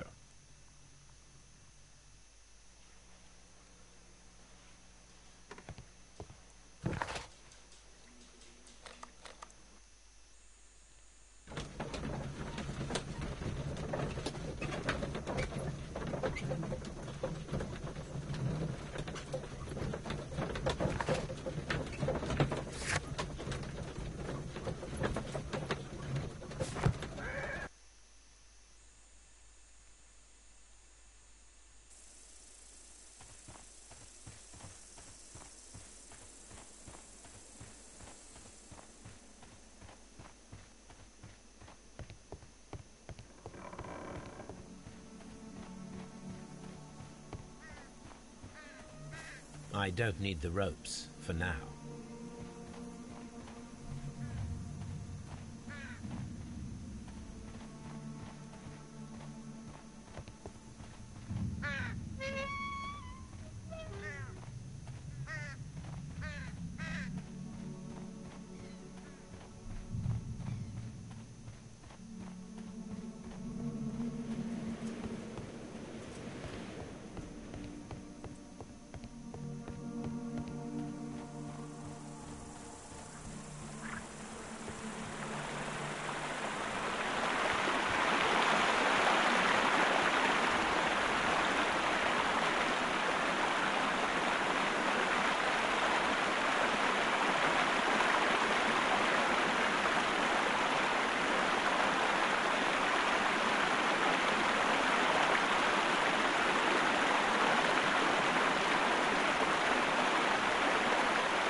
The gastrofets were used with...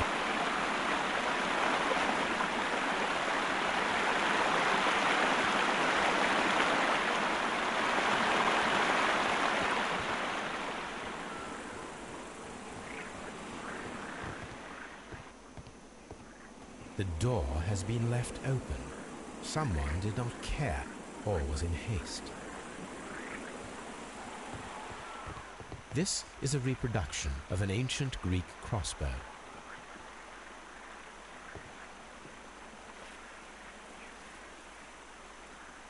The gastrofets were used with ropes and hooks for sieges.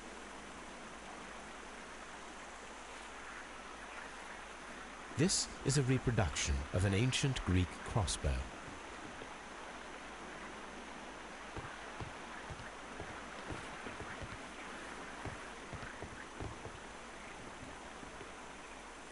This is a reproduction of an ancient Greek crossbow.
It is a broken statue of a bull.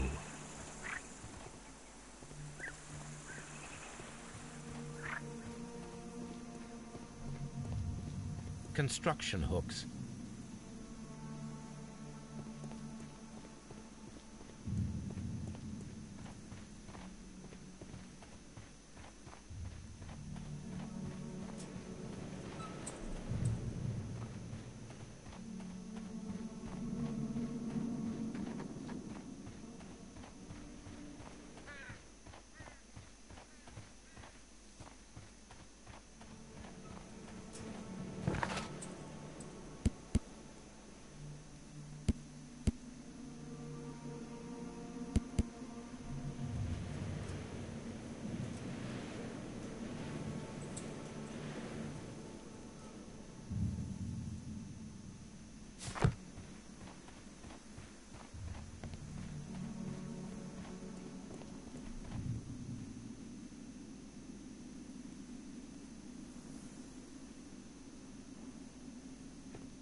Perhaps I could find some clues by activating the flagstones.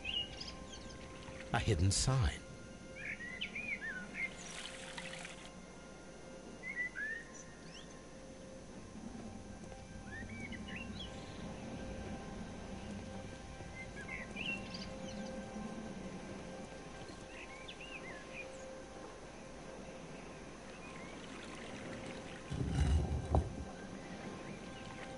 A hidden symbol.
A symbol.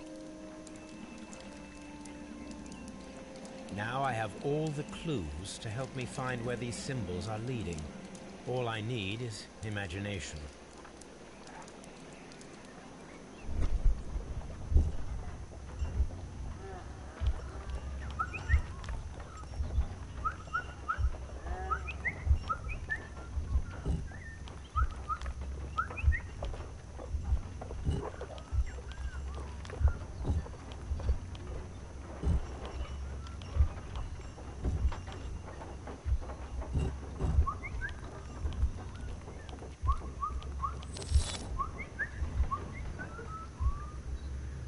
The signs are pointing to this bust.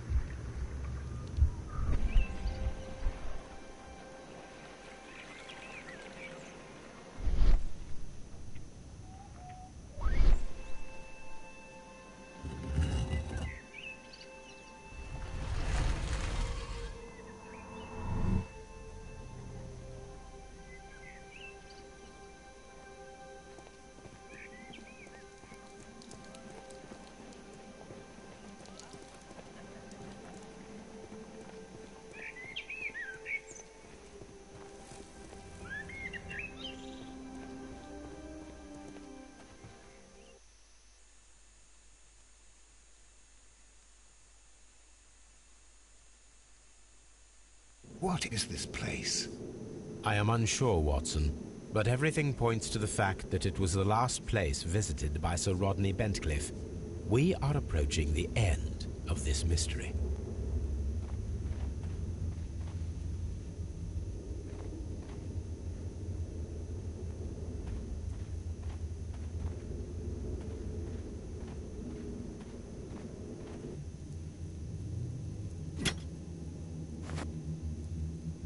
A broken glass plate. What is it doing here? I should examine it at Baker Street. How very peculiar. An ice maker. Why would Sir Rodney have brought such a device here?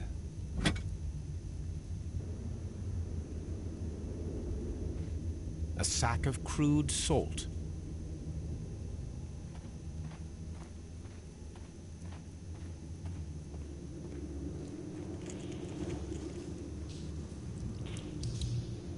Mithras, the god, clothed in Anatolian costume and wearing a Phrygian cap, killing the bull.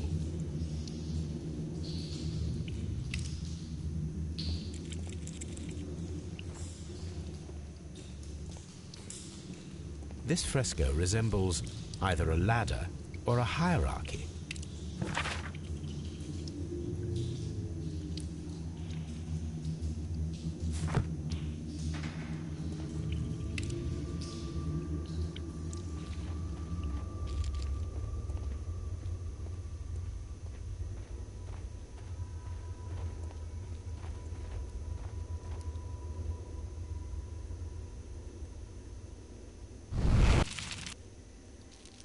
The fire casts a shadow upon the floor.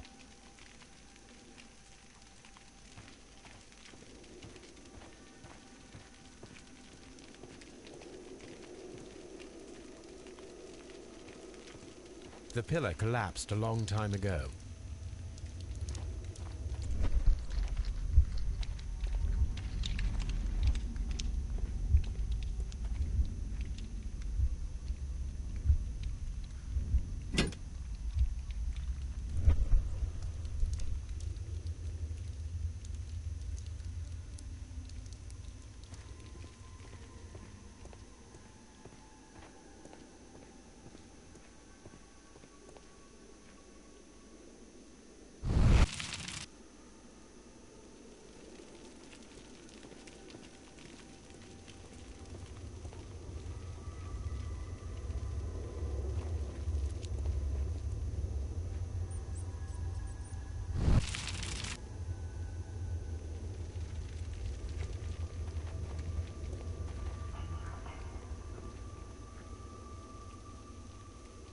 That is the symbol of Neptune, the god of the sea.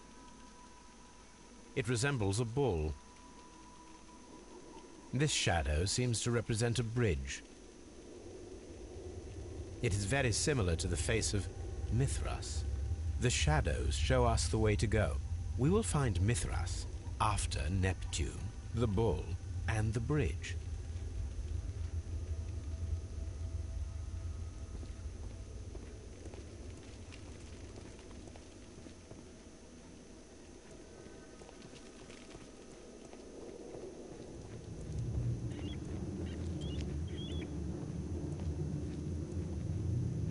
We cannot go any further. Mummified bodies. We're in some type of catacomb. Mummified bodies. We're in some type of catacomb. Mummified. A shovel, not from the Roman era.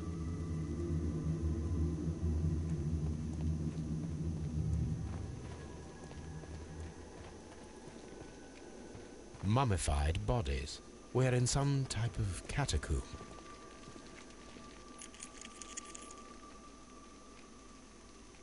How dreadful. Judging by the broken orbit, this poor fellow met a death similar to Sir Rodney's.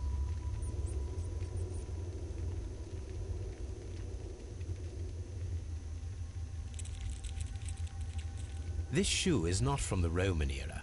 It is medieval at best. This man was a tomb raider who met with an unfortunate end. By the eye he was punished, for he saw that he was not worthy. Dreadful.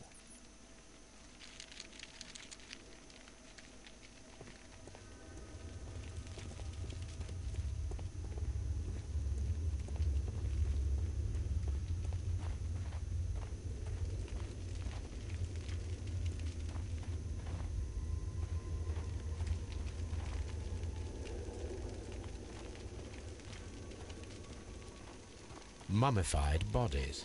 We're in some type of catacomb.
Done.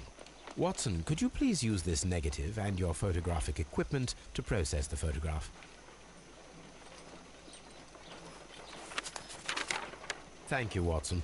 Now I must use reagents to develop the photograph.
Ice. Salt. Sir Rodney. Another archaeologist, most probably. Ice cream.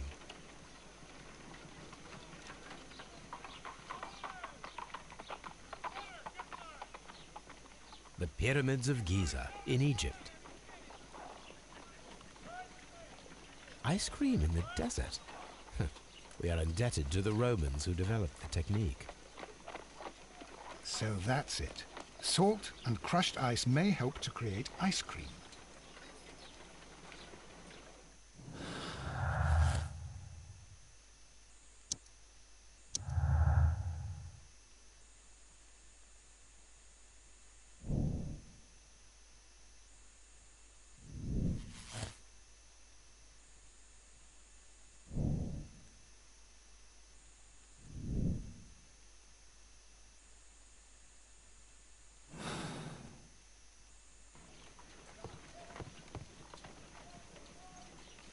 If I wish to shape the ice knife, then I need to pour water inside the mold.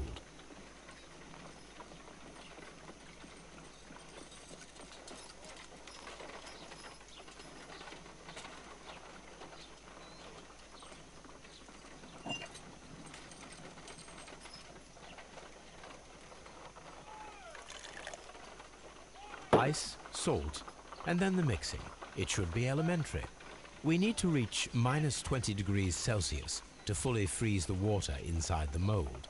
Before beginning, I must remember that I have enough ice and salt for no more than 4 attempts.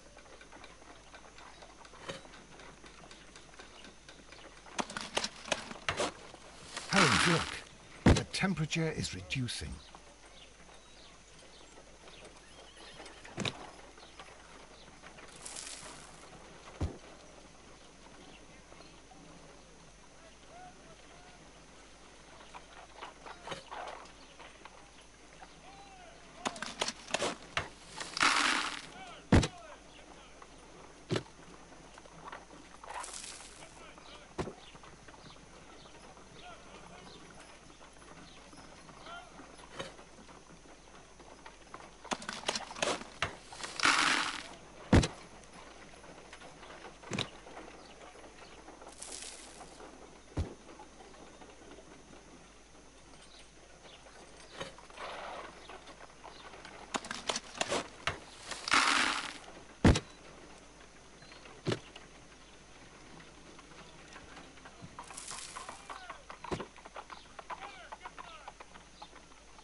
We cannot be making it correctly. Let us try again and be precise with the timing.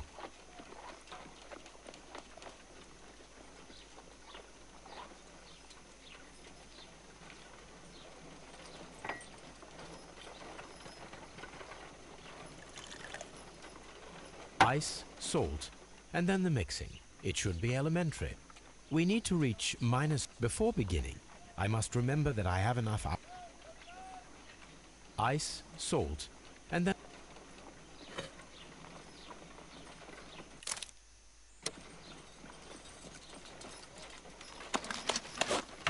Holmes, look. The temperature is...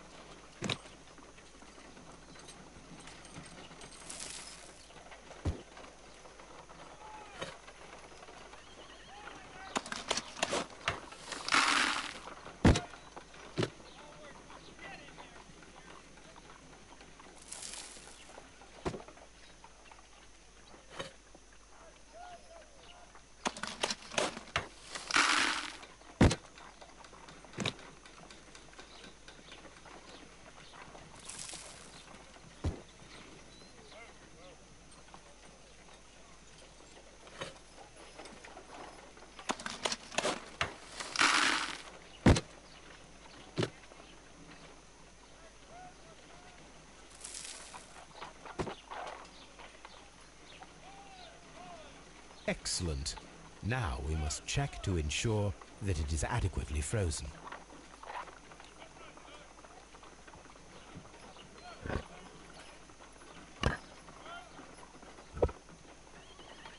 An ice weapon for a cold-blooded murder. An ice knife. A surprising and yet a very brilliant idea. It's the perfect weapon. It enables one to kill a man, and then it melts. The only trace it leaves is a small puddle on the ground.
This is a reproduction of an ancient Greek crossbow.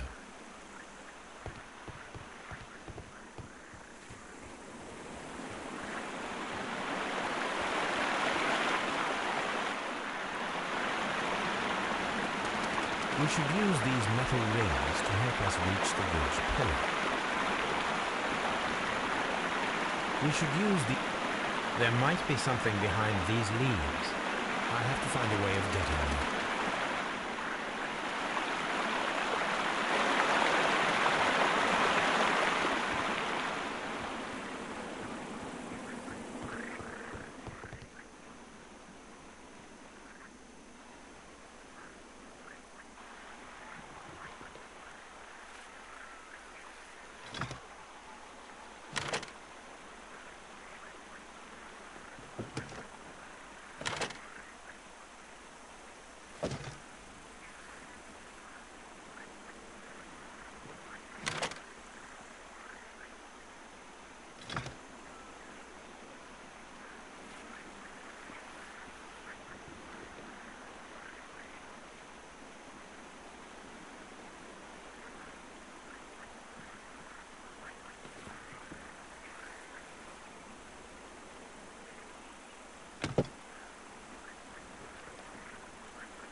Those wings on the bridge are perfect targets.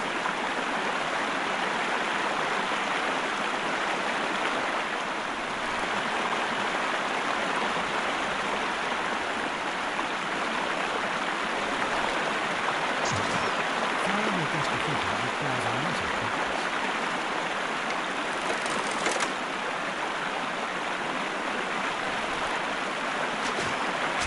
This one is ready.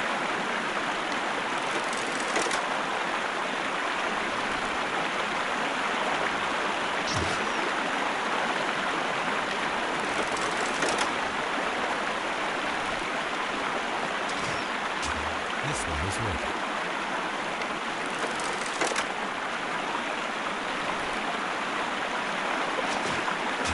The bridge is ready. We must cross it.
Watson, come here. I have found something.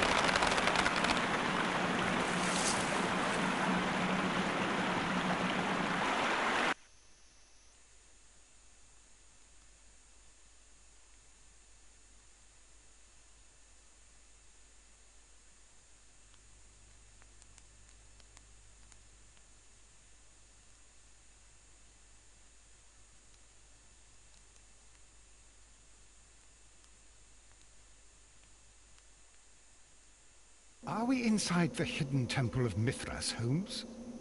I am not sure. We had better be careful.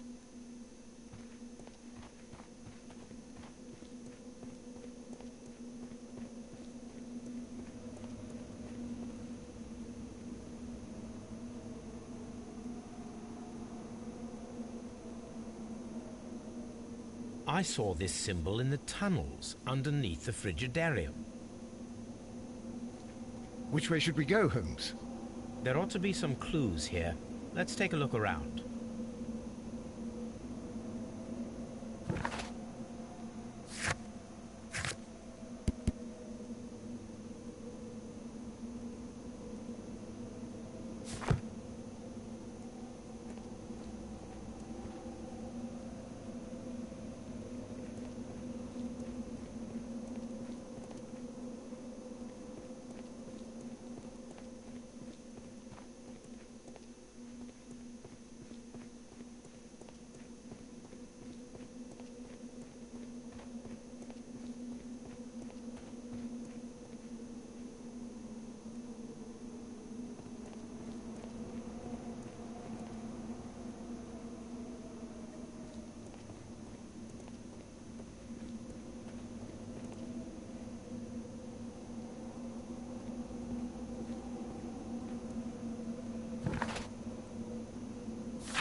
I saw this symbol in the tunnels underneath the Frigidarium.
wooden knife. But how to get it?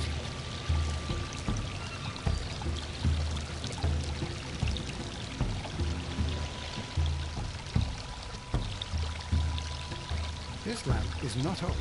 The oil is still fresh. Perhaps Sir Rodney passed by here. No, I do not think so. Remember, he went no further than the catacombs underneath the Frigidarium. The murderer left this lamp.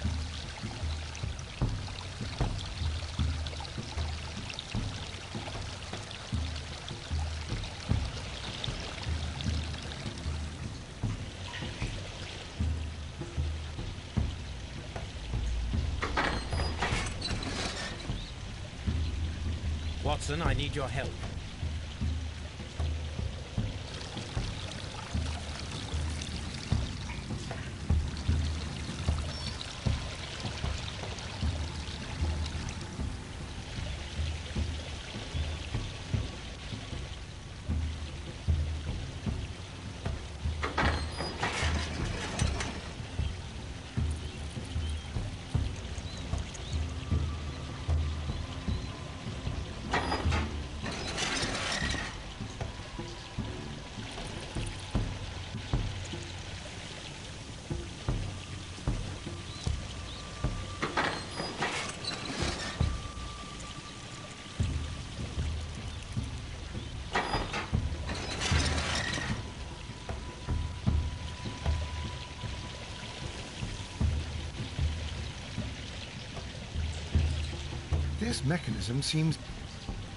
This mechanism seems inactive. Most likely the door it controls has already been opened.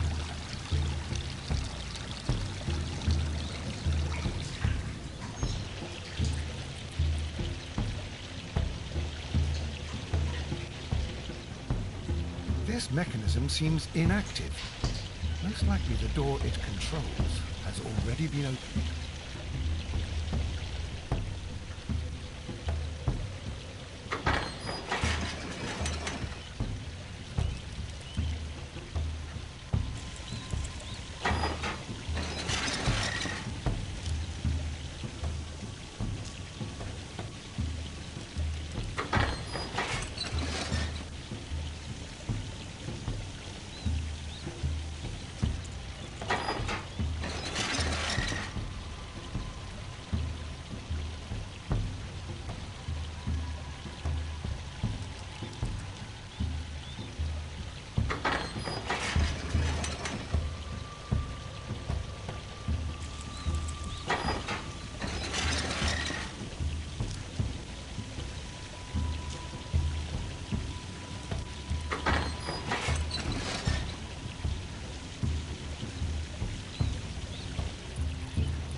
golden knife of Mithras.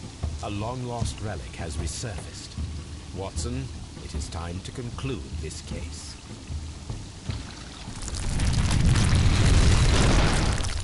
Excellent. Now, we should find another way of getting out of it.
This mechanism seems inactive.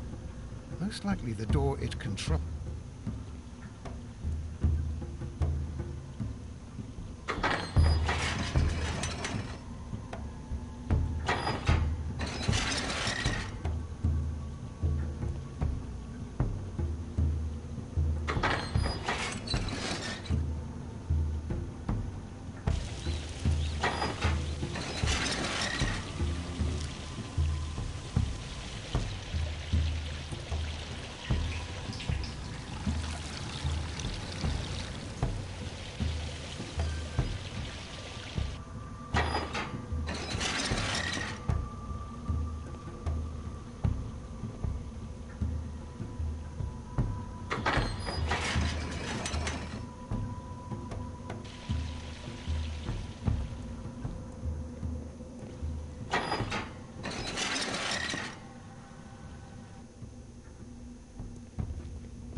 Mr. Holmes, what happened?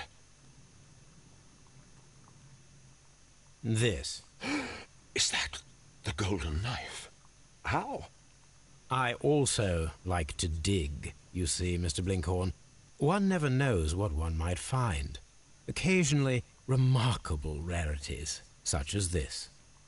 The thrill of the discovery, and one's own enhanced reputation. Wouldn't you agree? Well, are you suggesting that... I am not suggesting anything. I know. You found the knife. You are an intelligent man. The ghost knife shall remain one of the most ingenious constructions I have seen in my career, I do assure you. I don't understand. Yes, you do. I am praising your performance, your perfect murder. What? Wait, are you accusing me of murder? No, I deny it. Mr. Blinkhorn, it is no use to deny it. I know the truth. You had no choice, because it was you who found the golden knife, and therefore you had to be the murderer. Sir Rodney was determined to receive all the credit for the find, when in fact it was your work. He would have crushed you to be sure that you could never tell the truth. But I uphold the truth, and I will tell it. What do you mean? That you will save me? What I mean is that you deserve a second chance. I shall be following your career with the keenest interest, Mr. Blinkhorn. Farewell.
The game is afoot, not a word. Into your clothes and come.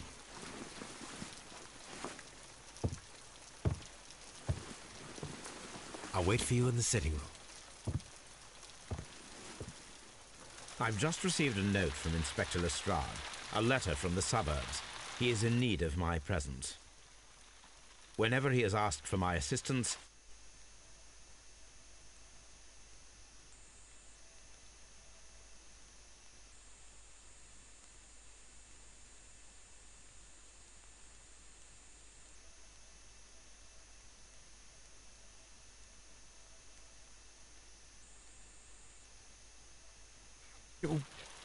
I beg your pardon, I digress.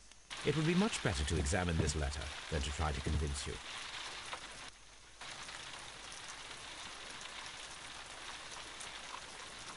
I agree with you, Toby, that Watson's shoe is preferable to Mrs. Hudson's cold cuts. The letter is on the table, Holmes. You should take a look.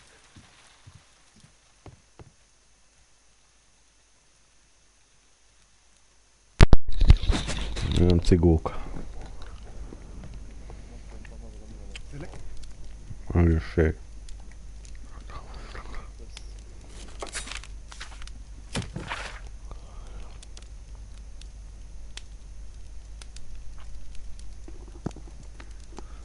Na csak. Nem teretkedik.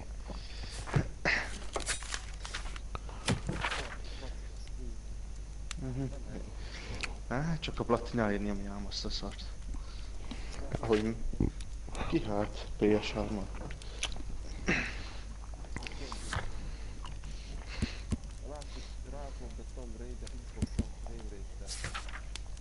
Jaj, bazd meg, Alu, hogy te ebbe fogsz meghalni, a kurva FPS-eket nézegeted, mennyi. Vegyél gamer PC-t, akkor te leszel Jampi. PS4-en úgyse megy följebb 30 előtt.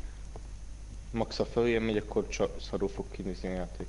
The letter is on the table, Holmes. You should take a look.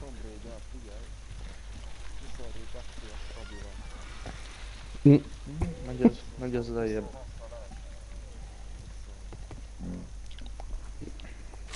De úgyse érzed azt az egy FPS. I can tell from Azt Lestrade's az egy FPS handwriting nem that érzed, he was amikor in a egy hurry blokkot when he wrote fizet, this azt letter. jobban ki fogod szúrni. A wax seal with the monogram EB.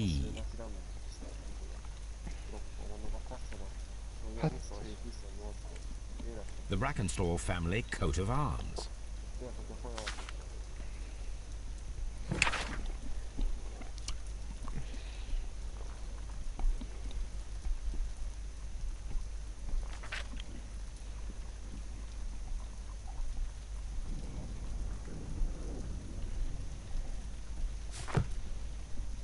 So, what is it, Holmes?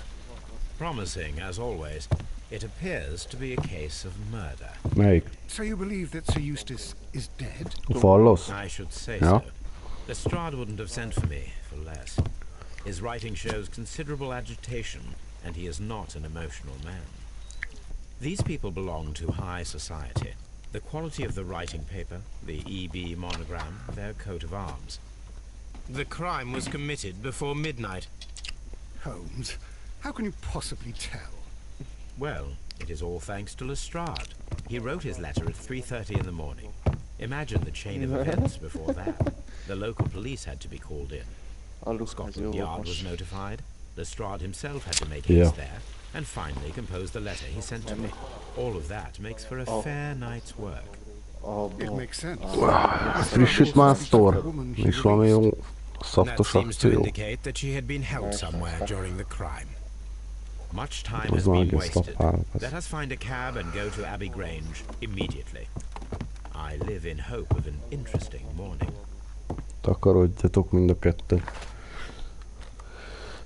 Már nem veszek ide játékot. PC-n megnézted, megnézted? De amíg a GTA-t nem fejezzük be, be nem rakod, azt most megmondom. Mit? Aha. Mi ez? Kit érdekel? Ugye rád Ahhoz karcolok. két embert, az kész. Aztán jó van, megoldjuk azt. Ha nem akar jönni. Vadászok két embert, azt meg is vagyok.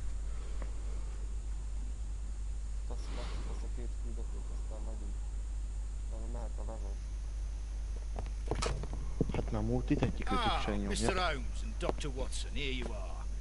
I'm very glad that you have come, but perhaps Most I should például not te have jöhetnél, troubled Alu, you after nyomnak all. addig a And why is that?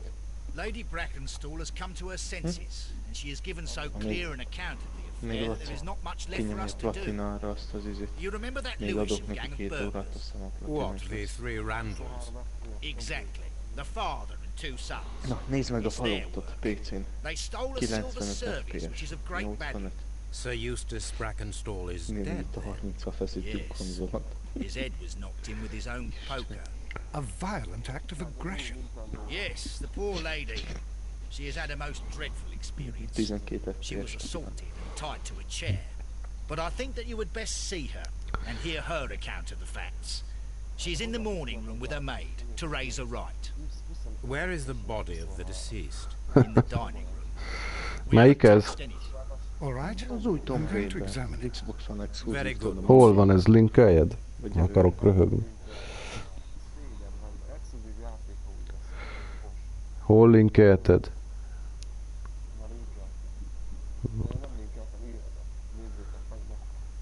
Hát akkor linkeljed. A szemet pattanjunk, hát nem, hogy már azt mondta, hogy linkelted, amikor nem linkelted. Lord George Brackenstall. Az Uncharted, az ilyen lesz. Sir Warthen Brackenstall. Lady Brackenstall. Lord Brigham Brackenstall. Hát a GTA is azért belefér, mert azért Lord megnézem ezt a Ramsay térképet, meg a Brackenstall. Tomb Raidernek az utcába, hogy tudod, ott nem tudsz Baron visszamenni Lyndon a régibe. Brackenstall. Csak megvan a The dolog, menj Brackenstall előre, family aztán seems rather austere.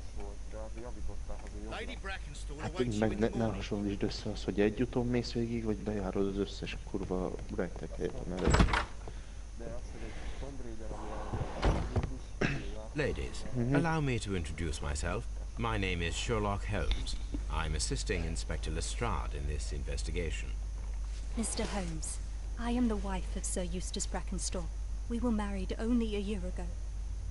I am sorry for your Na loss. nézzük. Please accept my deepest condolences. I suppose that it is no use my attempting to conceal that our marriage has not been a happy one. I fear that all would tell you that, even if I were to attempt to deny it. Nem tudom, ugyanaz a gagyi mozgás, mint az első részében, bazd meg.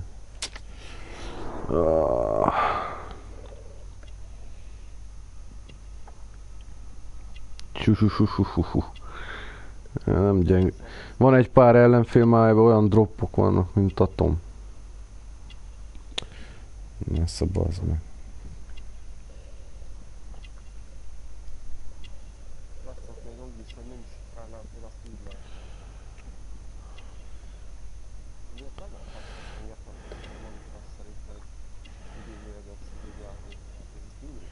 Hát ez nem az, kiadózhatok az egészre. Tudod, nem fizették meg, hát akkor oda. Minek csinálja meg normálisan, nem?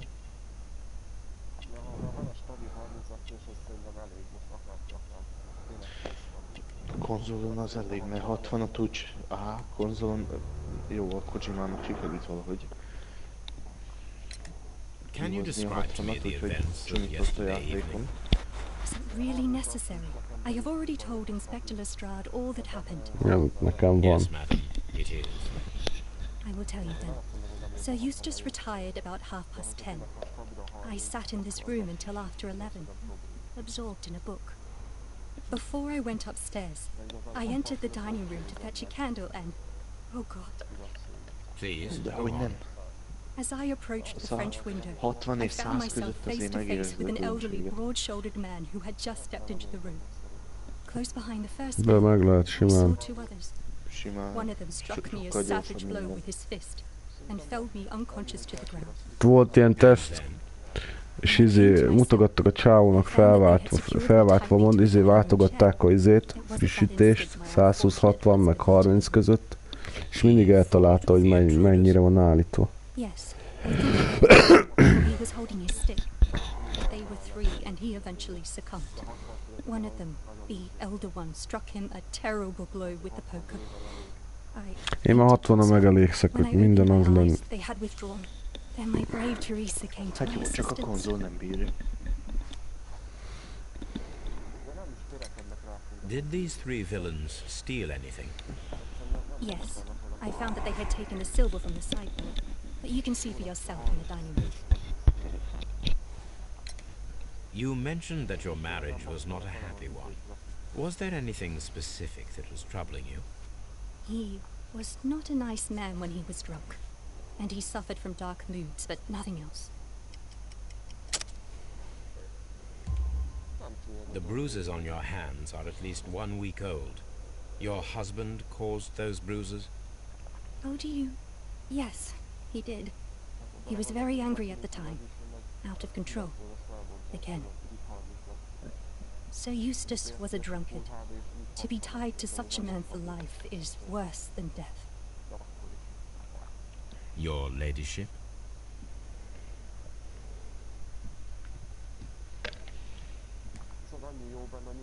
Teresa, I would like to hear your testimony.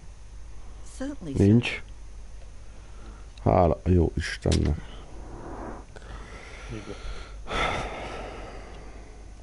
Az új Tomb Raiderbe.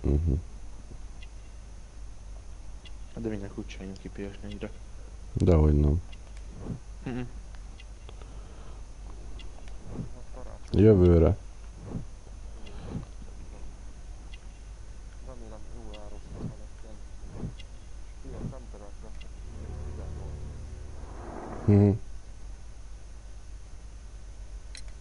As I sat by my bedroom window, I saw 3 men in the moonlight down by the lodge gate.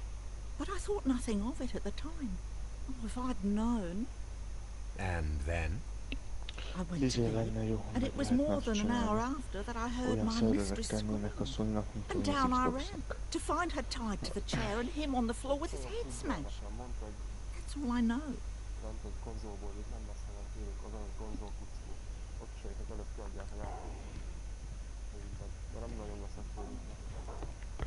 Konzol kuckó, bazd meg. These scratches are most definitely made by the picture frame. This is Sir Eustace's safe. There may be something important inside. I must ask Lady Brackenstall to open it.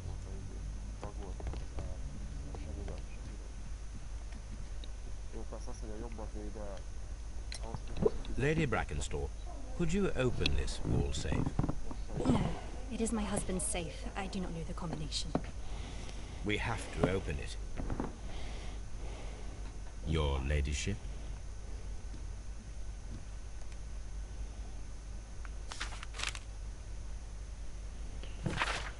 Na, jössz alul?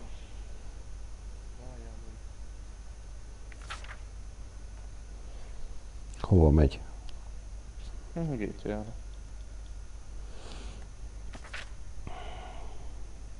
Kurva anyádat te geci.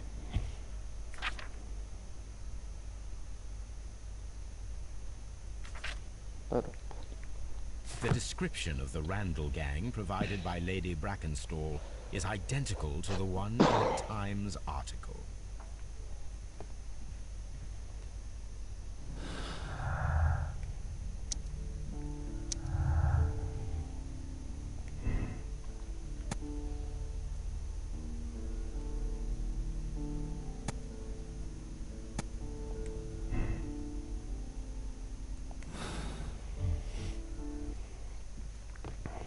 Let us try to open this safe. This safe can be cracked. I only have to pay attention. The dial will vibrate when it is set to the correct number.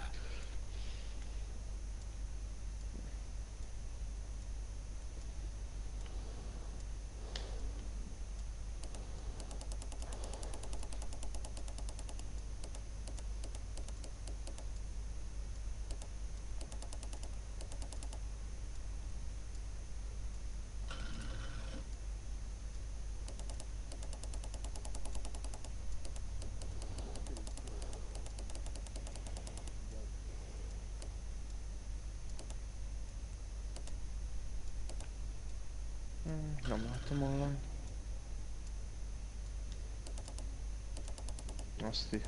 Azt írta mindjárt én. Ki? Raupti. Hol? Ma nem lesz.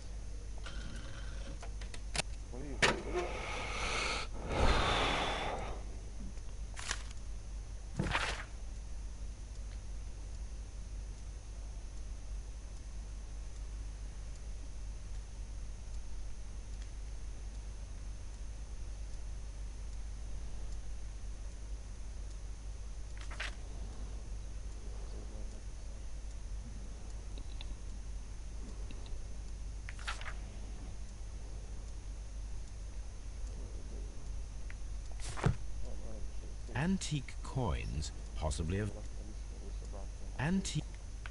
It is common practice. Ja, addig nem is ismerted.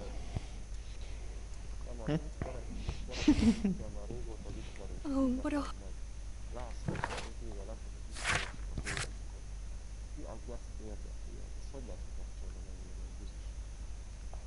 Kit vagy nem is szerintem. Oh, what a horrible thing to have... Sir Eustace's doctor speaks of his violent behavior. Yes, Sir Eustace was an extremely violent man. A detestable human being, to be more precise. It is true that he once threw a decanter at me, and all because I dared to stand up to him in defence of my mistress. Sly devil. God forgive me that I should speak of him so now that he's dead. But a devil he was, if ever one walked the earth. We met him only 18 months ago. She'd only just arrived in London. Yes, it was her first voyage. She'd never been from home before. Wonder with his title and his money and his false London ways. If she made a mistake, she has paid for it, if ever a woman did. She doesn't have any friends here, so it was especially hard for her. What is it? Instead, game start. Låtsas. Oh, what a horrible thing to have... Rockstar ráküldte az FBI egy pár modellre, akik modolták a GT Online-t. Nem is tudom, hányat vittek be. What do you know about Sir Eustace, Inspector? What was his reputation? A charming man when sober, but an absolute demon when he was drunk. In such moments he was apparently capable of anything. Why, once he splashed fuel on Lady Brackenstall's dog and set it alight. Another day threw a decanter of wine at Miss Wright's head. De vegyesen, The alcohol seems to madden him. To the point that we were forced to intervene several times to avoid a scandal.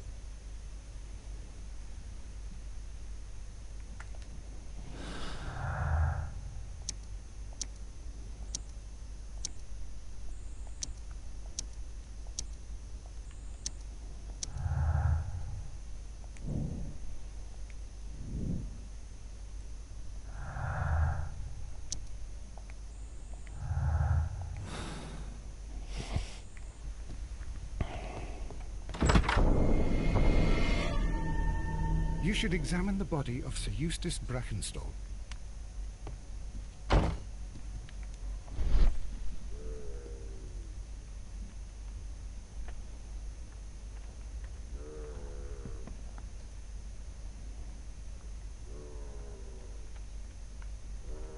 It appears that the bell rope was cut by someone taller than me.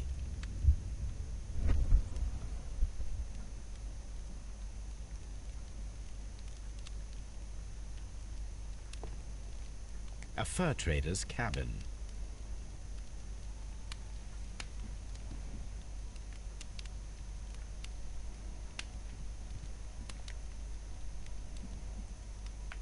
Sailor's knots.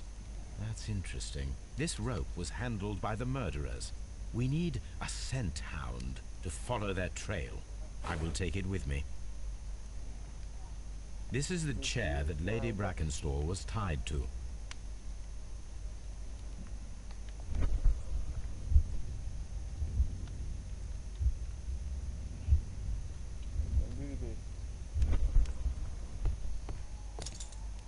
The hunting scene.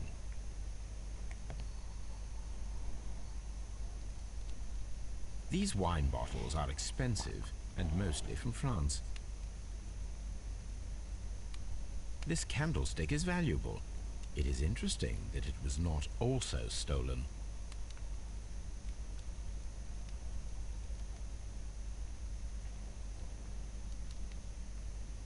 An empty silverware box. It appears that the intruders have stolen the contents.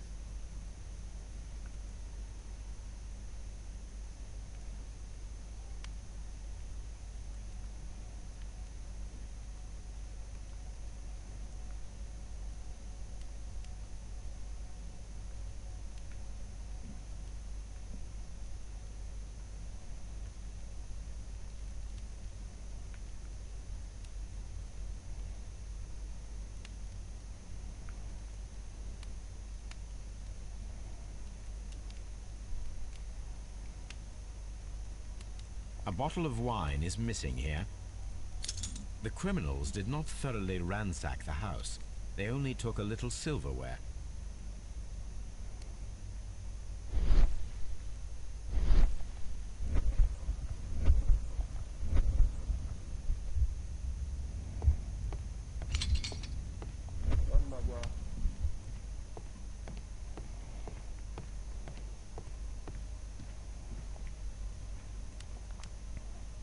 Chateau Calon-Ségur.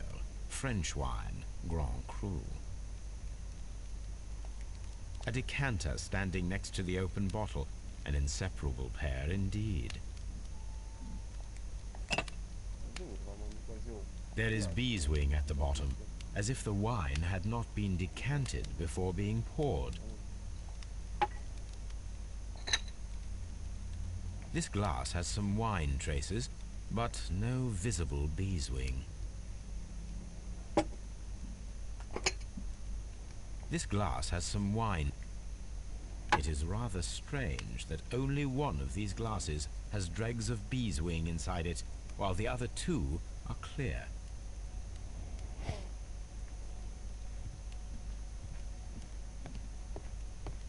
This door leads to the upstairs bedrooms. Apparently the criminals did not venture there.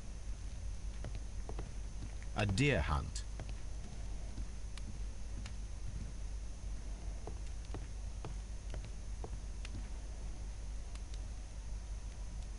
Antique hunting weapons. The hunting scene. Nagy ideje. Múlt hónapban.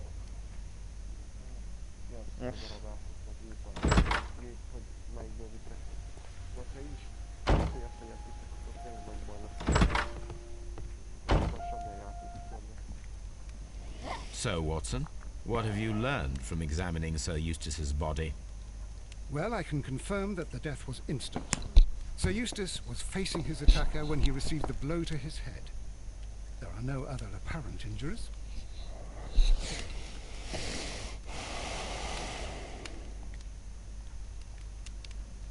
The head was cracked with the force of the blow. That must be the murder weapon. Quite a large stick, a formidable weapon. Barefoot, he had therefore been in bed and did not have time to fully dress.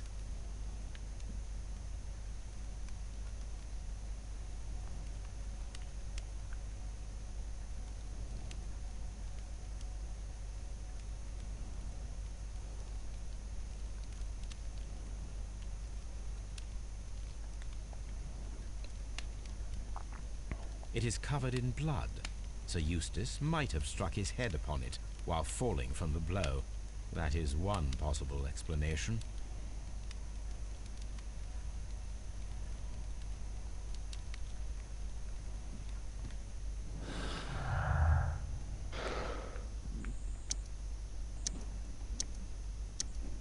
Mennyire jársz amúgy a végénél ma?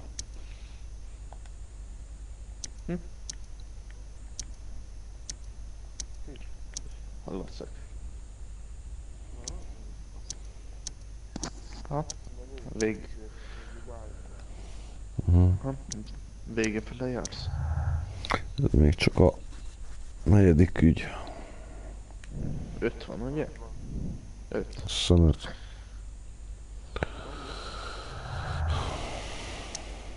Szemöt.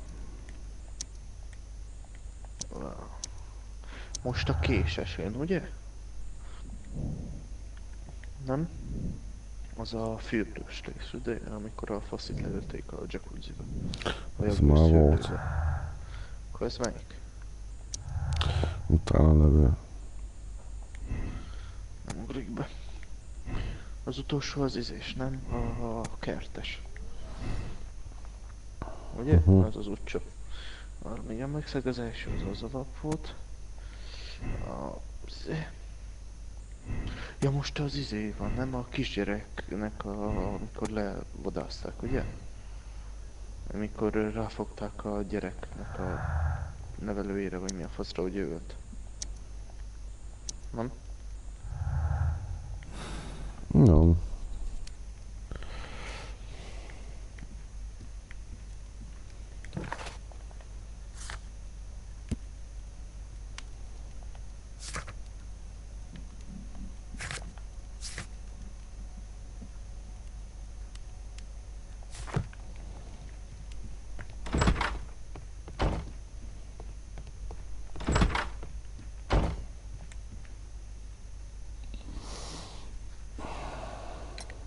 There are 3 glasses on the dining room table. I was wondering if... Oh, I forgot. When I came to myself the first time, each of them had a glass in his hand. They might have been a father and his 2 sons. They talked together in whispers, and then they left. Your ladyship?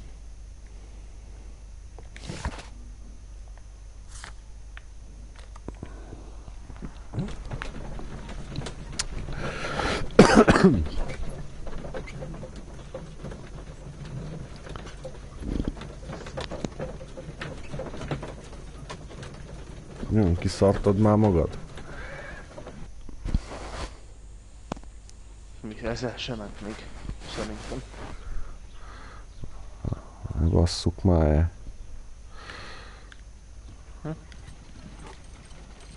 Na basszuk már el. Come on, Toby.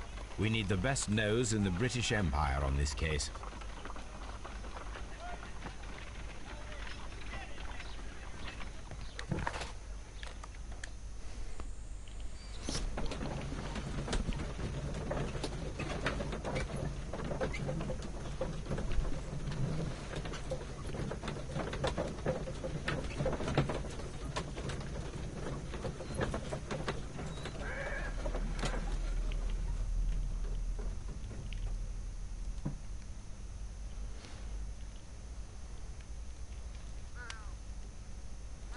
Ennek is csinálják már a készülő új része. Minek? Ennek. Search, Toby. Sherlocknak? Aha. Milyen új része lesz?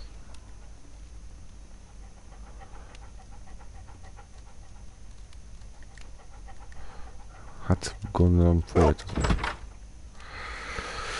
Jó lesz, remélem. Szeretem a ilyeneket. Ez a bűnügyi, vagy inkább ez a fejtörős? Hát ez is.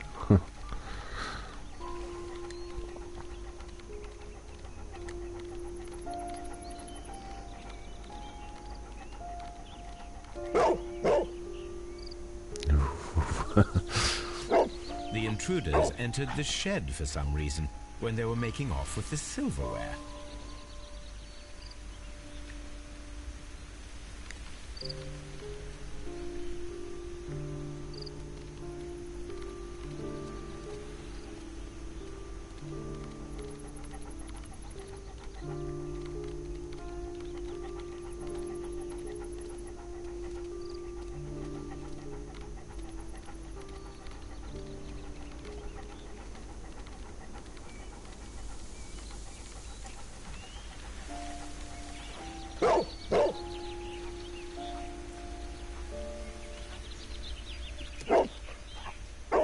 The scent leads to the well.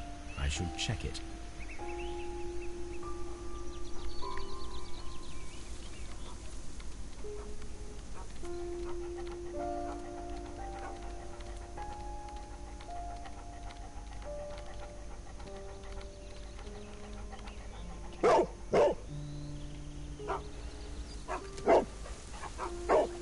The intruder's trail is lost behind this wall. The criminals left the house through the French window. They walked to the shed, then across to the well, before fleeing by climbing over the wall. I wonder why they chose such a winding route.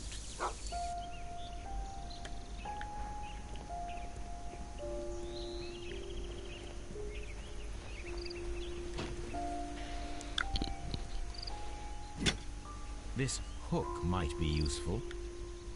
Bags of seed. Some empty bags were small gardening tools.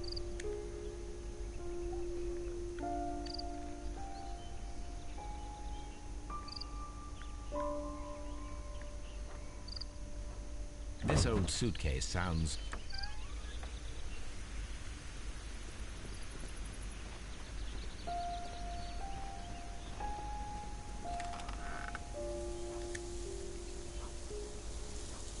There's something glittering at the bottom there, but how can I reach it?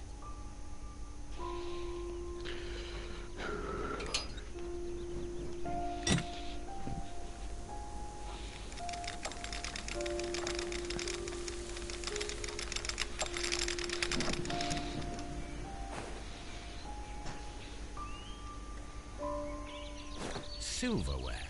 This is hardly a coincidence.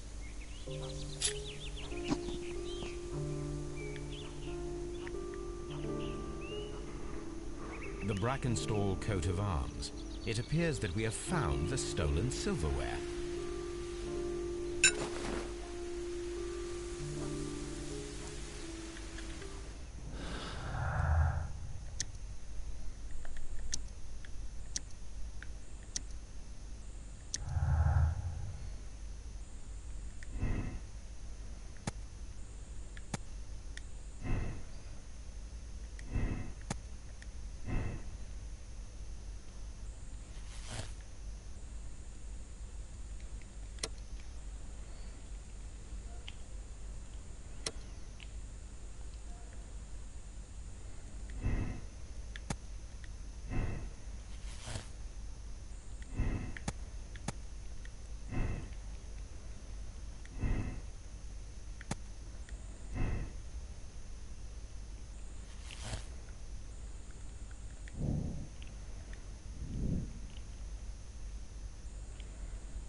De sok segítség, ez van most.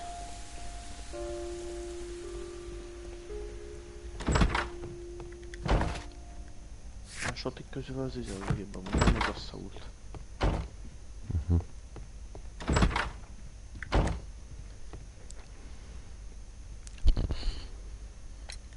We found your silverware, Lady Brackenstall.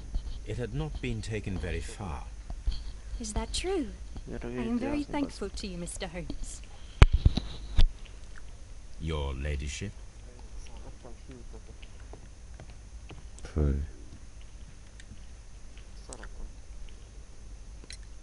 We found your mistress's silverware. Oh, that's good news. You really are as clever as they say. Indeed.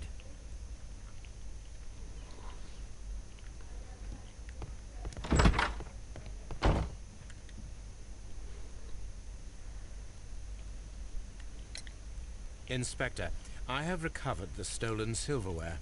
You are a wizard, Mr. Holmes. And where is it? In the garden well. Excuse me?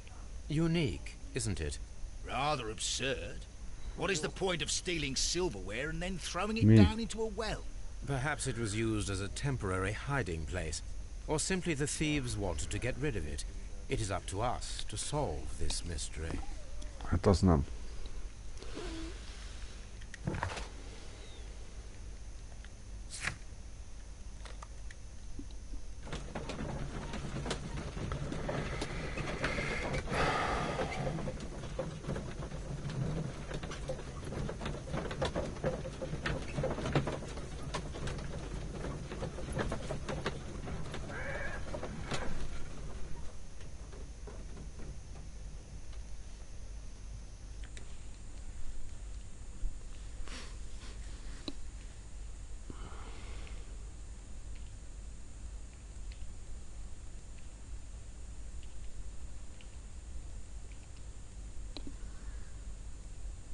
Well, Holmes, do you have a lead?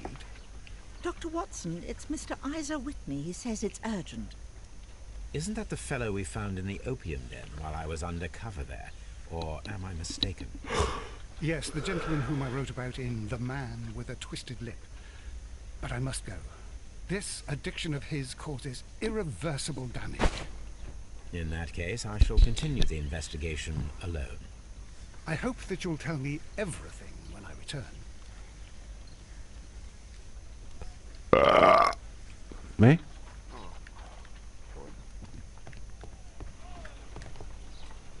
Let us see how the rope was cut.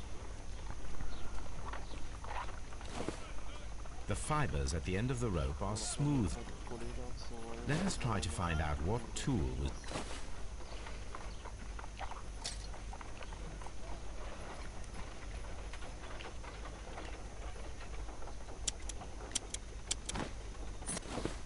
The fibers from this cut appear to be different.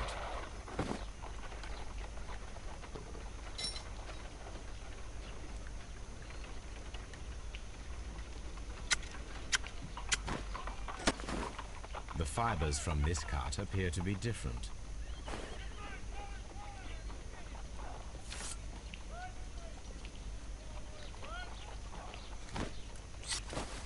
If I cut the rope with a knife, it matches the original.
This photograph of Lady Brackenstall and her maid Teresa was taken at a port, but which one?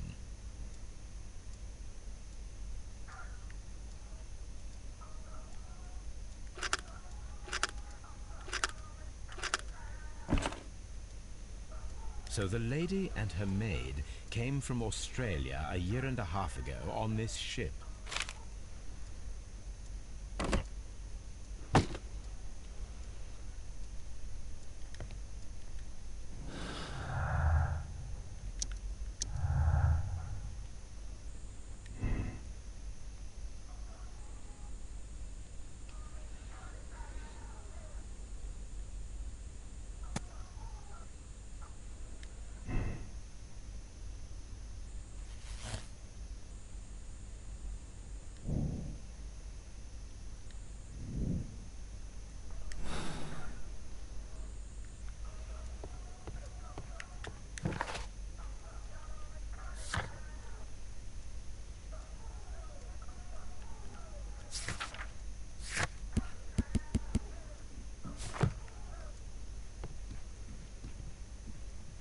Oh, what a horrible thing to...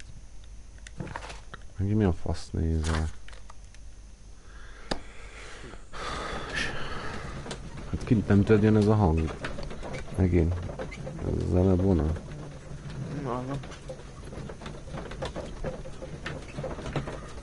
Ja.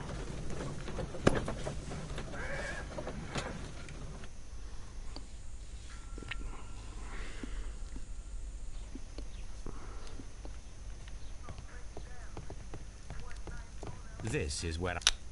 This is where...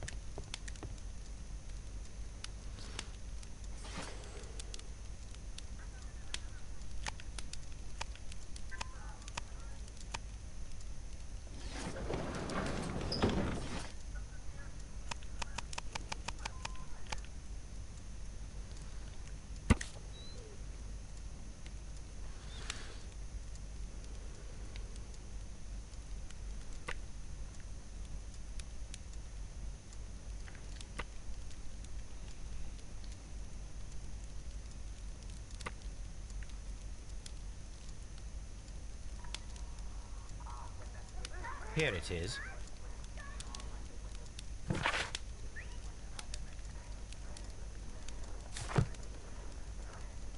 The shipping company, the Adelaide, Southampton, London line, and its address. Interesting. It must be the place where they keep the records, including the one for the crew of the Rock of Gibraltar. I think that if you pretend you're from Scotland Yard, they'll give it to you without any problems.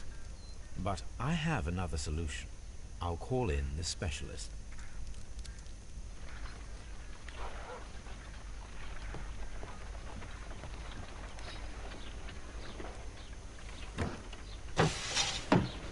Wiggins, could you come upstairs, please?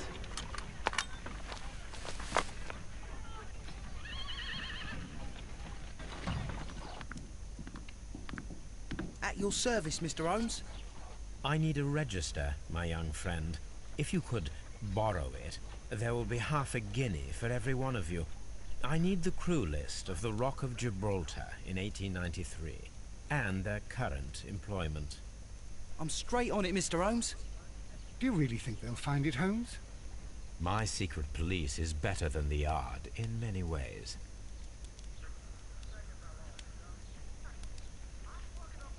Here it is, Mr. Holmes. But we can't take it back. It's too risky. Put it on the table. I'll take care of it. Good work, young Wiggins.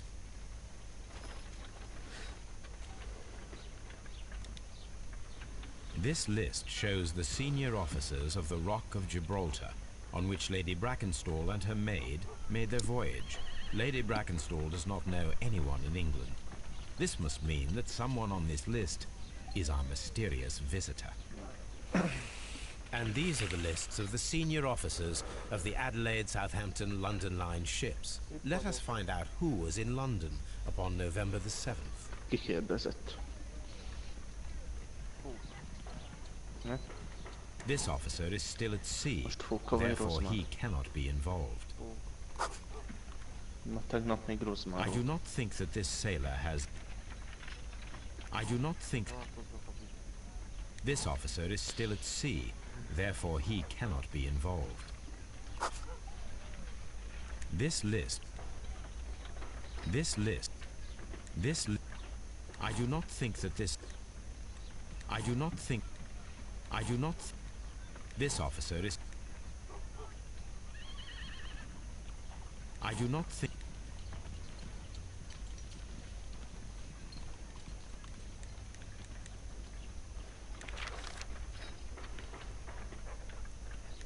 This officer was on a ship that sailed half a month ago. He wasn't in London at the time of the crime.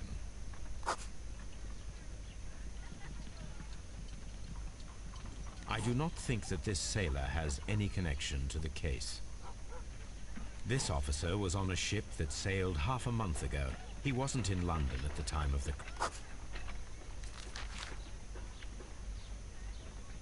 Mr. Jack Crocker was in London upon the date of the crime, and he is due to depart in 2 days.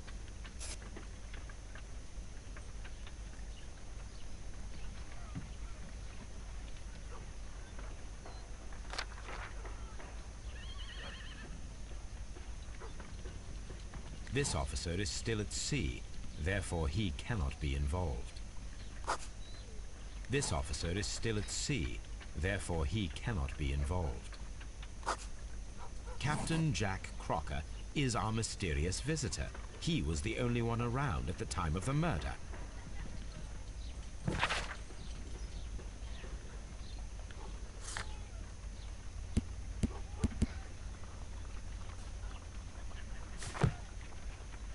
This Crocker, do you think...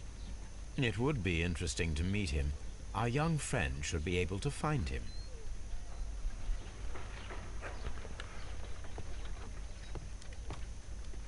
Wiggins, could you find a way to bring this Captain Crocker here to us? Here? Holmes, that could be dangerous. No problem, Mr. Holmes.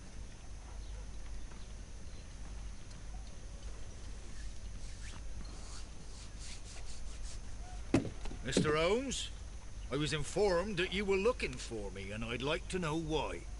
Yes, it is important that we talk. You will soon understand why. You are acquainted with Lady Mary Brackenstall, are you not? Yes, I think I do remember her. From when I was first officer, but I still don't see... It seems your relationship went beyond that of mere passenger and first officer. How dare you? Indeed, how reckless a feeling is love, particularly if one is prepared to commit a murder in its name. Explain yourself this instant.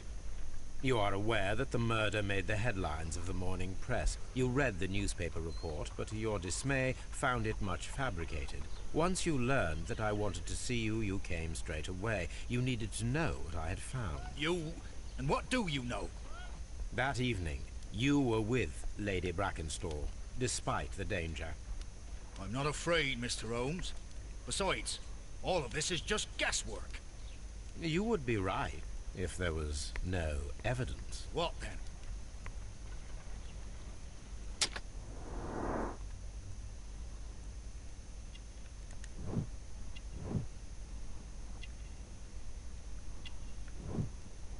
Room size.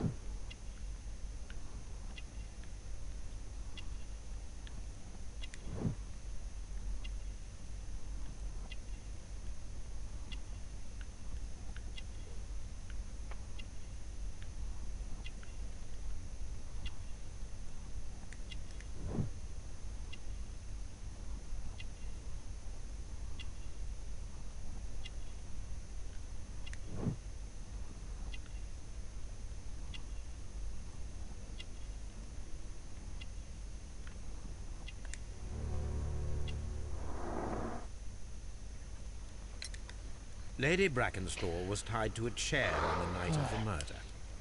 And it was you who tied her up. You call that evidence? Yes, as she was tied with a sailor's knot. Your handiwork. So, it's a sailor who's done it. That proves nothing, Mr. Holmes. I'm not the only sailor in London right now. Your theory is flawed, anyway. On the night of the murder, I was aboard the Sharp. I was supervising the repair of a porthole. At night? It was an emergency. There was a leak. You can ask the ship's carpenter. He can confirm. I'm sure that he can. Perfect. In that case, we have nothing more to talk about. Good evening, gentlemen. Holmes, what should we do now? Would you like to check his alibi? No. There is no doubt that these men will testify in his favor, and there will be no way to check. So, what then? So, we must work with what we have. We have all the puzzle pieces. Now I understand why you dissected the bell.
Wiggins, could you ask Mr. Crocker to come here again, please? Right away.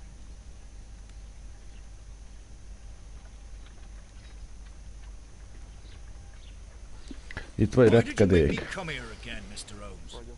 It is over. I know that it was you who killed Sir Eustace Brackenstall. I know because of the height at which the rope was igen. cut. The knife used was a sea knife. The knots were sailor's knots, and not least the sheer force that was put behind the killing blow. And because you are the only one who knows Lady Mary Brackenstall, and because you love her. It's true. It is time for you to tell us the whole truth. I admit that I loved Mary madly from the first day that I met her. But I never did come to visit her, for I believed that she was in a happy household. When I talked to her maid, who told me everything, I was insane with rage. I was due to set sail for 6 months away. I wanted only to see her again. But it turned into a damnable nightmare when he barged in. He dared raise his hand to her. He was not even worthy of licking her boots. Oh, I regret nothing. I admit I killed the monster out of love for her. She will forgive me if she is able. Lady Brackenstall already forgave you. She said nothing. Mary. But that makes her an accomplice as well as her maid. It places her in danger yet again. Mr. Holmes. You would not have managed to protect her. Till I die, do you hear me? Here is a letter that sets everything clear. And it is the one that should be disclosed to the police. I am the only culprit. Mary had nothing to do with it. Now it is time to end this.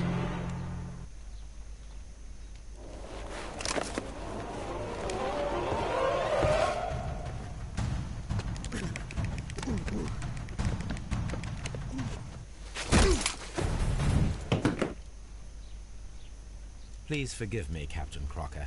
I wished only to test your sincerity, and your words and deeds have far exceeded my expectations. See here, Captain Crocker, we'll do this in due form of law. You are the prisoner. Watson, you are a British jury.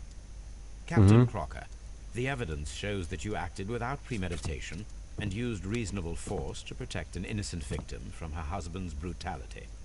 Your devotion pushed you to attempt to kill yourself in order to protect the one you love. Now, what say you, gentlemen of the jury? Not guilty, my lord. Vox populi, vox dei. You are acquitted, Captain Crocker. So long as the law does not find some other victim, you are safe from me. Mr. Holmes. It is a great responsibility that I take upon myself, but I will give Lestrade an excellent lead, and if he can't avail himself of it, I can do no more. Come back to your lady in a year, and may her future and yours justify us in the judgment which we have pronounced this night.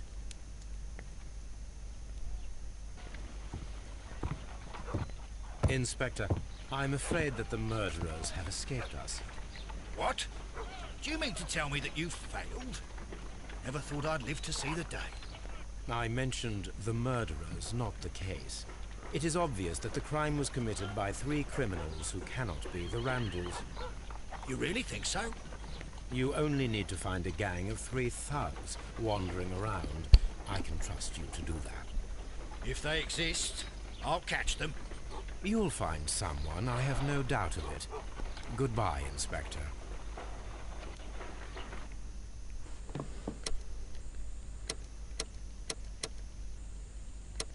Tudok.